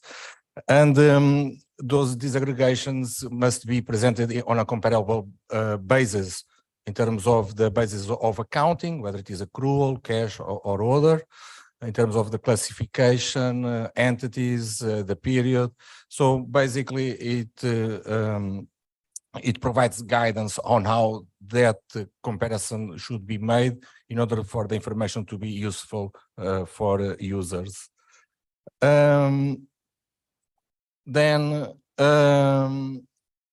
we have also a reconciliation of actual amounts on comparison basis, as I said earlier, and actual amounts in the financial statements. We have the budget on an accrual basis, the total revenues and so on, and all the flows that come with that. And when we have budget not on accrual basis, we have net cash flows from operating, investing, and financing. So it's more of cash basis. Of course, there are differences that can arise, whether through the type of basis that in some countries not always the budget is developed in the same basis as the financial statement. So we can have the budget in a cash basis and the financial statements are in accrual basis. So there is further work on how to reconcile those differences. In terms of the timing, because it might not be the end of the civil year, might be different timing, March in some countries. In terms of the entities, so the universe might not be the same between the entities that are subject to the budget rules and the financial statements. And also in terms of the classification of those revenues and expenses, so between the budget and the financial statements. So, and all this needs to be reconciled for users to have a comprehensive view, what is the difference between the budget and the financial statements. And of course, there is also an explanation to help prepare us, to help users to guide through that information that preparers give them. So we've brought just one illustrative example that we found that it is a very good one that shows one example from the government of Canada with condensed consolidated financial statements year ending in March 31st, 2022, where we can see the statement of financial performance on the left side with expenditure and revenue by economic nature. Then we have 3 columns, basically the first one with the budget, the second one with the actual, and then the comparative with the previous year actual. So it is really a very good example that we really appreciated, that some governments already apply the principles that we have in IPSAS. And also the same with the statement of changes in net debt, which is a financial statement that Canada has. This is at the federal government level, with the same structure in terms of columns, of course, with different line items because it's a different financial statement. And with this, I'll make here a pause before jumping into the next financial, in the next IPSAS to receive any feedback from the board. Thank you. Thanks, Schwab. That's very helpful. Yeah, Abdullah, lead us off. Thank you. It's not direct comments to what Joao presented, but some of the comments that when we were applying IPSAS 24 came into practice. What do you mean by publicly available? Is it the breakdown? Is it the total? Who's the public that you are talking about that make it public too? That is from one aspect. The second aspect, when preparing it, there are lots of transfer during the year. Then you have just difficulties in just coming up with the final figures. The third one is sometimes in too many jurisdictions that I looked at, they prepare the budget in certain level, but the execution would be in a different level. So these are some of the challenges when applying IPSAS 24.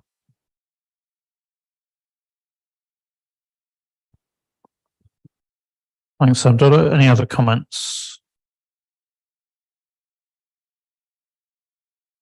Okay, so I think that's helpful. It's clear. So, Ian, can I come in?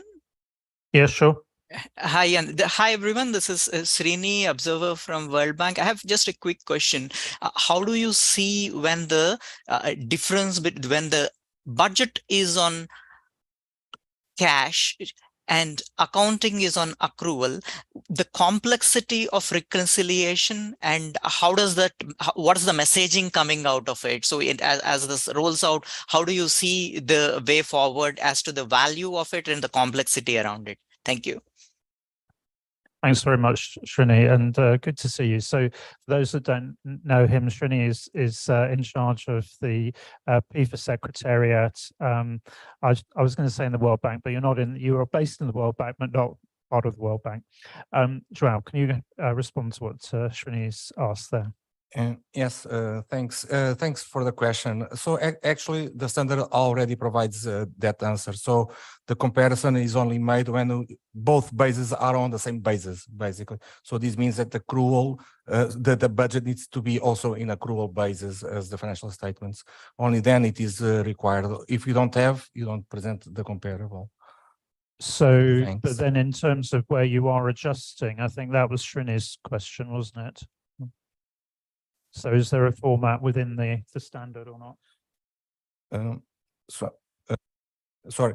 So if there is no requirement to provide the comparable, there is no adjustments that need to be made. So because the information then it is not presented, because it's not comparable between both the financial statements and the budget. The budget is in cash, and the financial statements are in accrual. So the numbers cannot be compared because one is cash flows, the other one is accrual basis. So there is no adjustments that can be. David, do you want to come back on that?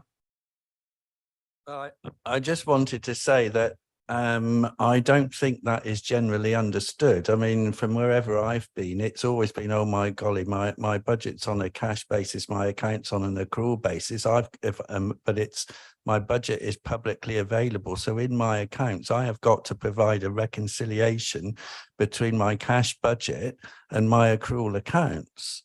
So if that isn't clear to various practitioners, then there's something wrong with the standard, and it needs to be made clearer, perhaps as part of this particular project.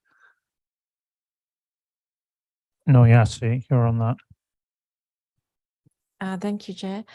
Yes, as David said that in Malaysia currently we are preparing the reconciliation between our cash budget and accrual budget. Yes, we have some sort of mapping issues, one, and the other one is about to how the requirement from our jurisdiction we mapping into the accruals reconciliation, because as you say that nation at this moment of time, the budget is on cash basis, and they have to, using the under our law, there is some sort of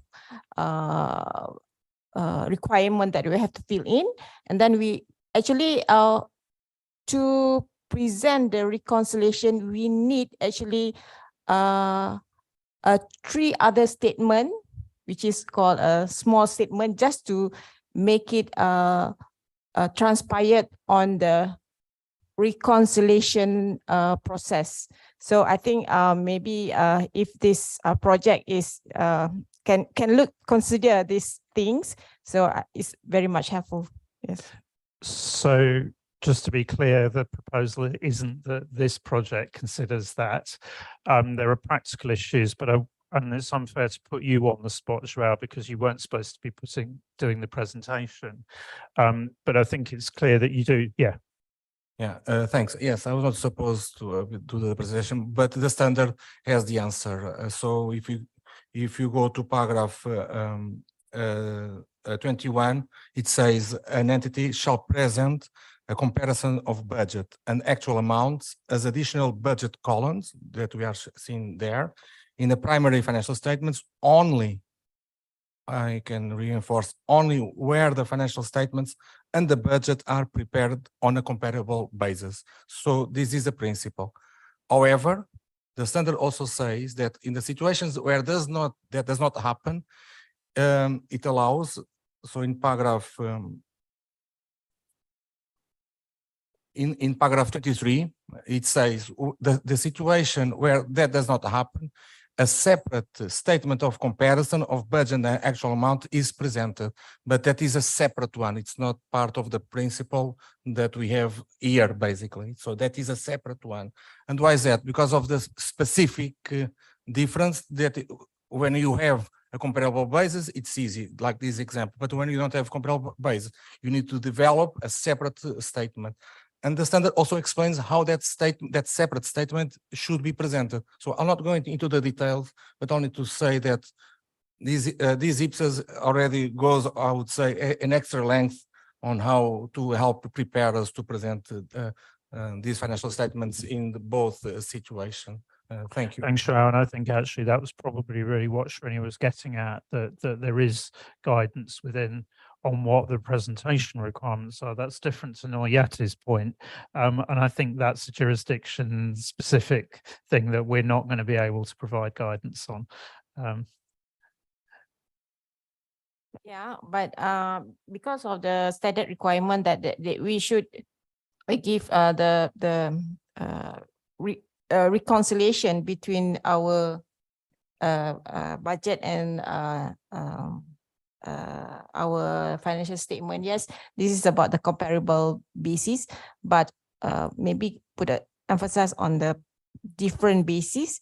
If that the jurisdiction need to do something, that's why when we apply this 24, we do another statement that can present what is the comparison between the budget and the accrual as part of notes to the accounts. And some of the statement we put it under extra statement for the budget in the face of accounts. Okay, well, that sounds like you're being very transparent there, actually, which is good. Adrian, are you in on this? Or yeah, okay. Well, I just wanted to make a comment because the question was about the benefits that were drawn from the reconciliation between a budget in cash and financial statements and accruals. And I wanted to say that I have personally audited tens of international organizations' financial statements, and they always provide the reconciliation with the cash budget and the accruals financial statement. And the question of the benefit, I would say, is a matter of education. Usually governing bodies, usually made of ambassadors, diplomats, well, are not real professional of finance or accounting. They think cash. the mental structure is in cash. And when it comes to approving financial statements, and for instance, when you have huge liabilities, such as after service, health insurance, or whatever liabilities, sometimes they don't understand why there is such a big amount somewhere, which is not shown in the budget execution statement. So it's really a matter of education for deciders. Well, of course, it is complex. I mean, the reconciliation between cash budget and accrual financial statement is complex, but you do not go too deep inside the complexity, just show the figures. And most of the time they understand. Thanks. Lucy. Thank you, Chair. If I may share what we did to implement IPSAS 24, is that we prescribe a statement, which is an additional statements to the required financial statements, statement of comparison of budget and actual amounts. And there is really a need for the reconciliation in accordance with IPSAS 24, paragraph 47 to 49. So in order to comply with the IPSAS 24, we prescribed registries so that budget officers could be able to track all the budget against the actual amounts, and to facilitate the reconciliation also of the figures that are reflected in the budget as against those that are reflected in the financial statements. So there is a need because in the Philippines, the budget is on cash and accrual for accounting. So there's really a need for the reconciliation. And in the guidance that we issued separately from the government accounting manual, we have shown examples on how reconciliation should be done, so that this would be guide of the users on how to prepare the reconciliation, how to prepare the that statement. And we specify that without that statement, it would be a ground for maybe for the auditor to modify the opinion or disclaim an opinion on the fairness of the presentation of the FS because of the requirement on the reconciliation of the amounts reflected in the financial statements as against those that are reflected in the actual statement of comparison of budget and actual amounts. So in that case, we're fully compliant for those agencies, entities that are able to implement fully the accrual basis of accounting. I'm sorry, accrual basis IPSAS.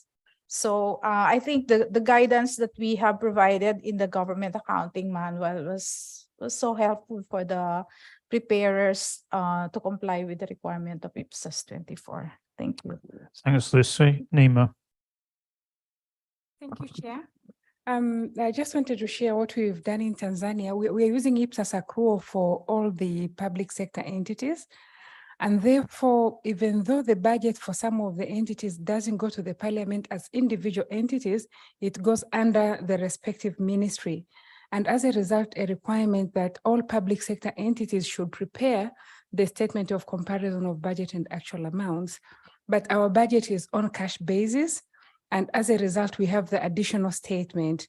And therefore, in the additional statement, we've said that because the budget is on cash and the financials are on accrual, then the only document in the financial statement which is on cash basis is the cash flow statement. And as a result, as per the para 47 of the IPSAS 24, where they're saying that if you prepare it on a basis other than the accrual, you should reconcile it with the net cash flow from operating, financing, or investing. Then we ask the statement of comparison of budget and actual amount to reconcile with the cash flow statement, whether in the notes or in the face, but in most cases, we put the reconciliation in the face. Thank you. Thanks. I mean, I think that actually was quite an interesting discussion because it shows this is actually being done in practice. And certainly, I mean, you know, to Noyati's point, there are clear practical issues in terms of assembling the information, but you can see you know, 3 different national examples of how it's been done, and also, you know, as Adrian says, it's being done in the sort of international organizations as well. So I think that's actually been a very useful discussion in terms of showing how this is done in practice. João, back to you. Yes, thank you. So can I move it on sorry, to the other one? Yeah. Then we move forward to IPSAS 22, which is a completely different standard from IPSAS 24. So in this case, it relates to the relationship between the whole of government accounts and the system of national accounts or government financial statistics, depending of the jurisdiction that applies those statistical guidelines. And according to the statistical guidelines, they divide the economy into sectors, as you can see here. They call it institutional sectors. And we can have 5 sectors: the financial corporations, non-financial corporations, general government, non-profit institutions serving households. We can loosely label it as the 3rd sector. So the not-for-profit sector and households, which see. And we can see how GFS addresses this, that the middle blue, we can see the public sector being delineated, having public financial corporations, public non-financial corporations, and of course the general government. And that is the perimeter of what they consider the public sector for statistical purposes. I'll not go into further details here, but just to highlight that this is done in statistics. And when we have the financial statements prepared and financial reporting principles, there is also a need to make some kind of a reconciliation with these sectors. So moving forward, this standard applies to general government sector. As you could see, it is only one part, which is that middle column. The accounting policies adopted for consolidated financial statements, except there is no elimination of balances between general government sectors and with interest in public financial corporations and public non-financial corporation sectors, and also the investments by general government sector in those sectors are assets measured at the carrying amount of the net assets of investee. So there is some peculiarities here in terms of how this is presented. And so the standard also has kind of a minimum information in terms of disclosures. I'm not going to those details, but also provides these types of disclosures to help also understand the reconciliation that I'll show in a few minutes. Another example. So just a few highlights on the right side. So this standard does not replace the requirements in IPSAS 18 regarding segment reporting. So the disaggregation of general government sector information is allowed. There is, of course, reconciliation of consolidation financial statements is required, but in this case, it's not between cash and accrual, because also GFS is an accrual basis statistical framework. However, there might be other types of differences. For example, the universe of entities that are within general government sectors for statistical purpose might be different from financial reporting, and also some measurement in terms of pensions and other items that might have different measurement requirements, or even recognition requirements that might also lead to differences. And of course, those differences need to be, reconciled. And one example, once again, is which shows the same format of presentation in a column way from the AGM Treasury UK, the whole of government accounts. I think this is the last public available consolidated financial statements from March 2021. Once again, a different fiscal year from the civil year. And we can see from on the left side what it is labeled as public sector net debt. So these are specific metrics that are important as fiscal targets for the UK fiscal framework. On the top, then it will go down the several items that are added or reduced, all the way down to the net liabilities, the comparable in the whole of government accounts, and we can see the comparison in this case between years since the last 3 fiscal years. So this is from the, I would say, from the asset side, balance sheet side, better. We have from the flows or financial performance on the right side, a similar reconciliation and shown there. So I'll not get into the details, but I think it's a good illustrative example of this reconciliation. And with this, I'll open the floor to receive also feedback. Okay, thanks for that, João. Any questions or comments on the IPSAS 22 presentation?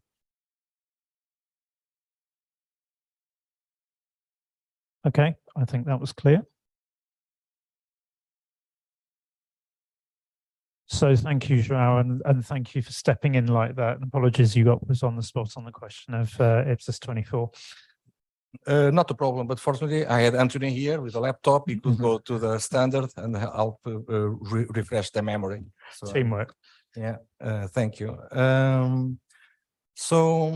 Moving then to the agenda items that we have in the agenda paper. There are 2 agenda items, one that support the discussions, the decision and instruction from the June meeting, and the second one, specifically the approval of the draft project brief. So I think it is worthwhile for me to spend a few minutes here because at the June meeting, there was a discussion on several topics that now inform the draft project brief. And at the time, the board instructed staff to engage with several board members that raised opinions on how the objective should be made. And then from the several iterations of emails, went back and forth. So we started with a big objective that had many words. We found that would not be helpful. And then we end up having this short objective, but complement this sort of short objective with a description on how this objective can be achieved. And that is explained in the draft project brief. So the objective is, it's not only those words, there is more blurb or gray letter that can explain how this objective is, and that can help also what this board intends to do with this project. And I would like to thank the board members that helped this land here where we landed. So it was 5 or 6 board members.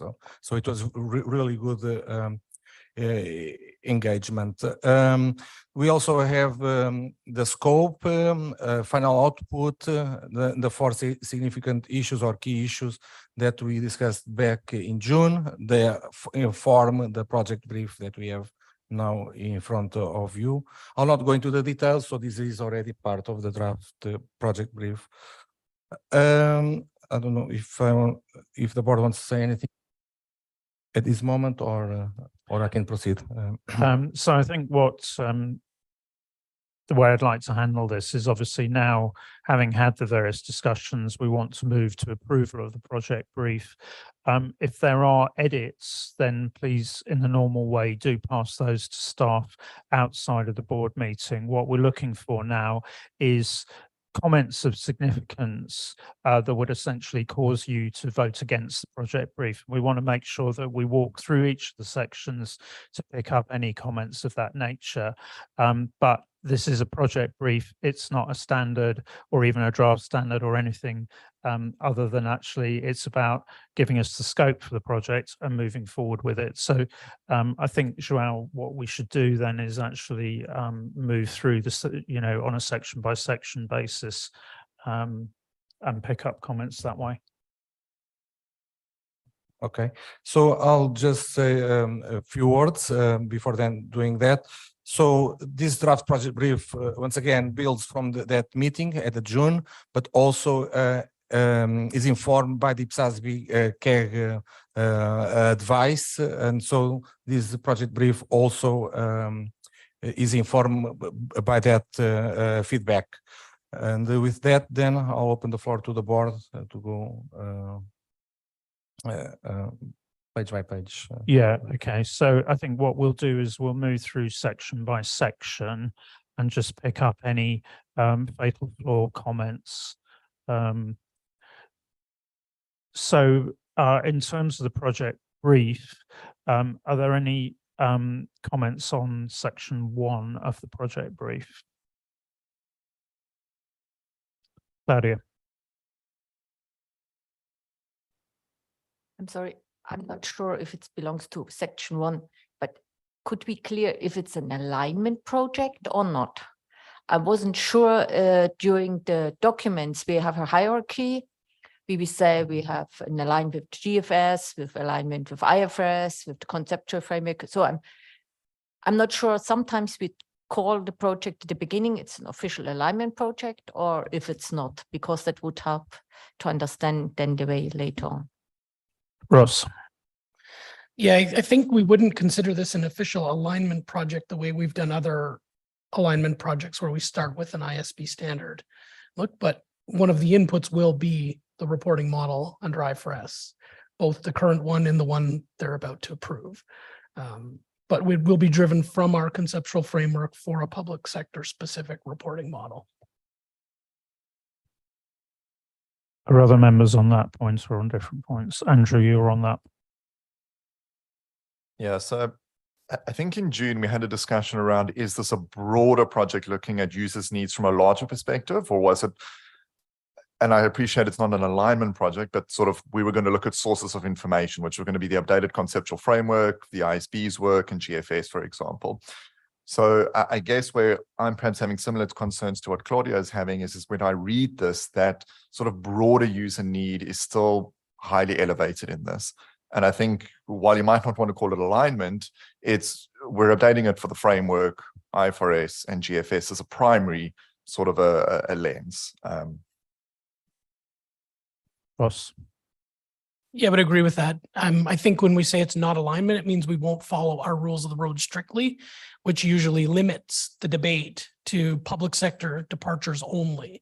So your starting point's quite different if you're starting from the conceptual framework and looking at other options. So that's what we mean. So for example, when we do alignment projects normally, we will never do a CP. We start to an EB stage. So the fact that we're starting earlier in the process, we're doing a broad-based CP. At that stage, the board might decide it wants to turn that into alignment based on the responses from the CP, but that would be prejudging what we might hear in the CP, so it's too early. So that's, again, just to reiterate. Andrew, back on that. No, so just to agree, but I think if we can just make it clear that it's not a broader sort of disclosure project like the ISB had, just it's narrow in scope. So I think what's being asked for then is just a sentence that actually just addresses that point. Originally that was Claudia's point, but and it probably goes in underneath that section that actually is the one that talks about those are the sources that we're going to bring in. Okay, Liang. I think the first session should be something for the background. So actually, when I read the section, I have some similar observations that maybe we highlight too much about the ISB project, ISB standard, the amendment to ISB standard. So my suggestion is that maybe we can add something more in the introduction section, such as we see the increasing information needs from the users of financial statements. So this is what we want to address in this project. Thank you. I mean, I think at this stage, the question is there anything, you know, because we can keep redrafting this, the question is there anything that's wrong with what's there at the moment? I mean, we'll get into that doubtless, I think, when we get into the consultation paper, and I think that kind of context is going to be really important there. But actually, these project briefs are actually written in a fairly formulaic fashion. Ross. I was just going to say, I like where you're going with that, Liang, but it sounds like you're helping us start the introduction to the CP. So I'd rather spend the time doing it there than worrying about the project brief and just get on with the drafting the CP. Yeah, I agree. I mean, so if you're okay, I think we'll make the amendments to the appropriate place, which would address that point about alignment, bearing in mind the various different sources of information that we're going to draw on.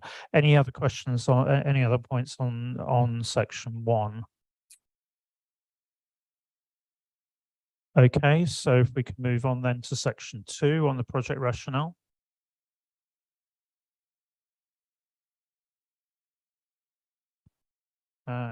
And section 3.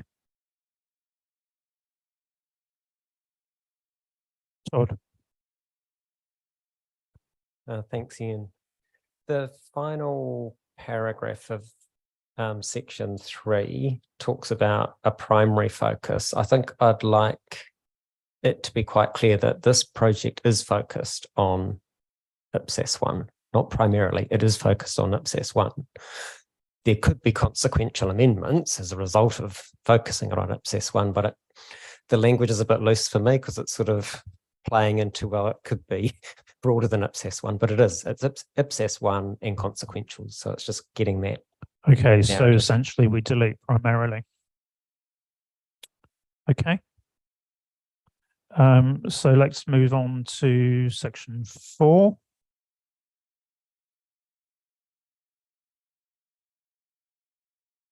Todd? Is there a reason that we need paragraph 4.2 in this section? It comes up elsewhere in the document, and it feels to me like you want a nice, crisp objective for this project, and it seemed like it was superfluous to say 4.2 when you're dealing with objective, because we do cover it elsewhere. Everyone okay with the deletion of 4.2 on that basis? Okay. So we move on to section 5, project scope. So this is paras 5.1 through 5.3.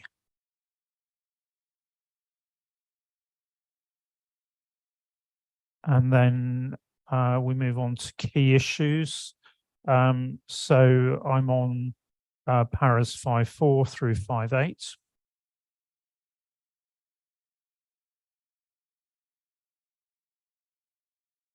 Paragraphs, sorry, Todd, where are you?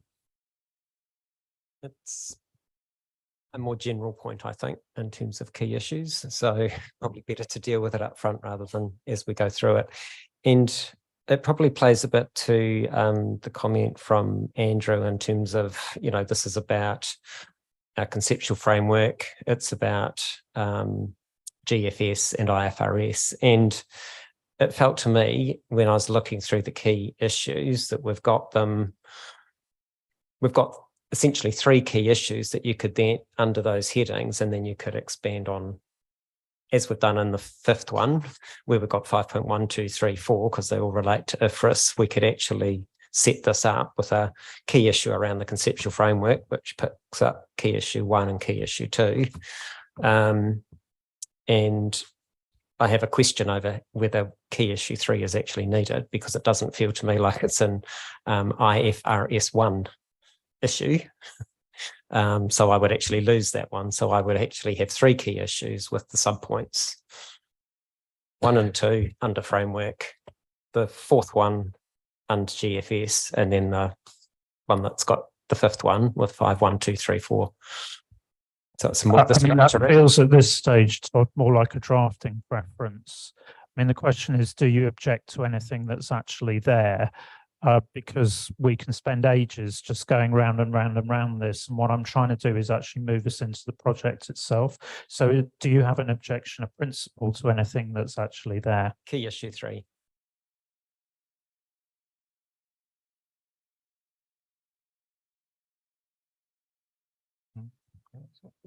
Right. Yeah. So key issue 3 was added to this project brief as a result of the discussions that we had back in June and this board's concern. That's why it was added. But if this board now, having gone through this education session that we just had, feels that it's not a key issue relevant to be in the budget brief, staff doesn't have any views against that. Thank you. Okay. Claudia? I'm wondering if we need a sentence before the key issues, if that's a hierarchy, the numbering, or it's just a summary of the key issues we have, because that's a little bit unclear. Ross? It's no hierarchy. I'd just take the numbers out. Okay, because we've got paragraph numbers, so I think that's fine. Okay, so we just remove the numbering off the key issues. But sorry, and what about key issue number 3? Just kind of I think we're leaving that because, I mean, you know, the question is, does it do any harm to leave it there at this stage? And given that the board requested that it was in as a result of last time round, I don't want to then have a discussion this time round about taking it out. So if it doesn't do any harm, can we just leave it in, please?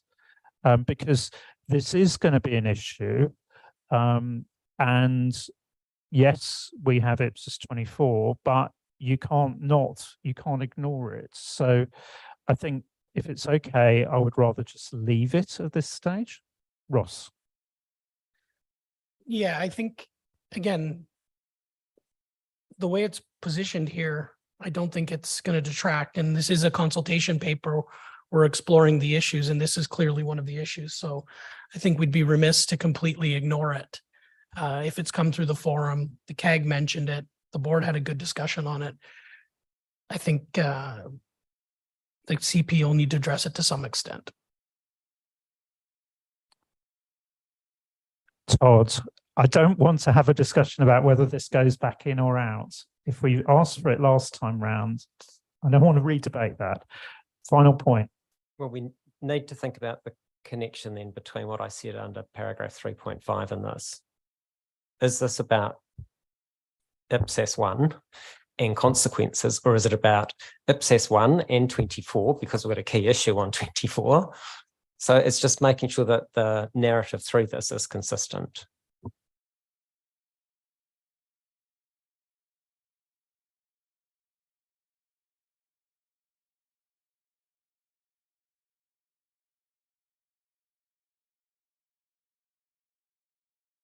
Lynn, help us out with this. Well, for me, that they're not necessarily in conflict, because if you're updating IPSAS 1 and you think there could be relatively substantial consequentials, you might still choose to refer to that as a key issue.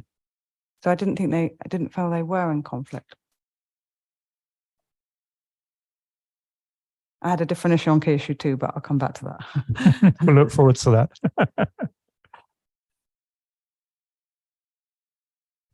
So I think, you know, if you're okay, we'll just leave it in and move on. So can we move on then to the next page, which is 517 through 525? Lynn.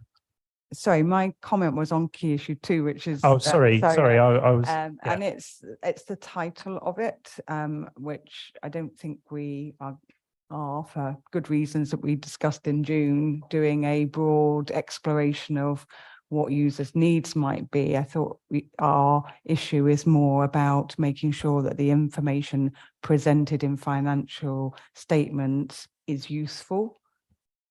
So I think we should change the ordering of the wording here, because I don't think we're starting with a broad exploration of wide user needs. We're more sort of saying, is the output of what we're proposing going to be useful to?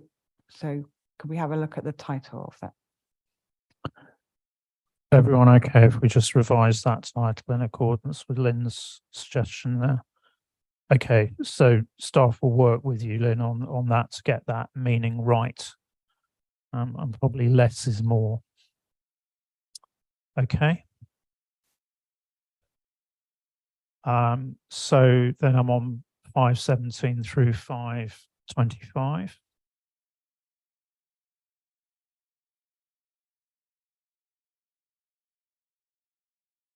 So then the 526 through 531.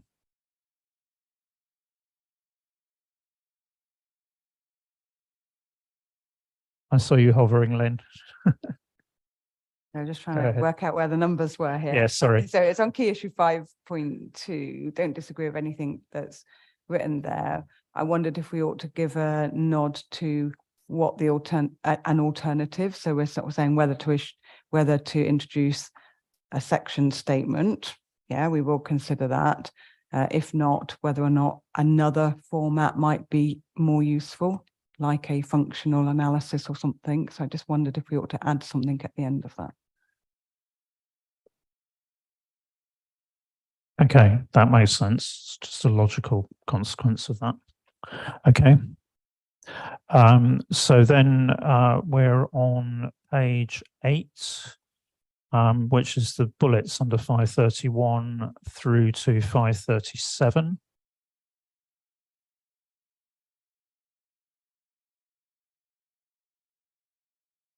And the remaining paragraphs in section 5, 538 and 539. Liang. Thanks, Chair. Actually, I just wonder, do we have any specific reason to highlight this key issue 5.4?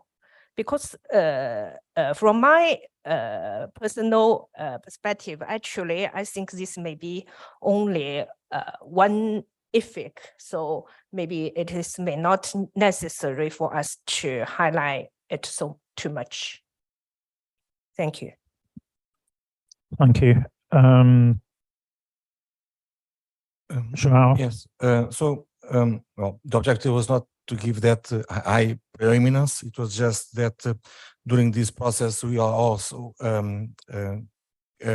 catching the IFRICs that have not yet been addressed by this board into IPSAS literature, and one of those will be addressed in this project. So it was just kind of a communication that one of those IFRICs will be addressed here and will not be addressed in other project that Ross alluded to earlier this week. But once again, if we can reword this in a different way to remove that preeminence that Liang has that concern with. I mean, I think the point is really it's a placeholder rather than anything else. So if you're okay, Liang, I'd suggest we leave it at the moment. That may eventuate in something, it may not.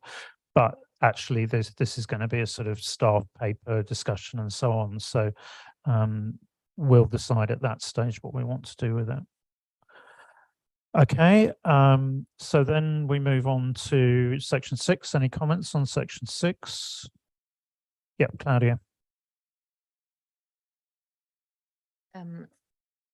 Why we have change in section 6 the order. Now we start with the ISB, then we consider the conceptual framework, and then we came to GFS. The whole other way in the document, we started with conceptual framework, I think GFS. Even we think as not a hierarchy, but it's always a little bit thinking about, do we have something in mind why we changed the order? So there was no change in mind. So staff only followed the template, but more than happy to reorder to make it consistent across the whole document. Yeah. I'm actually wondering if we need 6.2 at all, actually, because if you like, the idea was that these were relationships with external parties, and actually it's our own conceptual framework. And it's our own standards. So as that's said elsewhere, I suggest we just actually delete that. Okay, so 6.2 goes. So then we're on section 7.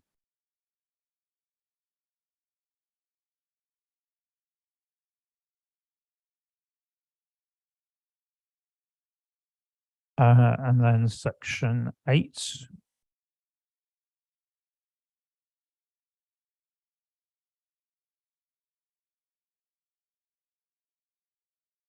And then section 9.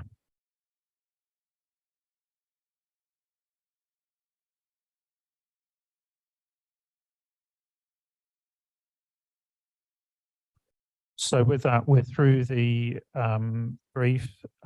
So as previous advertised, if you have any editorials, please pass those through to staff. Staff will also work with the members who raise the points that we've agreed. We'll make amendments for the project brief.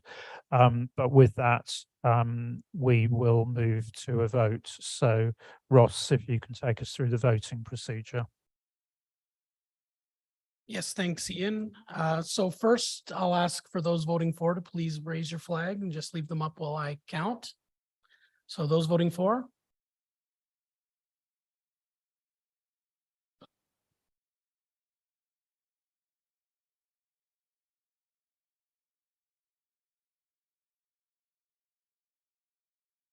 Pretty sure I have 18.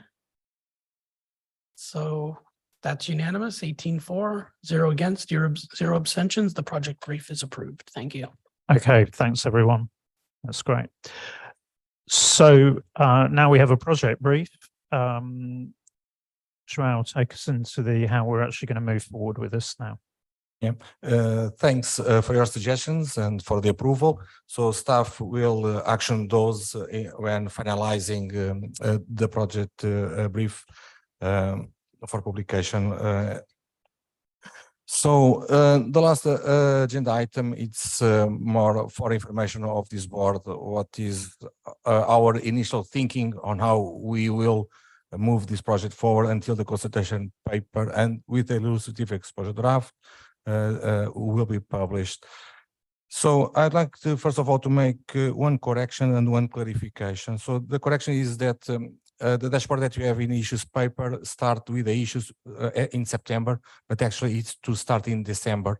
And there is a blank space in December 2024 in the issues paper that is now filled. So there is no impact in the timeline. It was just kind of moving one meeting ahead. And my apologies to the board for this. And the clarification is that I would like, as it is also in the issues paper, these items that we have there, it's not considered kind of a straitjacket. So this means that these are the issues that we've now identified. There may be other issues that are not yet identified that we might identify as we progress the project. And at that time, then staff will bring to the board those additional issues, and we will be updating this dashboard. On the other hand, it means that some of the issues might not be, how to say, decided by the board in a single meeting. It might take the board 2 meetings. So we are not yet reflecting all that granularity here, but we'll monitor that as we develop the project according to objective that we have, which is to have a consultation paper with the illustrative exposure draft to be published, to be approved in June 2025. So basically we have 7 meetings. And to achieve this objective, the topics will generally follow the sequence of topics in IPSAS1, but it's not restricted to IPSAS1. So as Todd has already alluded to, and it is in the draft project brief. So for each topic, staff will bring to this board the consideration of conceptual framework, the consideration of IFRS, the consideration of GFS at the same time. and then we'll come to a conclusion and a recommendation on the way forward for each topic. So it will be quite a complex way of developing this project brief, because we are not bound by only the conceptual framework or only by the IFRS or only by the GFS. So we'll take in consideration all these guidance and to firm a recommendation to this board. I see Ross has his hand up. Yeah, thanks, Joel. I think the way you explain that, though, is maybe slightly different from the way I'd view it. I wouldn't say it's complex. I'd say it's nuanced. So I think there's might not be a clear way forward on every topic, but we'll explore the issues coming from conceptual framework, GFS, and IFRS to come up with what we think the reporting issues are that may be influenced by all three of those topics. So there's not going to be a black and white analysis on each issue that's going to land that, well, we're going to follow strictly conceptual framework or IFRS or GFS. I think it's going to be very nuanced in the topics. And it is a consultation paper, so let's not forget that. So it's maybe a reminder on our staff side as well as for the board on this, that we're not developing an exposure draft. It's been a while since we've written a CP, but they are different, and we'll need to keep that in mind and be very nuanced in our analysis to make sure we draw out the reporting issues appropriately. Thanks for that clarification, Ross. Shall I back to you? I see Claudia with yeah. Just wondering, when I see the topics that we have at first a presentation of other comprehensive income, and later on we have the identification of user needs and identification of financial statement. Shouldn't we start with the user needs or before we go into some details? So we will be discussing that over the next quarter, how we can. So the issue is that not all topics will be addressed with all the perspectives. So perhaps we'll need to fraction each topic. So this means that we'll be addressing some of the components related to OCI and other economic flows. Perhaps there will be other things to be considered, but we are not yet sure how we'll address that. So. But stay tuned, we'll be addressing those as we go. Okay, so I think we flagged that, you know, in terms of sequencing and how we handle that, and user needs, I think, is going to be a motif that comes through the discussion on the majority of issues, actually. Todd. Thanks, Ian, and I agree with Claudia in terms of we may need to think about ordering of some of the points. But the point that I wanted to make relates to what João was saying. I think it'll be really helpful to see the analysis around a topic across conceptual framework and GFS and IFRS. Just one thing to think about as that's done. If we are going to receive papers that recommend something that doesn't align with the conceptual framework, I think it's important that we're really clear and explain that to the board, because I would see a need for us to be very clear with that with our constituents if we do get into situations where we are going to be departing from the conceptual framework. So thanks. Thanks, Todd. Yes, I agree with that caution. Okay, sure. Yeah, thanks for that. So at each meeting, at least one key issue I identified in the project brief will be discussed, because we felt that it is quite big. And as Claudia said, perhaps it's so quite big that we cannot discuss everything related to that topic in a single meeting. And perhaps we'll need 2 meetings because we need to address several perspectives on that topic. But once again, we'll have more thinking on that as we go forward with the project. So the objective is also to have the chapters of the consultation paper and the respective illustrative expert draft written at the same time, including the IPSASB's preliminary review. So we are trying to balance this objective. We are not sure if we are able to do that in a strict way, but that is kind of our aim in order for the board to see how those principles that are discussed in the consultation paper seen in the exposure draft format. And then the basis for conclusions will be reviewed by the IPSASB at the next meeting related to the decisions taken in a previous meeting. So this is standard procedure from what we have.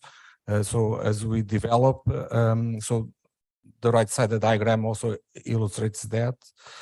And the implementation guidance and illustrative examples discuss on the principles in the authoritative text of the illustrative exposure draft and the corresponding text in the consultation paper are finalized. So we'll bring the non-authoritative text and the illustrative of the illustrative exposure draft after we have these principles agreed.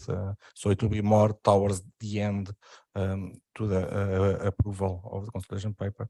And I'll stop here, Ian, to receive more board's feedback. Thanks, João. Claudia. I'm sorry, did I get it right that we have also in the illustrated example implementation guidance in illustrated examples? I would expect them also for the ED, only for the ED phase and not for the illustrated example. Ross. Yeah, I would agree with that. I think that's for the actual ED phase, not the illustrative ED. I mean, you know, let's see how it develops, because I think, for example, and I can't remember on measurement, which is the other project that we did this for, where we had an illustrative exposure draft produced with the consultation paper. I think we might have had some illustrative guidance in there. I can't remember, you know, when that came in. Dave. I think what we had was a comparison between different measurement, like the conceptual framework and the ISB, we compared to GFS, but I don't think we had any supporting materials to the illustrative exposure draft. I mean, I think, if you like, the illustrative exposure draft on measurement worked very well in terms of the fact that we had complete authoritative guidance in terms of the core and the AG, and constituents liked that because they were able to comment on that. We got a lot of good comments on that. I think it's not, and maybe giving a complete exposure draft actually probably goes ahead of where the comments would be, and maybe also provides too much material for constituents. So I think if we think there's a need for sort of indicative IG or even an IE, I don't think we should deny ourselves that. But equally, probably in terms of clarity of communication, actually it makes sense to focus on core text and AG, so that people can actually see, you know, where we've discussed a topic in the consultation paper and the board has a preliminary view. That's what it would look like in ED format. So, you know, I think that's probably where we'd head. Over Adrian. I was about to say that at least we can discuss the SMCs at December 24 and March 25, because they will probably be part of the discussion. Be painful. Well, in a consultation paper, we actually have preliminary views. So the idea being that the board sets out the analysis and, you know, that it and the thinking it's gone through, and then expresses a preliminary view, and then we ask for feedback on that. So it's a slightly different thing to an exposure draft. Yeah. Yeah. So what we were thinking is, as the board takes its views, we will be developing at the same time those preliminary reviews, the text of those preliminary reviews, and we'll close then, as we move forward, we'll close each topic with a preliminary review. So the preliminary reviews will be the distilled view of the board on the topic that it is discussed in the consultation paper, along with the illustrative exposure draft, in order to prevent going back and forth. So we'll be closing down those views. Thank you. As Ross said, it's a while since we've actually done a CP, and actually we've gone backwards and forwards in truth, actually, on whether we have PVs and SMCs. Ross. So we have used both. So PVs are generally where the board has a firm view on something and applying the framework and wants to illustrate that that's a board view, because normally you don't have an exposure draft included that's going to show what it looks like. SMCs are normally used when you have more of an open question that you just want feedback on as part of the CP stage. I would say I wouldn't get into that much now, because normally as you've developed the CP, the board's views start to clarify and you build them up over time rather than doing them at the end. And then at the very end, we'll look through the document when, 2 years from now and start to finalize where we really want to final questions. It's usually the big points of debate. But having said that, we log your point. Any other points then?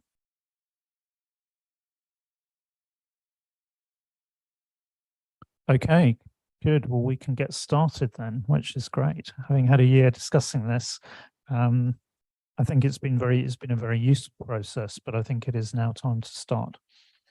Joao, anything else you need? No, I don't need. I just want to thank the board for this input, and we'll are really excited to kickstart this project with a standard setting phase that we are now. Thank you. Okay, thanks.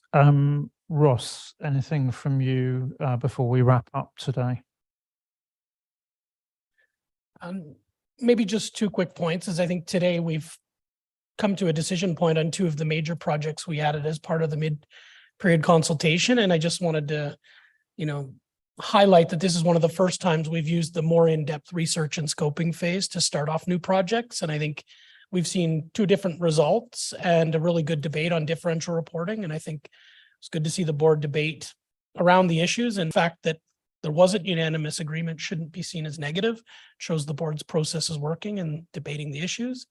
And I think the fact that we're setting off on a really important project on presentation of financial statements and the board's in agreement is also good. So I just wanted to make that point as an observation, because staff has put a lot of time into both these projects over the last year. And, traditionally we move to a project brief a little quicker, but I feel a little better going into this project that we really have a better understanding of the issues. Doesn't mean we won't encounter things along the way that we haven't thought of today, but I think this is a better focus and objective on what we want to achieve with this project and should help us move through the issues in a useful way. So just want to thank members for their patience and input on both projects. And thanks to staff as well, particularly Eileen on differential reporting. I know she's had difficult discussions within the staff and with members trying to figure out how to take that forward. And, it takes a lot of staff gumption to take a project that the board's agreed to do and then to work through issues and with constituents kind of pointing out areas where they see issues that we should think about and to bring that to the board and to raise those with the board members. So I just thank you for the support and thanks to staff for all the great work that's gone into both these projects. Okay, yes, echo that. So I think with that,